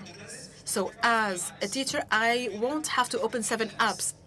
And as a principal, I will not open 3 apps. As a financial advisor, I will not have to open 8 apps. So AI will be very much faster and much cheaper. So why do I rely on solutions that were created 20 years ago for an input and with a lot of input, with a lot of work? That is waste of time. For example, a lot of work the teacher has to do, the moderator has to do, and the staff have to do. So these new AI softwares will have a new infrastructure, which is to reason. And so it's not an input system. It takes decisions already. It helps you move faster and only in one software. So we are going into a new learning system and a new system at all. So not so many systems linked to one another, but one system that integrates everything. So this will be much easier for the educational institutions, for the student, for the teacher, and everyone. Great. When it comes to AI that is integrated into the teaching system will have a huge impact. But let's talk in reality. So the experience of iSchool. So trainings will be for children from age 6 to age 18.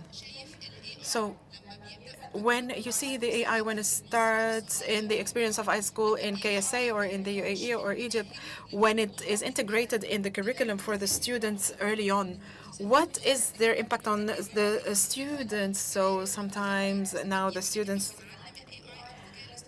may have also witnessed the integration at a later age, but early on, maybe things that are being learned very early on. What is the impact that will take place? So we started iSchool 7 years ago. We started before AI was created. It was something called machine learning, which is the most advanced thing in AI. So we have software engineering and computer science as a subject in itself. The entire world was teaching software as IT. So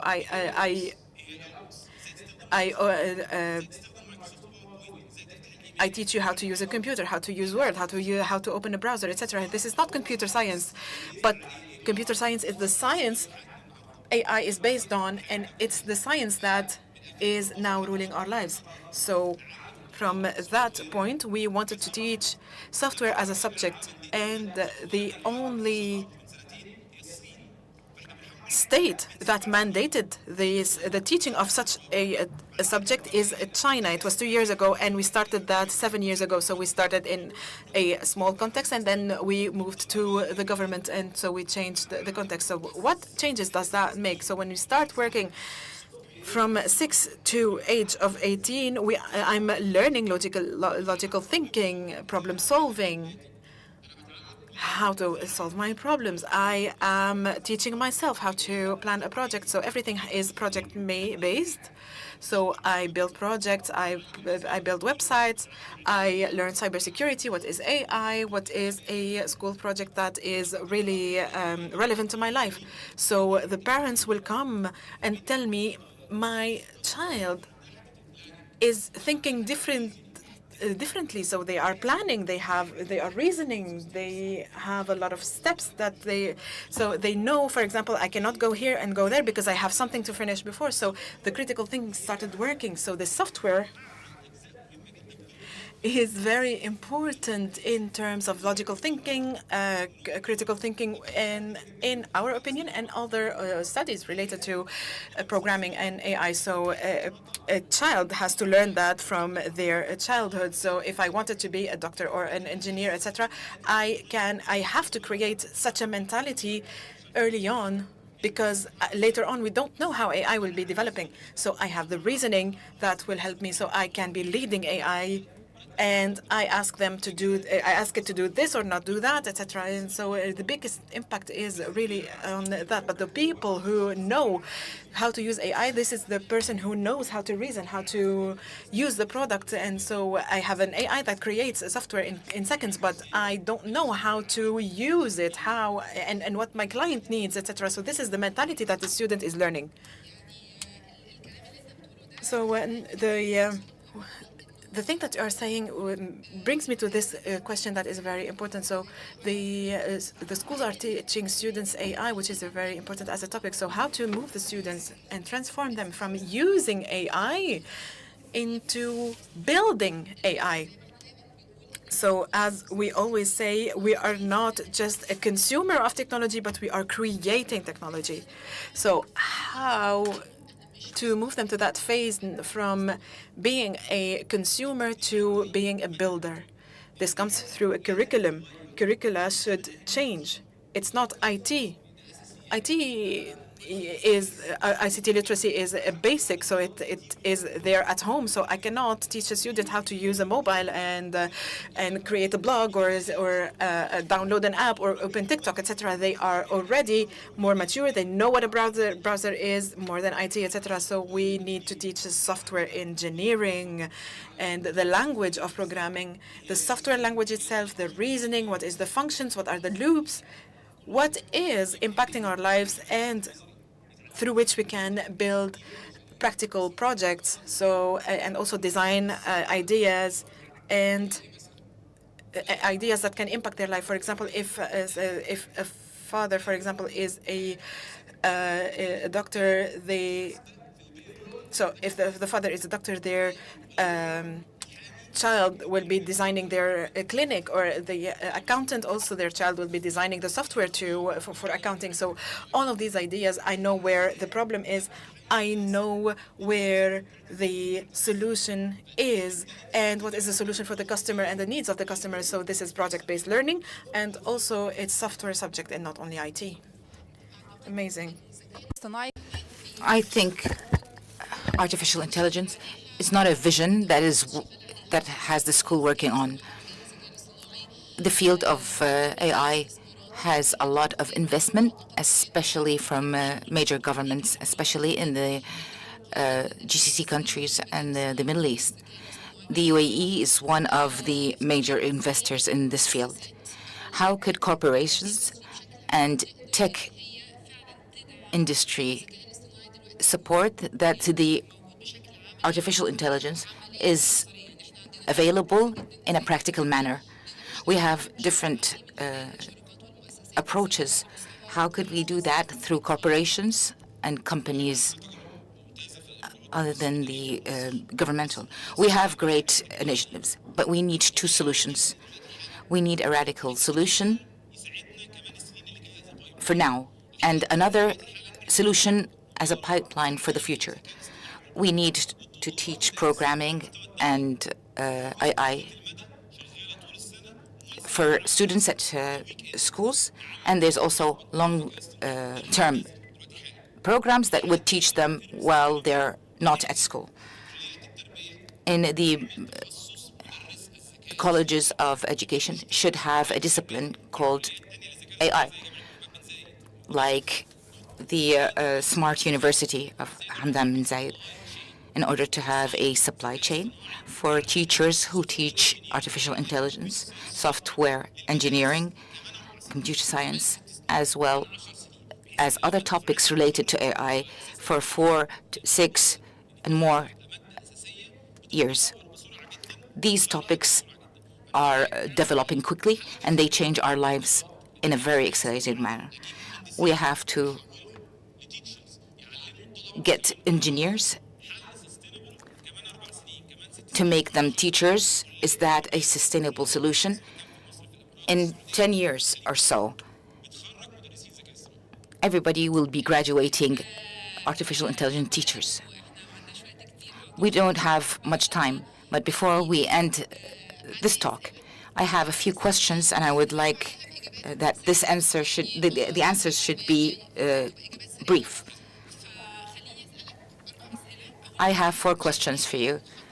Do you think that it's a risk, AI, is it a risk for education? No, it's going to enhance education. I think focusing on skill is more. Programming should be taught to all students. 3 skills that are required for every student for the next 10 years. Logical thinking, communication, problem solving. If you want to deliver a message to a parent who wants to make his son study artificial intelligence and programming, don't wait. You have different platforms. YouTube is there. Even artificial intelligence is there. You could ask AI to find out how to teach your son AI. We could actually utilize AI on learning how to use AI. We have numerous questions, but unfortunately, our time's almost up. Before I end this discussion, I would like to say something. Artificial intelligence is not a luxury or some enrichment course. It's a necessity in order to keep up with the developments that's taking place. It's going to be on a larger scale in the future, and it's very important that we take it into consideration. Thank you very much.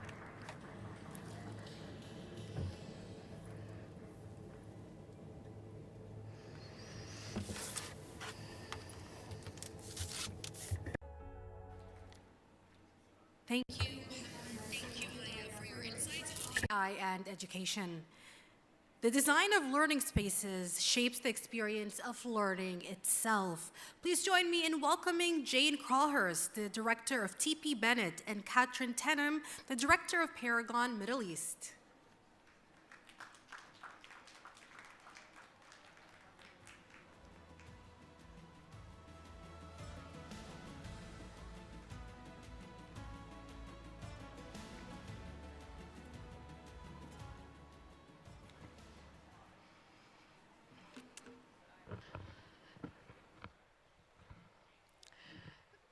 Good afternoon, everybody. It's such a pleasure to be here this afternoon. First of all, before I start the presentation, I would just like to thank Speyer for inviting us to come here today, us being myself and my colleague Kat from Paragon Middle East. Secondly, Dr. Shaban as well for inviting us, and Maitha Ali for all the support that you've given us throughout the research that we've been conducting in Sharjah.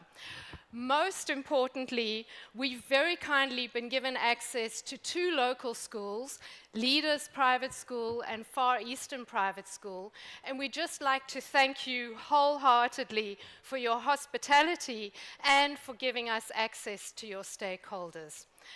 So, advancing educational transformation through architecture. What I'd like to begin with is talking about the power of architecture. Why is architecture so powerful? Well, for 2 reasons. The first, we believe that space is an essential part of learning. So quite rightly, much time is invested in the student experience, advancing students. That is as it should be. Equally, educators are exposed to professional development opportunities, but often the missing part of the equation is space. Space, architecture, design. That is often treated as a mere facilities problem and not the true asset that it can be for a school. Edgar Schein writes that if you do not manage culture, it manages you. And equally, we posit that if you do not manage space, it manages you. It's incredibly important to get the space right. So architecture is powerful because it is inherently immersive. So what that means is, unless you are in this beautiful natural setting, Every single thing that you do in your life is mitigated by architecture. It affects you physically, it affects all of your senses, and it affects you psychologically, either directly or subconsciously. You cannot get away from building structures. So again, it's important that we get these right for schools. The second thing is architecture can advance positive aims, and it can advance, support, or hinder positive aims, and equally do the same for negative aims. You can use architecture in the service of good or bad. So what do I mean by this? An example is apartheid South Africa, which is what I grew up under. This was a terrible system. I'm sure you've all heard of it. And in this system, architecture was used to control people. White people here, black people here. It was a bad regime, and it used architecture in the service of that regime. Thankfully, when apartheid ended, there was a feeling of unity, of coming together, and one of the key buildings that represents this is our Constitutional Court. We had a new constitution, a new court, and this was so powerful to me as a young architect, because for the first time ever, South Africa started to look to vernacular architecture, to learn from the country itself. It celebrated our 11 official languages, and the whole premise of the design is around justice under a tree. So for schools, architecture impacts the entire system. When you look at the school system, obviously, the main function of a school is learning, but equally, schools have to have strategic aims, they need to allow all stakeholders to flourish, and they need to have very well-functioning operations. Space impacts every single one of these aspects, because at the end of the day, we want schools to be saleable, have a good reputation, we need students to be prepared for life, and we need staff to have fulfilling careers. The problem is that we have an inherited paradigm around the design of schools, and that is cells and bells.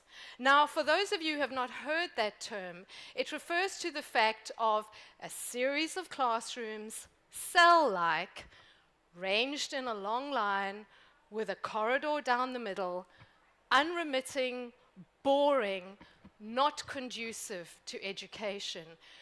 We see that across this region, but it's across the whole world as well. Where does it come from? It comes from Victorian England. Victorian England was the time when Britain was a great power, and it needed to create new generations to uphold this power. So it introduced this system of education to fill the factories, to provide clerks, to provide soldiers, all to maintain the apparatus of the empire. That was fine. That was great for the Victorians. But we've all inherited their designs of schools. So it's really important to say, us, this generation, can we question this? Can we potentially look for a better way of doing things? So what we propose is the following. As I said, we were so thankful to have the interaction with the local schools. We conducted site visits, we analyzed the plans, we had a number of face-to-face interviews, and most excitingly, through online surveys, we connected with about 1,000 people. So we gathered very powerful research. What I'd like to begin with are the attributes of good school architecture. What do we mean by that? The basic attributes.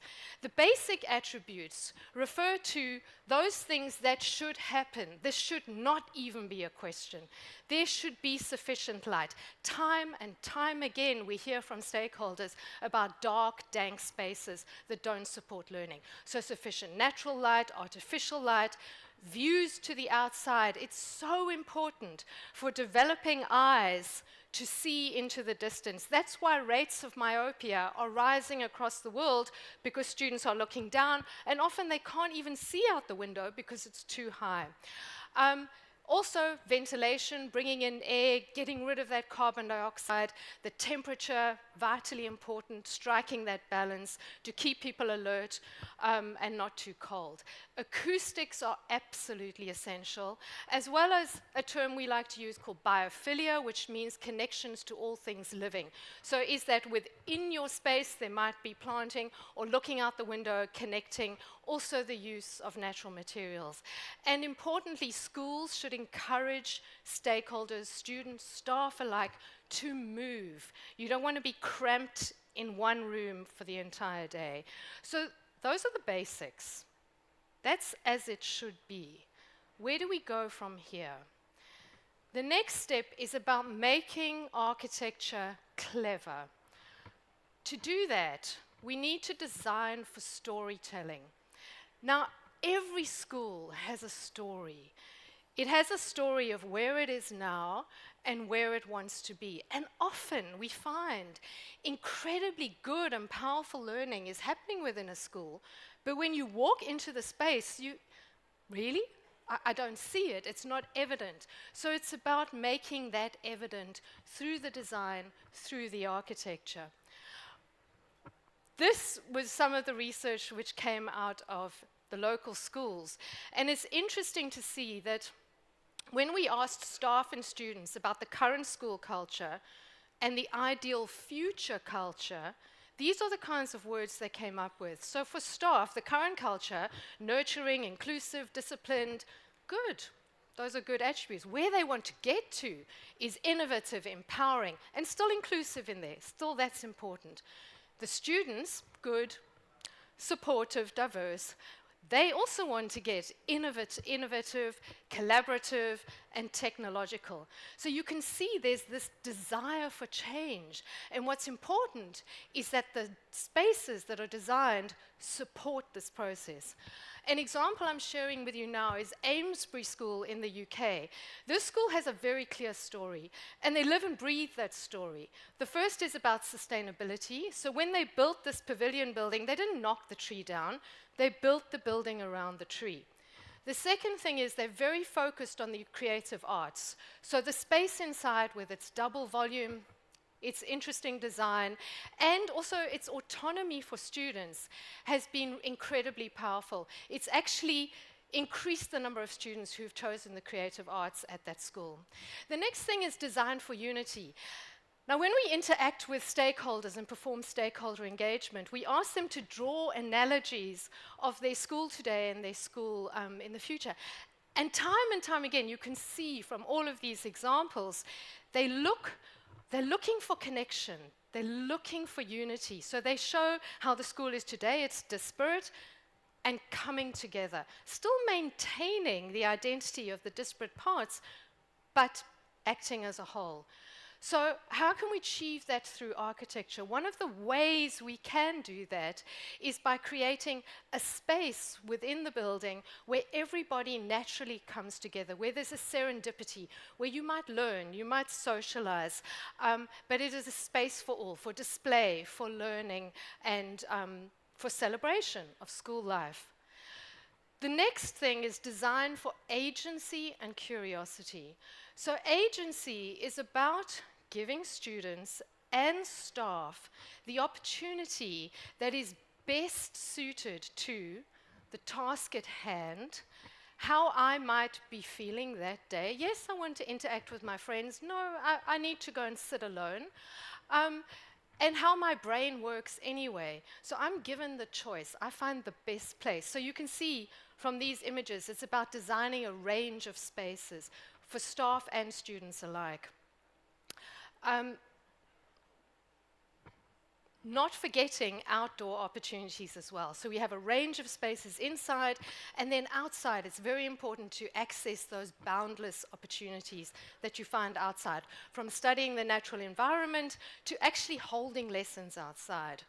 Again, so fascinating coming out of your schools. There's such a powerful message here, 89% of staff think that it's moderately or very important to going outdoors for learning. Students, 80%, and when parents were asked, 65% of them said, yes, there should be more outdoor learning. So that is very powerful. So obviously one has to recognize that you're in a much warmer climate here. How do we design for that? And I love these two examples which come out of India. The one is kind of more of a traditional school where they've used bamboo shading, the planting, and then that ability for students to come outside. The other is kind of more futuristic and looking at using the weight of the building to keep out the heat, to keep things cool, and then these internal courtyards with trees. So it's about responding to the context. Obviously, outdoor learning also enables you to really celebrate your beautiful local flora and fauna and create those connections with students. The other thing, we talked about agency.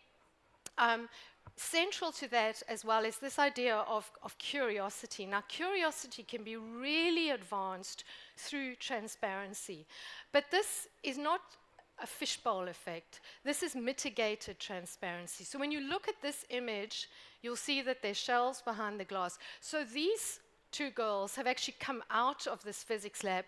They're working together. They can see what's happening in the classroom, and that teacher can see them. So there's still this connection, but the transparency obviously aids that. But probably more importantly is if a younger student was to walk past and they could look into the classroom, see what was happening, they could be inspired, they could want to look further and learn something new. So transparency really increases curiosity. It's also important to think about looking outside of the building, whether that's through skylights or connecting to the natural environment outside. So this is transparency, sort of agency and curiosity in action. As these students walk down this space, they can see into the classrooms, they can decide where to go, they have multiple choices. The next issue is designing for inquiry. Now, I'm sure many of you are educators, and I don't need to tell you what the process of inquiry is. The important thing is that actually architecture supports this. This is a lovely image of inquiry in action, so students may have learned something, they're practicing and experimenting with it, and then after, things can go on display. What's central to this is flexibility of space. So this is a single space which can be rearranged for multiple different users. And then, of course, at the end of your process, you need to be able to share and reflect and say, did I do a good job? How could I have done better? The final one is designing for flourishing. So this is mental and physical flourishing.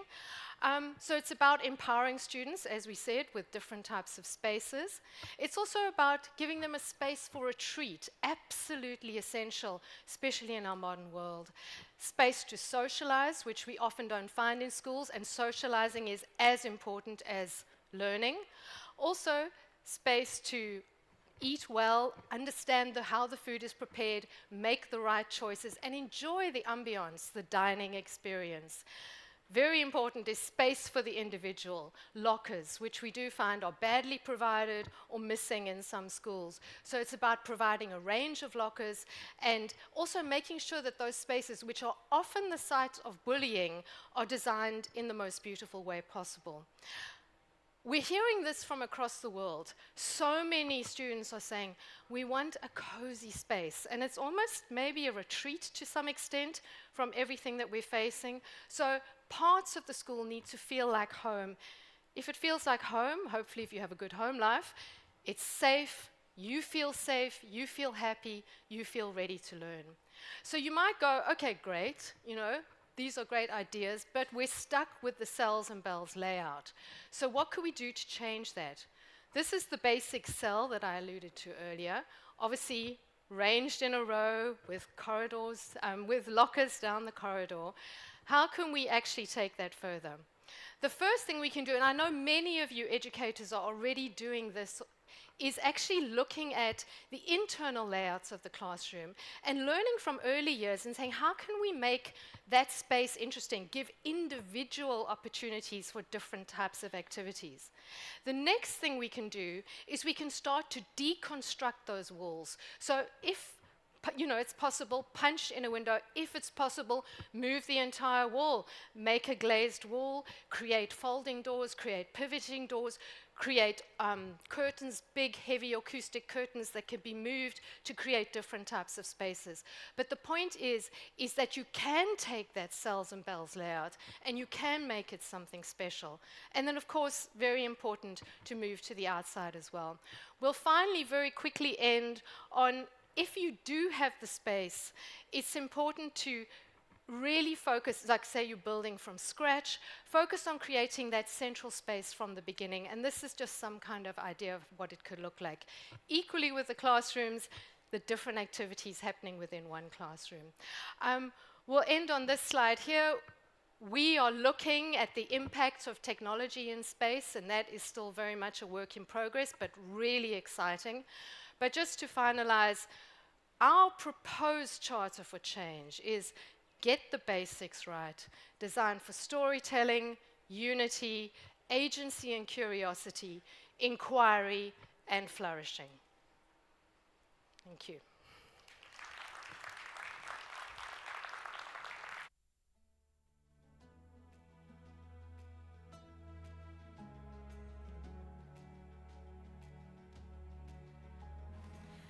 Thank you, Jane, for demonstrating how thoughtful architecture can serve as a catalyst for pedagogical innovation.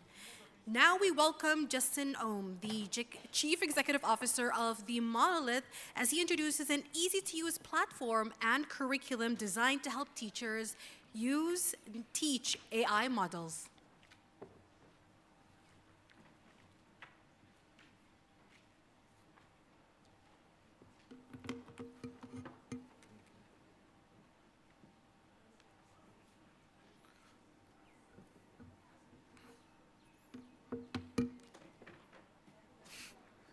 Do you have a remote?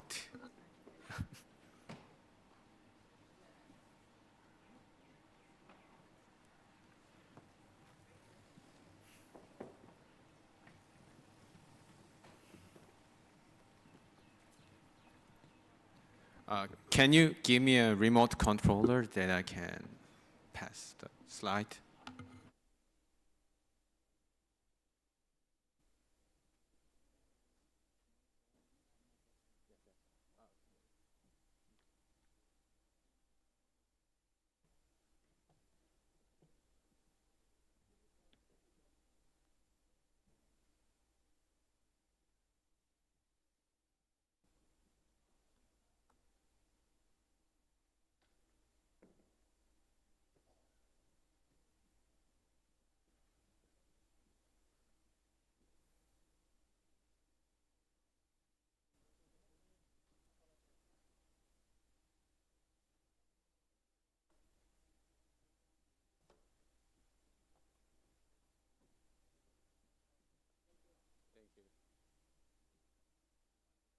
Okay. Now I can. Yes, now I can start it. Hello, everyone. It's true to be here in Sharjah. I think we are one of the South Korea's team in here. My name is Justin, CEO of Team Monolith. Today, I would like to share the 3 things with you. First, I will introduce our platform Kodo, our AI education platform designed to help teachers teach AI models in a simple, structured, and classroom-ready way. And then second, I will briefly compare the current direction of AI and digital education in Korea and the UAE. And third, I will discuss what we do now and how can we apply it in the UAE and Sharjah. And finally, I will share what we do next steps. Now, let me introduce Kodo. And me is from the Korea University. Now I'm doing progress with the AI. And then also I'm the adjunct professor of Gyeongin and Daegu Education University. Now, let me introduce Kodul. Kodul is an AI and computer science education platform designed for schools, and it is used by about 60% schools in Korea. Our vision is very simple. Growing AI natives who can shape the worldwide future. So we are not just a content provider. We build systems that allow schools to integrate AI education, sustainability, and scale. Today, Kodul is used in over 750 schools worldwide, with more than 160,000 users, and also with trained teachers in Korea, about 96,000. Our core offering is a comprehensive K-12 AI platform. So far, but before we talk about the implementation, it is important to ask more about the fundamental questions. What is our philosophy of AI education? Technology changes very quickly. Tools evolve every year, but education must be clear principles. So, when should students learn AI? I can say we believe it should start early, because AI is not a technical skill. It is becoming part of everyday thinking and decision making. If students encounter AI only later in life, they tend to use it as a tool. So early learning helps students develop judgment. They learn not to overtrust AI, not to fear it, but to question it. In that sense, the timing is matters. If we agree that AI education should begin early, then we also need to ask another question. What should we be cautious about? So the risk is not AI itself. The real risk is learning AI in the wrong way. For example, delegating answers to AI before thinking, using results without understanding how they were produced, letting convenience replace reasoning. So learn AI only, but not as a tool that gives answers. Instead, as a tool that helps students ask better questions. Now I'd like to move from philosophy to practice. This is how the philosophy looks inside a real classroom. Kodul is not a single feature. It is an integrated platform that supports the entire learning progress. So Kodul is optimized for STEM education. We can do quiz, like a Python block coding, and PDF with the AI. So beyond the classroom use, Kodul can also support school-level management. For example, school leaders can see how AI is being used across different classes, identify engagement patterns, and understand overall learning progress in real time. So Kodul is not a teaching tool, not only a teaching tool, it can be also used as a school-wide management and oversight systems. And also, how do we ensure that students use AI safely? In schools, that approach can weaken learning. That is why we developed AI tutor named as Sokrum. Sokrum does not provide direct answers. Instead, it guides students through prompts and hints, encouraging them to think before responding. Our approach is also supported by research. A 2025 study published in Computers and Education, it came from asking better questions. Students using generative AI ask more questions, and their performance gains were driven by question-asking behavior, not AI use alone. In short, AI improves learning when it supports thinking, not when it replaces it. This directly aligns with our design of Sokrum.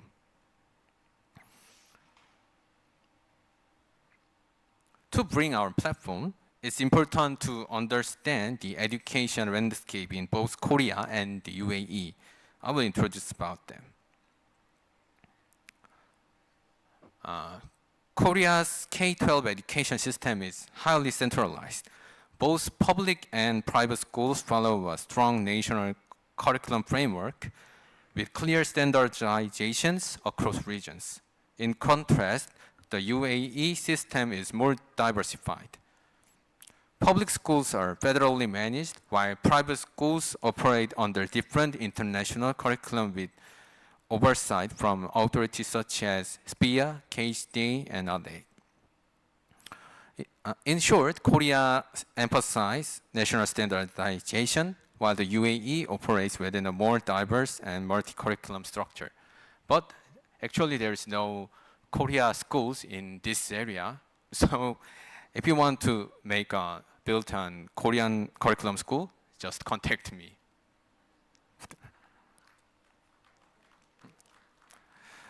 Okay, thank you. As you saw, Korean education system is highly structured and nationally aligned. The AI education has also developed in a structured way. At the core, the focus is on three interconnected competencies: AI literacy and computational thinking and critical thinking. In this way, Korea approaches AI education systemically, moving students from simply using tools to developing disciplined thinking.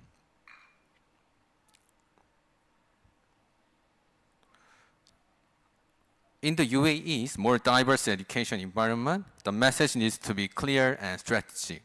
We see three core pillars for AI education in the UAE. First, AI is a future survival skill. Second, AI should be positioned as a thinking tool. Third, AI literacy must include responsibility. In short, AI education in the UAE should prepare students to think with AI responsibly and confidently. Based on three differences, we see a clear opportunity. Korea offers a structured and standardized AI education model with strong teacher support.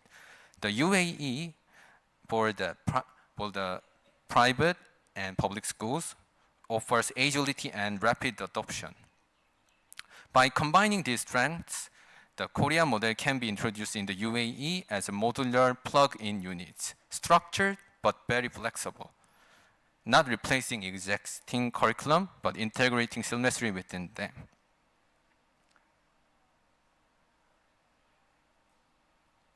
Building on that strategy, this is how we position Kodal in the UAE. We focus on principles over tools. At the core are three interconnected competencies. Also, AI literacy, computational thinking, and critical thinking, supported by adaptive learning and structured curriculum foundation. So you can take a picture of this. So we think UAE operates under multiple international curriculum. Our approach must be adaptable.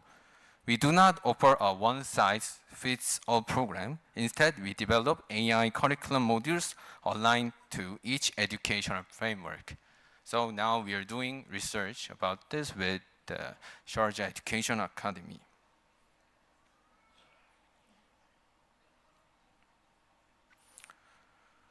Based on the analysis and strategic alignment we have discussed, we are not just present vision. We are already taking action. We already visit a lot of schools in Sharjah and all different curriculum. So we think our needs is first is curriculum localizations, including IB, British, American, CBSE, and others. Second, institutional partnership. And third, the cultural adaptation. And fourth, regulatory compliance. So now we are doing is not a generic market entry. It is a very structured and localized implementation strategy.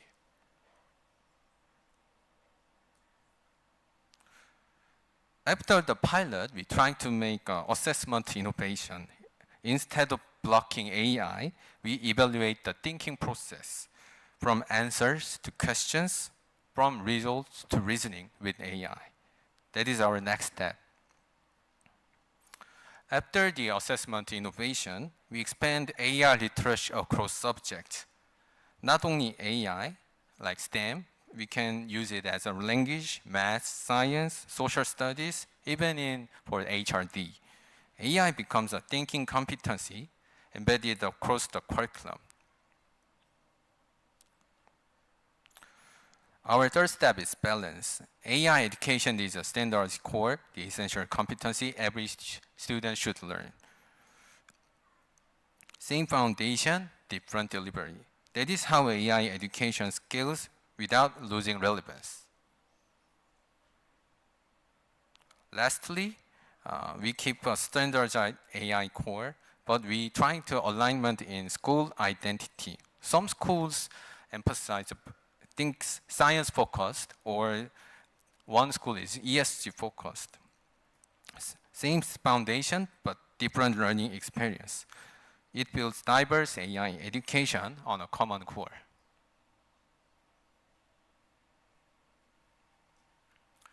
We started in Korea, and we built structured and proven AI education model because we are already used by 60% schools in our country. Now we bring that experience into UAE, and we try to localize and adapt and grow it together. Also, from UAE to the GCC and then region to the world. So, not starting from zero, now we will try to make AI industry together. Thank you.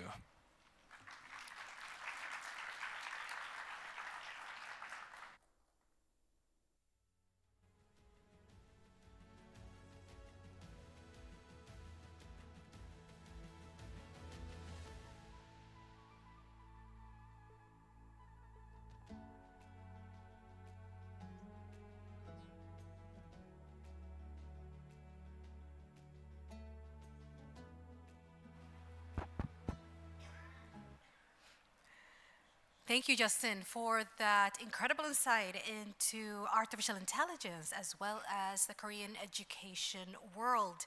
Our next session explores how smarter design tools can transform the way educators plan and create experiences. Please join me in welcoming Dr. Russell Cayley, CEO of Almac AI and Ilham Studio.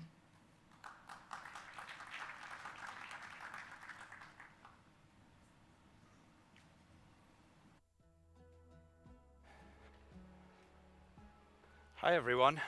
Can you hear me? Ooh, yeah. I just spoke to my wife outside. She said, it's 5 o'clock. Everyone wants to go home. Don't be boring. So that's the bar I've got. I would love you, and I think the session today, I'm really going to try and not throw a lot of information at you because I think we've had a lot of that. You've had 2 days of information. So I'd love you just to take 10 seconds to have a think about one word you will take forward out of this gathering 2 days full of your fellow professionals, full of your friends, full of your colleagues. Just one word. We're going to keep it super simple. So take 10 seconds. What's one word you might take forward with you to work tomorrow, as you don't get a weekend? Be ready for the future. That's 5 words. Future. Being. I like that. I like that. So I will tell you a little bit about myself. So for those of you who've heard me speak before, I'll keep this bit brief. I was in charge of a very unique school. It was the world's first traveling school. We used to go to 4 countries every year. And the idea was we were going to be immersed into local culture, into local language, literature, poetry, art. And the idea was we were going to bring students from all over the world and gather and learn about each other. And yes, it was a project-based school, but it was more than that. It was a character-building school. So you can see some of the images here. Oman, that's us in Botswana. That was after a long 8 weeks. If you're anyone who's at a boarding school, you will know. That was 8 weeks in the field, living in tents. There are guides at the corner. That's me after a trek between South Africa, Zimbabwe, and there was another country in there, but it was a long trek. So we created this completely unique, different schooling model. And it wasn't about the travel. It was about what happens when you hand passion, purpose, and autonomy over to young people and let them grow and let them fly and let them reach for the stars. That was the purpose of it. And I don't want this to be a downer. This is my only downer slide. But we know, and I don't want to hammer you to death over this, we know this message has been given loud and clear over the last 2 days. We've got some real problems in education. We've got a recruitment crisis, we've got a stagnation crisis, we've got a how do we take a step forward crisis. And this graph always gives me pause for concern. This is, I know it's American-based, but I would say you could take this to most places and see a similarity. This is the percent of Americans who would not want their children to become a public school teacher, and that recently overtook the percentage who would want this. And as you can see, they mirror each other. So the urgency to transform this industry that we all in this room, because you're all here on a Sunday at 5 o'clock, feeling so passionate about this, we have to turn a corner. And there's many ways, there's many things you've heard over the last 2 days in which, and methods that corner can be turned. But I think we've got to do something, and which is a first chess move. And I spoke about this when I did TED out in Shanghai. The idea is we can't just reimagine forever. It's my pet peeve, reimagination. I kind of shudder when I see that on things, because I think we've done this for too long as educators. I think we've got to take a risk, we've got to be courageous, and we've got to redesign and actually put some ideas out there. So what I would say to you all, as you're coming off these 2 days feeling passionate, feeling like you have purpose, is what might be a first chess move in work, as an educator, as a policy expert, as a designer, as a builder, that you can make tomorrow so that graph doesn't get any worse. So what I would like to do now is just ponder that one word in your head that I asked you to come up with. And I want you to have a think about how this potentially could affect how you lead, how you learn, and how you thrive in what you do on a day-to-day basis. We ask each other to spend a lot of time in these two places, school and work. So I think, as a bare minimum, we should try and thrive within that. And I often think about this. Imagine your grandparents. I lost my grandma about 2020, so she would have been my age in 1969. I'm 46. Imagine explaining the world of today to your grandma when you were the same age. Imagine explaining you could make a phone call and a video call to someone in the US like that. Imagine some of the technology we have on a day-to-day and explaining that. Now fast forward and imagine your grandchildren explaining their world to you in the next 30, 40, 50 years. It's not going to look like this. And we can predict what it might look like, hopefully positive, but it certainly will be very different. A lot of these pressures are going to come on us as educators, and I think we've been pushing this back a long time now, and I think it's time to actually put some of our ideas into practice. So I'm going to just look at 10 catalysts as a 10 catalyst challenge, and I just want you to write down or make a note of which one speaks to you, which one talks to you, which one you might take forward with you with your own word that you came up with before. So I'm going to put my money where my mouth is. This was my word. This was the last 3 years of my professional life. It was writing a book called The Firefly Effect. How do we learn in this crazy, disruptive world? And the reason it's called The Firefly Effect is because I was stuck on a mountain in Costa Rica, Monteverde, for 4 months, and there wasn't a lot to do. So we ended up looking at these fireflies. And the conversation is how they synchronize with each other, how they work with each other, how they light up together. So the point of the book is how can we collaborate as practitioners, as educators, as people who feel with this purpose, and actually help each other thrive and move forward, work together. The second word is design. I loved what the lady said before about cells and bells. You know, we've been not great designers over the last few decades. How can we design moving forward? And I think also, how do we be accountable to the design decisions that we have made? I was asked recently to help out on the governance of a school, and I warned them. I said, I'm going to be a terrible governor. I don't think I'm the person. But they said, please, Russ, please join us, have a go. So we were they didn't tell me this bit, within a week we got inspected. So But in that conversation, and I'm not putting any of this on the people who were inspecting us, they were lovely people, but something jumped out in terms of the language we used. And I'll give you a solid example. Gifted and talented. I kind of was like, and I'd heard that, the last time I'd heard that was probably the 90s when I was at school. And I was like, okay, but aren't we in the profession that all our young people should be gifted and talented? Isn't there a moment where I'm gifted and talented and then I'm not? I mean, as we traveled around the world, some of my students who were on engineering projects in Dubai were not very talented. When we got to Mexico and they had to work with women's group or indigenous people, they just hadn't had the development of empathy. And also, what does that say about the novice mindset in terms of, it actually is quite nice to not be good at stuff and have to learn. So again, as we design, let's really think about the words that we use, the decisions we're making, and if we're going to put stuff into our curriculum like inclusion and send, let's actually be inclusive. Because I don't think gifted and talented what would be. I think global school, if I had that group, 20 of my students would check out on me in an instant. Because it would be like I didn't have their back. Also, impact. This is a school in Hong Kong that we're building at the moment. We've built a middle school with them, an entrepreneur philanthropist called Peggy Yo, the Dalton School. We're now onto their high school. And this was a little workshop I held with their students who were going into the high school. So they're feeling a bit nervous. They're not quite sure what to expect. And we did something called the thing from the future. And what you do, you have someone invent a thing from the future, and you can get really crazy with this. So you look at an arc, a terrain, and a thing. And as these young people were designing, as they were building, this little bit on the board stood out to me. We doubt young people so much.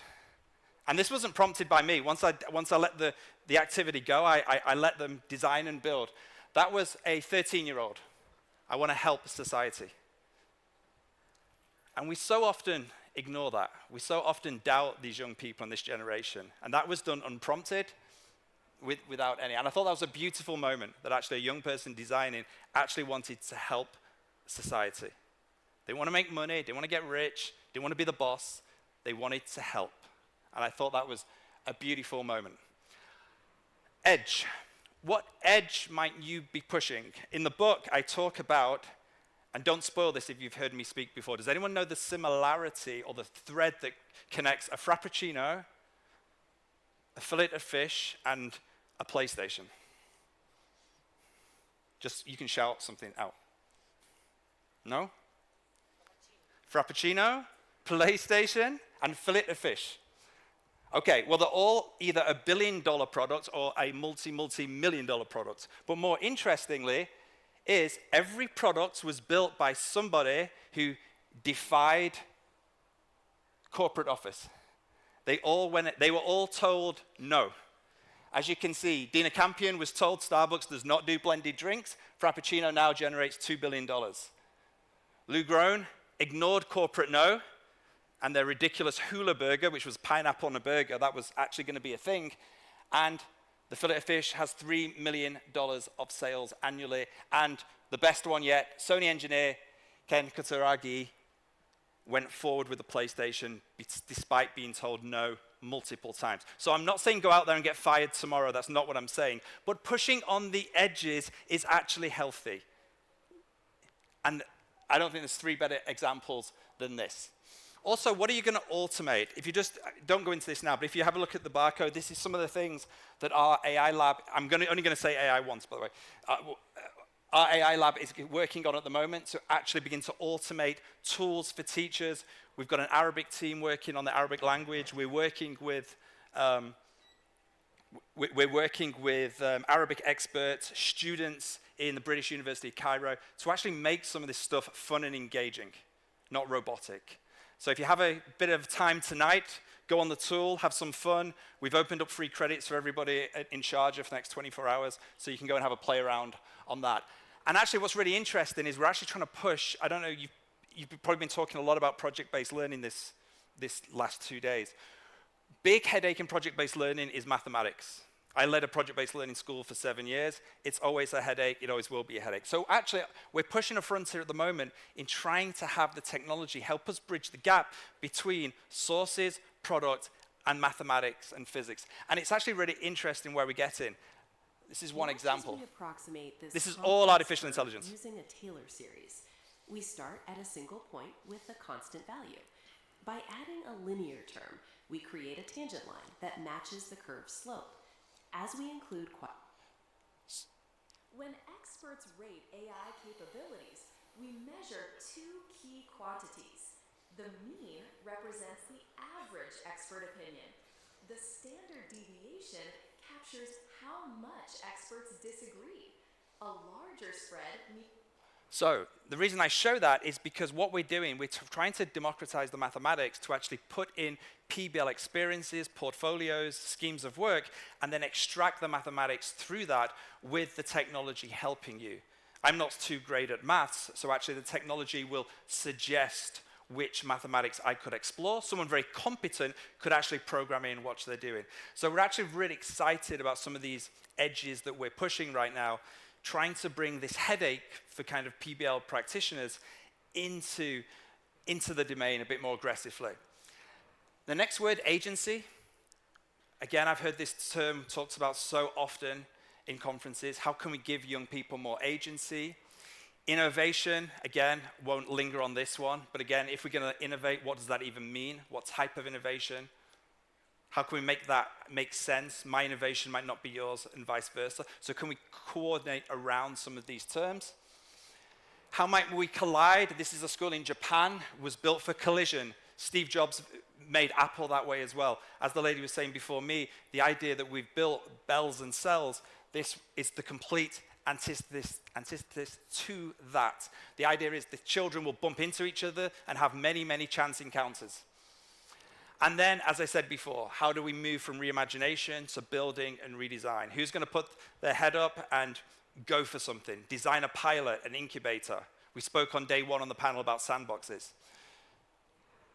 So as I run out of time, and then co-create. And this was a school of teachers in Tunisia. It's amazing we get teachers together. It was really awkward at first, and then it got super competitive. This was them building catapults. So they actually got quite competitive at the end. And we're trying to bring training to life in that. So as we look through these 10 terms, I would encourage you or ask you politely, maybe take one forward next week. What could you do within that? And how might you take something from these 2 days and bring it to life from the summit in your professional practice alongside your own word? And maybe this might even match or be similar to a word that you had. As I said when I did TED a few years ago, and I stand by this, I think we have to unschool ourselves a lot more as we move forward. I think we have to trust young people, and I think the time to act is now. I think we've pushed it back way too far, and I think everything that was said at this conference matches that. I'm going to take my leave there because that's my 15 minutes. Thank you so much. As my wife said, I hope I didn't bore you, and that's me done. Thank you.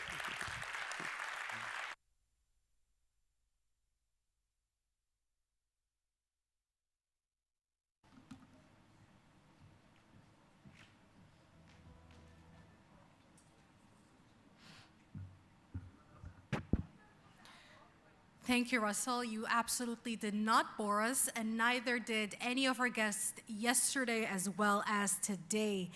Dear guests, as our journey over these 2 days draws into a moment of celebration and reflection, it is my honor to invite Professor Pauline Taylor-Guy, Chancellor of Sharjah Education Academy, to the stage for the closing remarks.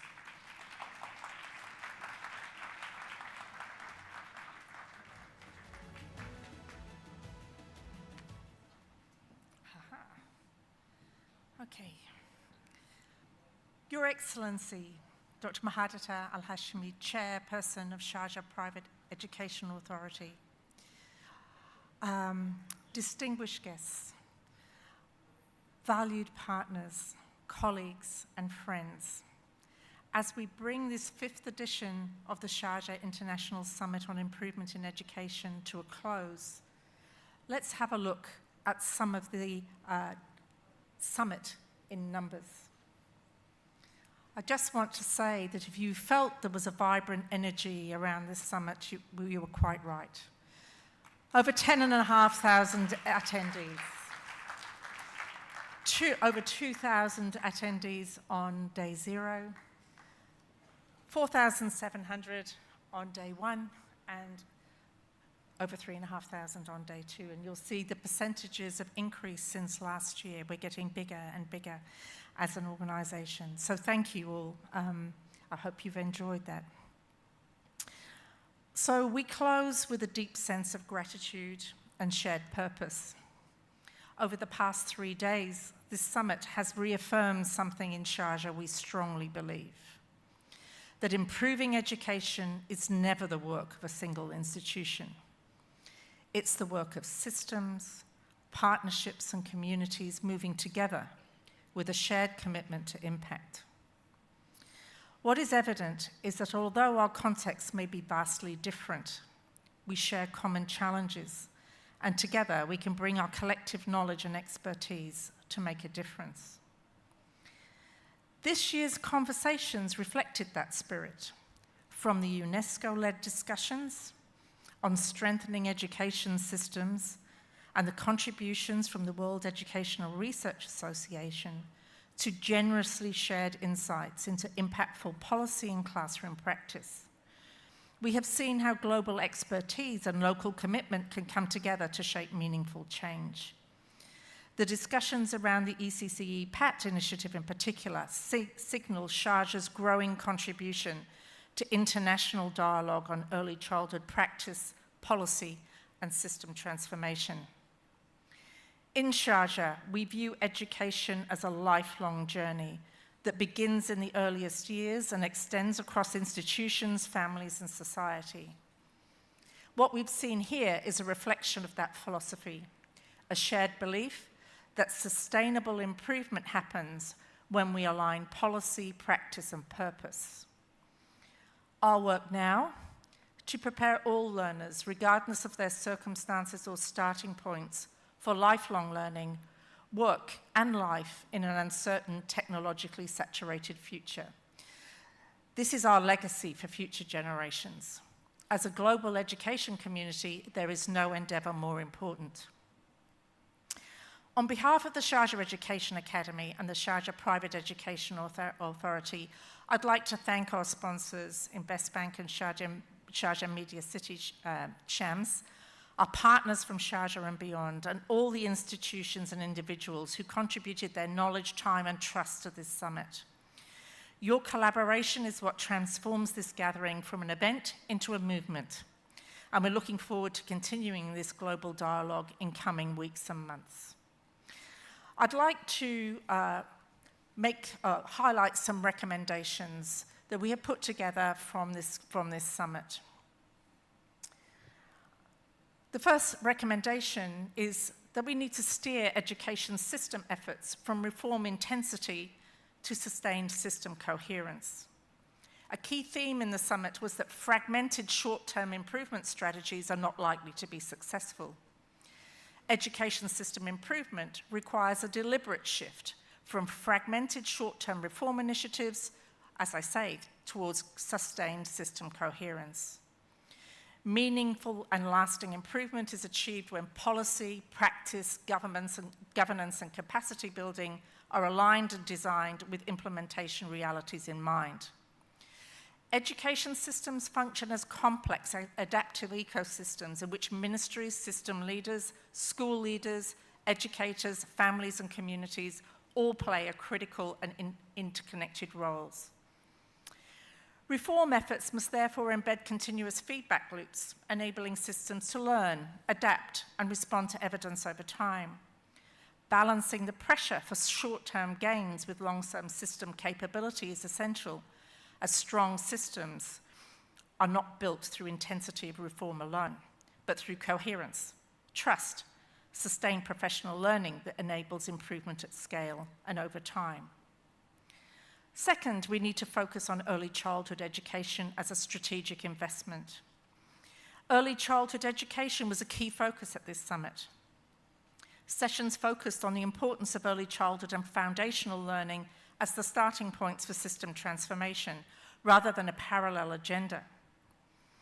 The years prior to kindergarten set a foundation for later success in school, work, citizenship, and family life. Strong early childhood education engages families, communities, teachers, and learners as partners. And research has found that high-quality early childhood care and education can have profound benefits for learning development, educational outcomes, economic success, health, and even longevity. Alignment of policy, finance, workforce capability development, and quality assurance is a strategic investment that impacts whole-of-life outcomes. Investment in the early years yields the highest returns in terms of educational impact. Thirdly, we need to design systems to leverage data for learning, not just compliance. A major theme at the summit was how data systems and technologies, including AI, can be used to improve learning, planning, forecasting, transparency, and resource allocation at a system level, facilitating real-time evidence-based decision-making. However, it's critical to embed human oversight, ethics, equity, and accountability in all technology-enabled decisions. Judicious use of technologies in educational reforms needs to be a focus for ongoing professional development and capability building. Equipping system leaders and educators with the knowledge and skills to use data and digital technologies to plan for improvement will need to be a focus for all of us in our continuous professional learning agenda. So, as we leave today, I want to alert you to the date of next year's summit. We can have a list, right? So we expect to see you next year. And as we leave today, we don't close a conversation, we continue it. The real work begins when we return to our classrooms, institutions, and systems, carrying forward the ideas, partnerships, and commitments formed here. Together, we shape what comes next. I want to sincerely thank you. We look forward to continuing this journey with you and hearing about it next year. My final task is to thank not just each and every one of those, but our wonderful teams at SEER and at SPEAR for bringing this event together. Thank you so very much. And of course, now we're closing. Just say, please, in your diaries right now, Saturday, March the 27th to the 28th, I expect to see you here. Thank you so very much.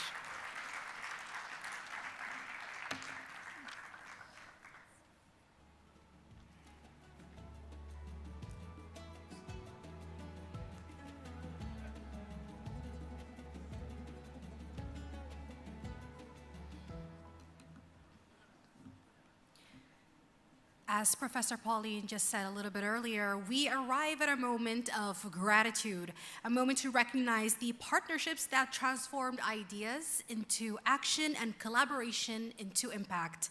To present the awards, it is my distinct honor to invite to the stage Her Excellency Dr. Muhadditha Al-Hashimi, Chairperson of the Sharjah Private Education Authority and President of the Sharjah Education Academy.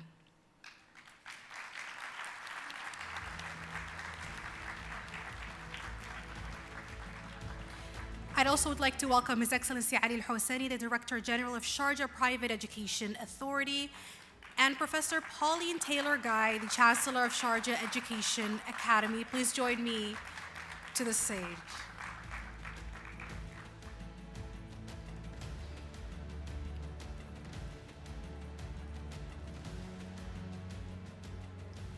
Ladies and gentlemen, we begin with the partners, starting with UNESCO.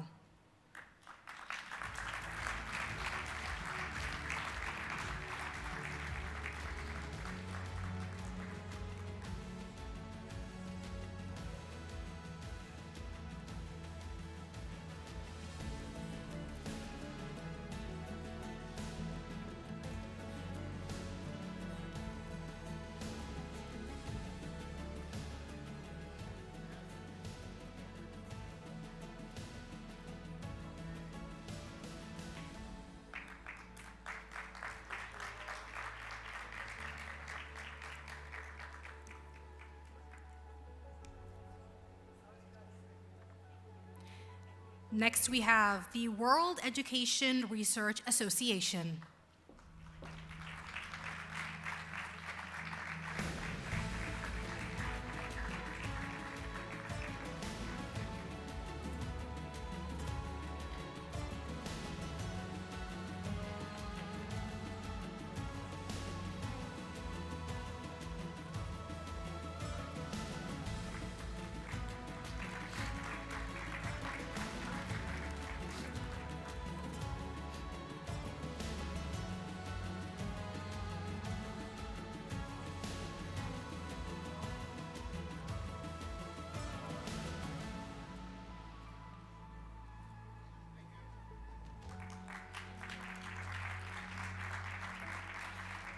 We continue on with our knowledge partners whose expertise, research, and thought leadership enrich the Summits program and help shape the conversations that guided us over the past 2 days.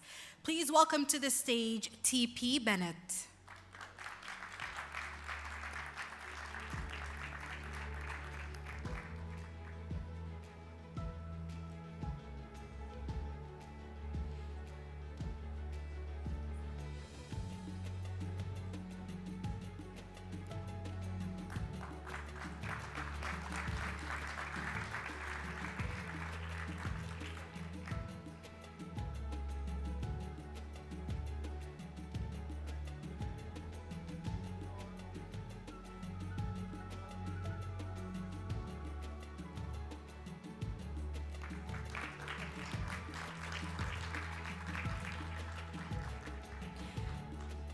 Next up, we have Pearson.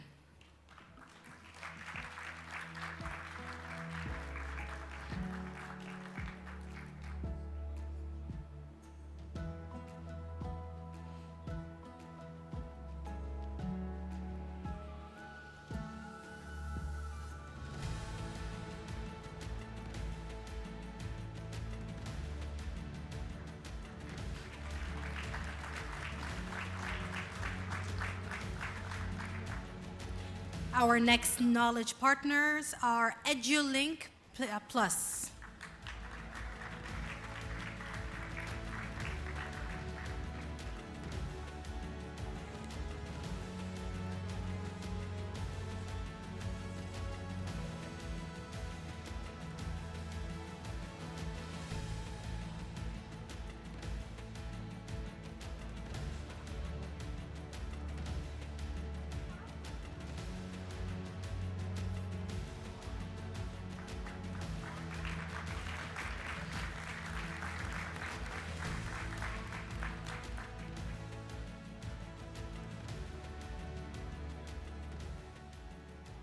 And next, Project U.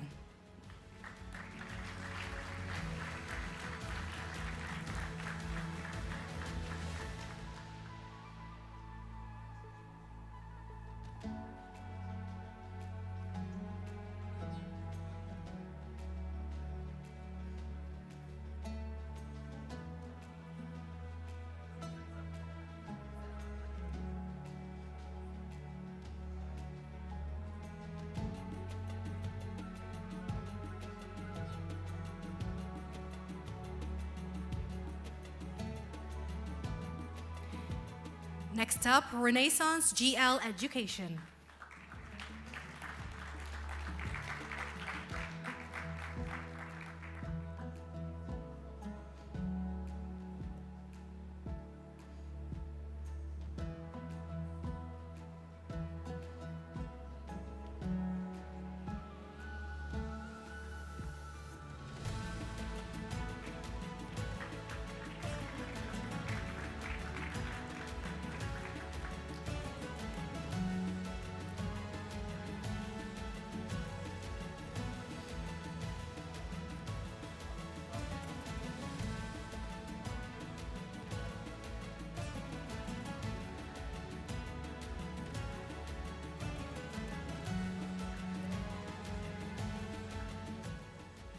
مقياس الضاد.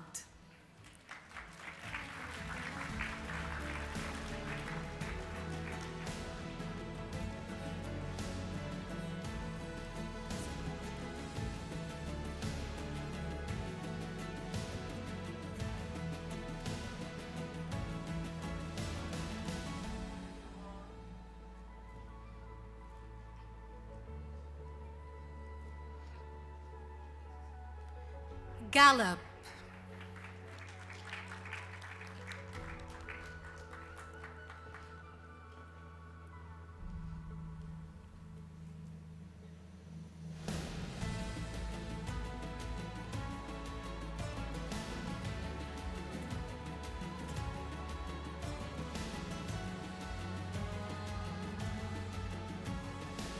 And our final knowledge partner, IDP International Education Specialists.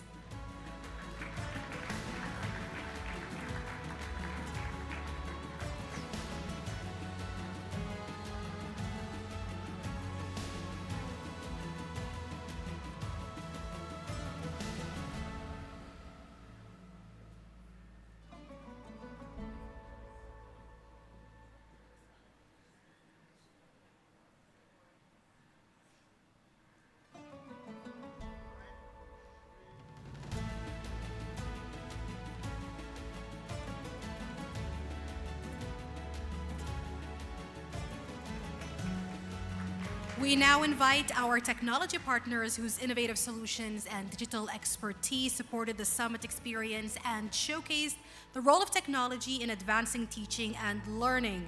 Please welcome Team Monolith.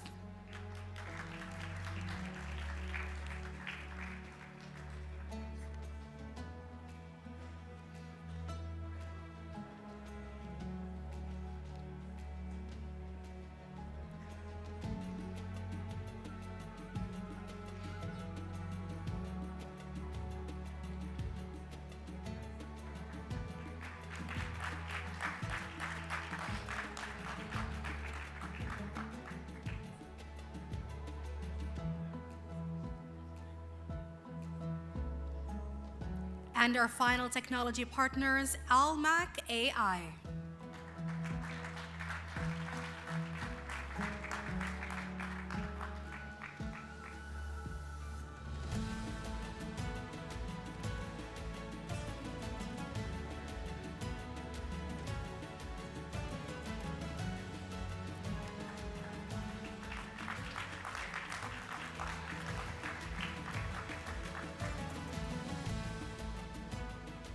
We now recognize our enablement partners whose programs, initiatives, and collaborative efforts help strengthen learning pathways and expand opportunities for learners and educators alike. Please welcome Sheikh Sultan Award for celebrating the spirit of the youth.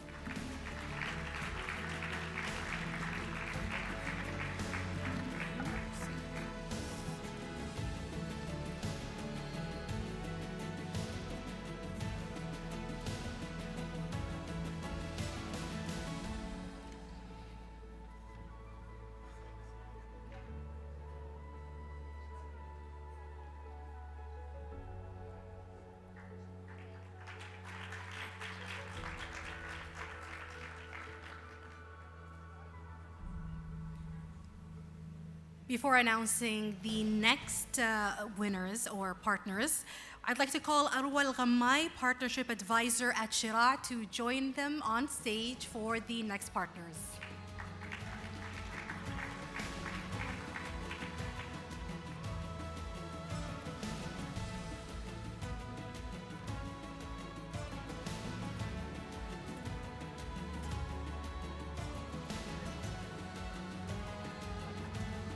Now we recognize enablement partner Arabi Learning, who is part of Access Sharjah Challenge in partnership with Shira.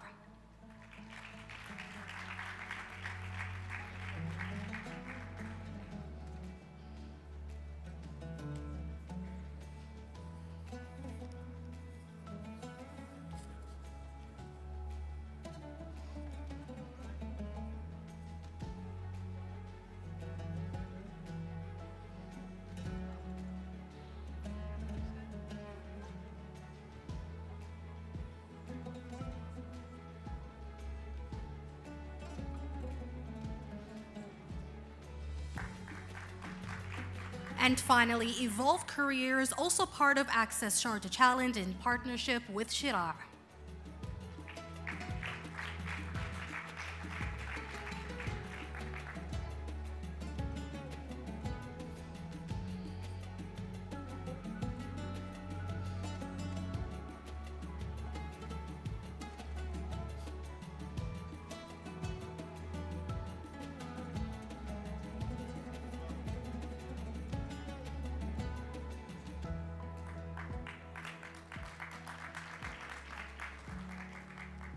And finally, we recognize our supporting partners whose operational support and institutional collaboration made this summit possible and ensured its successful delivery. Our first partner is El Baddad.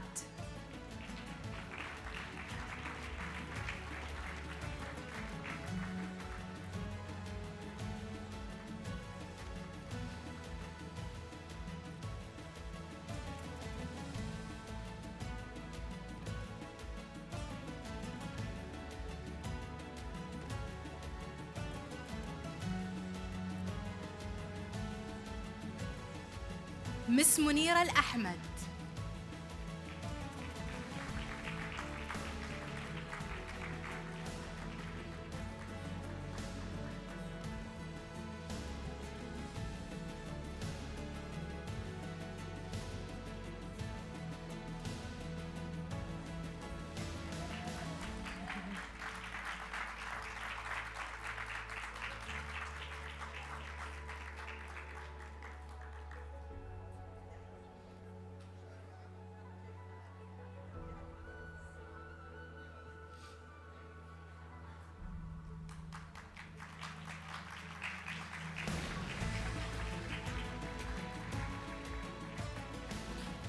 And finally, Sharjah Volunteering Center.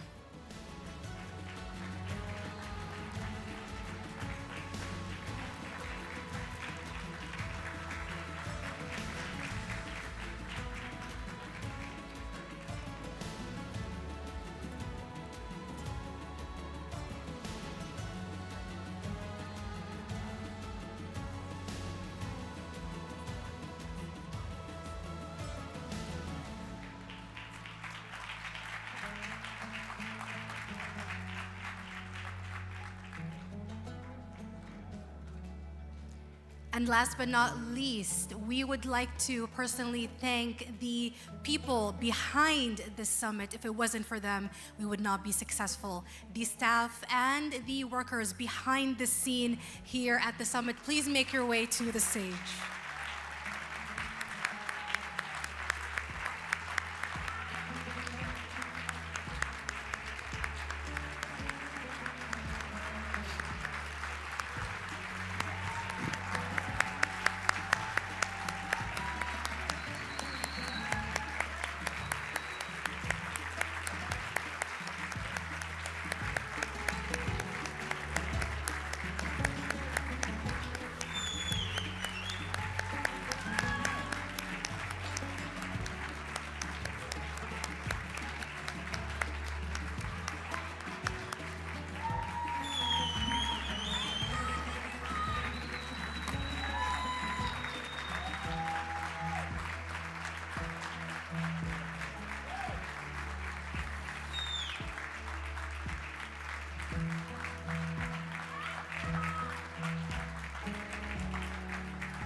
And another group we're super thankful for their help during the summit are the volunteers. Please make your way to the stage.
Thank you so much. I would be lying if I said that I don't have goosebumps all over right now. What a finale. Together we have strengthened connections, inspired innovation, and reaffirmed our commitment to meaningful impact. We look forward to welcoming you again next year as we continue this journey together, shaping the future of education. For the last time in 2026, this has been Aisha Al-Mazmi. It's been a wonderful time joining you here on stage.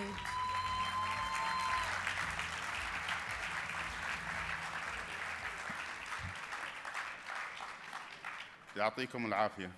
مساكم جميل. Good evening.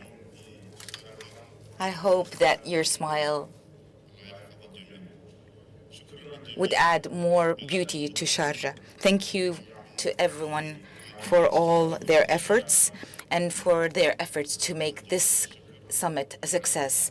I would like to express my thanks and gratitude for all the committees and teams that worked diligently and were totally devoted for the work that has been done over days. I thank SPIA and SIA personnel for all their efforts. This is not a surprise for this family of Sheikh Sultan. You have made our father and made us all proud. Thank you and see you next summit.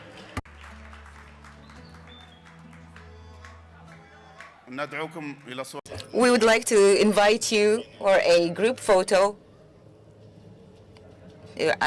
This is for SPIA and SIA personnel and their committees. Thank you.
شكرا جميعا على مشاركتكم سواء بالحضور أو بالتقديم.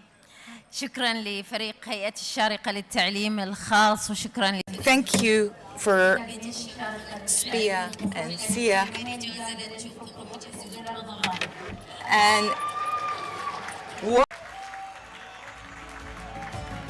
and you will have a leave until we see you next time. Go prepare for Ramadan.